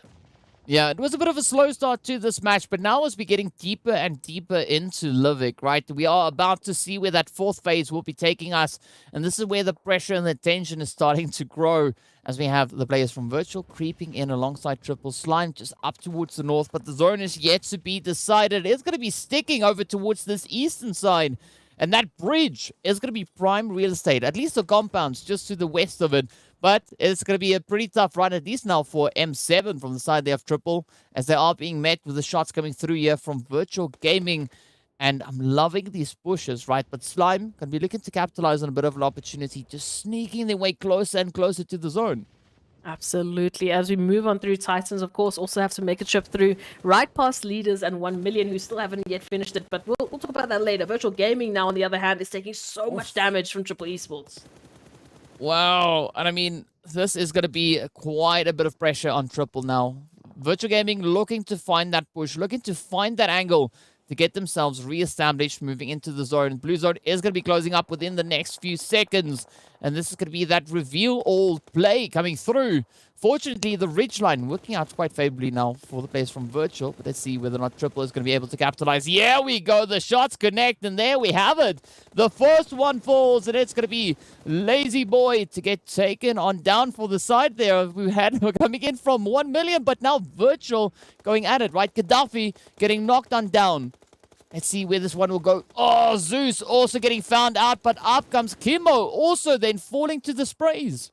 Yeah, Titan Esports also taking a lot of losses as they've jumped into the contention. Now, Virtual Gaming still up for this one, but one shot, Alpha Luigi going down. Virtual Gaming is out for the count with one shot being confirmed as well. So now Triple Esports will lick their they'll lick their wounds. Wow, English, and head into the north. Their loons, yes, and head into the northern part of the zone. In the meanwhile, Myth, VST, and one round of fighting for control points of that southern part of the zone. Yeah, but we do see the players there from Slime 4KT looking to just come bulldozing on forward. Meanwhile, Myth trying to keep up their possession off the edge of zone, but they are going to be challenged by one round and VST coming in from multiple angles. We also see the players there from Triple way off in the distance. They're not too far away, just a few meters on the opposite end of that zone. But look at this one round now, feeling the pressure there as they are getting picked up by Myth. Moment keeping a very steady position on E-Flex, waiting for the opportunity, but Knight could get eliminated pretty soon. Meanwhile, Leaders, Esports, now having to pack up their bags. But here we have it, right? VST just on the very edge of zone, waiting in anticipation to see what the players from Myth are going to be bringing in. Absolutely, moving into that southern part of the zone. VST taking a bit of a split approach here, 2 within zone 2, just on the outskirts. But of course, Slime 4KT now getting the focus from Myth. So VST, they have a little bit of time to work with. In the meanwhile, Myth making a lot of noise, focusing on Slime 4KT. Yeah, Myth now looking to be a bit of a pain in the back end here as they move on forward, finding those sprays. Go about to get challenged as we have Rhino rushing on forward. But let's see, well, that's M7 rather. Let's see will they be able to close this one out. Oh, finds a bit of a cheeky spray, quite a bit of damage to getting secured. Oh, the rush on the window. There we go. One down, two down. Goa sticking to the gun skills here, trying to lock in both eliminations, succeeds in doing exactly that. But now it's going to be the rest of Triple rushing on forward, looking to just avenge their fallen teammates. But it's going to be a very challenging position, especially now for Kamo and Black to make any substantial plays. If I was Triple Esports, I would want to get Koa out of this map as soon as possible, being an absolute thorn in their side, already picking up 2 and looking for a few more. Head is peeking out, and they are very happy to jump into the contention. 1 round in the meantime have been sent back into the lobby, and now Koa taking up the challenge of Triple Esports. Well, quite a bit of a challenge indeed, but let's see now. Kimo trying to send that nade over into its skull. Oh, finds a bit of damage. So close. Up comes the quick. Connection.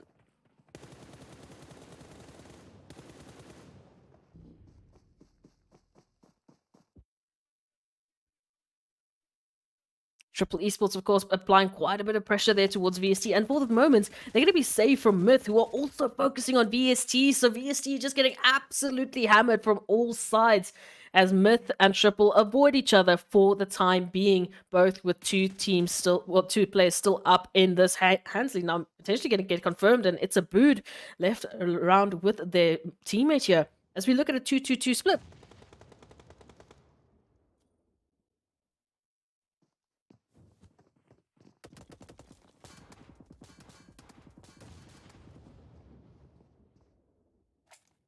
And looking at this now, DK will join us in just a little moment, but VST now holding the line. They have managed to keep hold of their numbers. Triple Esports, of course, with 1 knockdown. It's a Bood now trying to just get some sort of a spacing here, and Black 7 is going to be left to their own devices to take on the likes of VST and Triple. Never mind. It's just going to be Myth and VST to hold the line. Boy, how the turns have tabled, but now it's going to be up to Myth to try and get themselves situated back in towards the zone, but it's going to be VST lying in wait, right? They've got that slight possession advantage. Up comes the hits onto Broly, but Moment locks it in. It's a Boot, steps on up and secures the play. There we go. There we have it. It's going to be the players from VST to walk away with an absolutely amazing finish. 7 eliminations to their name alongside that winner chicken dinner. Absolutely fantastic. So they're going to be picking up some massive bonus points. They're moving into into the finals later on. And fantastic work from them for managing that final position, because they were literally from every possible angle.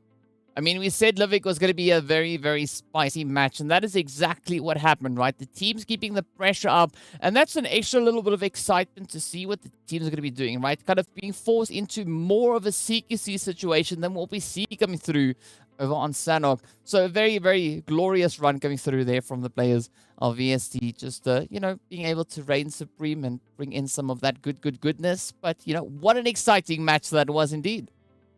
And that concludes our first week as well. So now we have all the ideas about how these bonus points are going to be applied to the teams, both from, just the top 20 in general, and of course that Livik game as well. So the teams are going to be absolutely thrilled moving into the next phase that they've already secured themselves a good portion of bonus points and a foundation for the finals. And yeah, I couldn't have expected this when we started this week, Tuesday, Wednesday.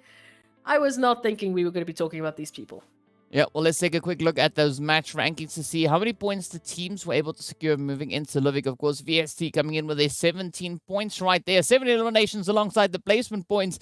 Then as we move a little bit further down, right, it's going to be Team Myth and Triple Esports. Both teams sitting on a very comfortable 12 points apiece. Slime 4KT locking in a Titan coming in with those 6 eliminations secured up in 5th place with 7 points in total. So a very nice run that we saw coming through here. But I mean, one of the changes, right? Seeing that we only had 12 teams participating, when we look at that second page, it's only going to be 4 teams now listed on this end, and it's going to be 1 Million, Blackjack, Virtual Gaming, and the players from Seoul Esports. But unfortunately, Virtual and Seoul not being able to lock in any eliminations.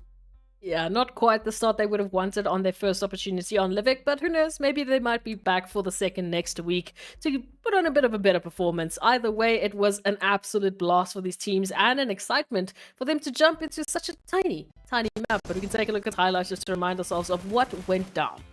Yeah, a lot of sweaty action, and that is pretty much what you see if you look up Livik in the dictionary. That's pretty much what it is, and the teams just, keeping it so true. As we can see, some beautiful nades being exchanged once again. But I'm loving the fact that the teams are really having to, think of this match in an entirely different way. Yeah, No, absolutely. They have to bring a completely different strategy into this, and we saw a lot of those solo plays really coming to fruition. Like MG, we also had Koa later on just showcasing some fantastic prowess against Triple Esports. But VST, I was the most impressed with them for managing to not only manage both, Triple Esports and Myth moving on into their territory, really just turning that into an opportunity for greatness. Yeah, absolute great opportunity for greatness, as you said, rightly so. But of course, we are also then moving into a position where we need to take a bit of a look to see,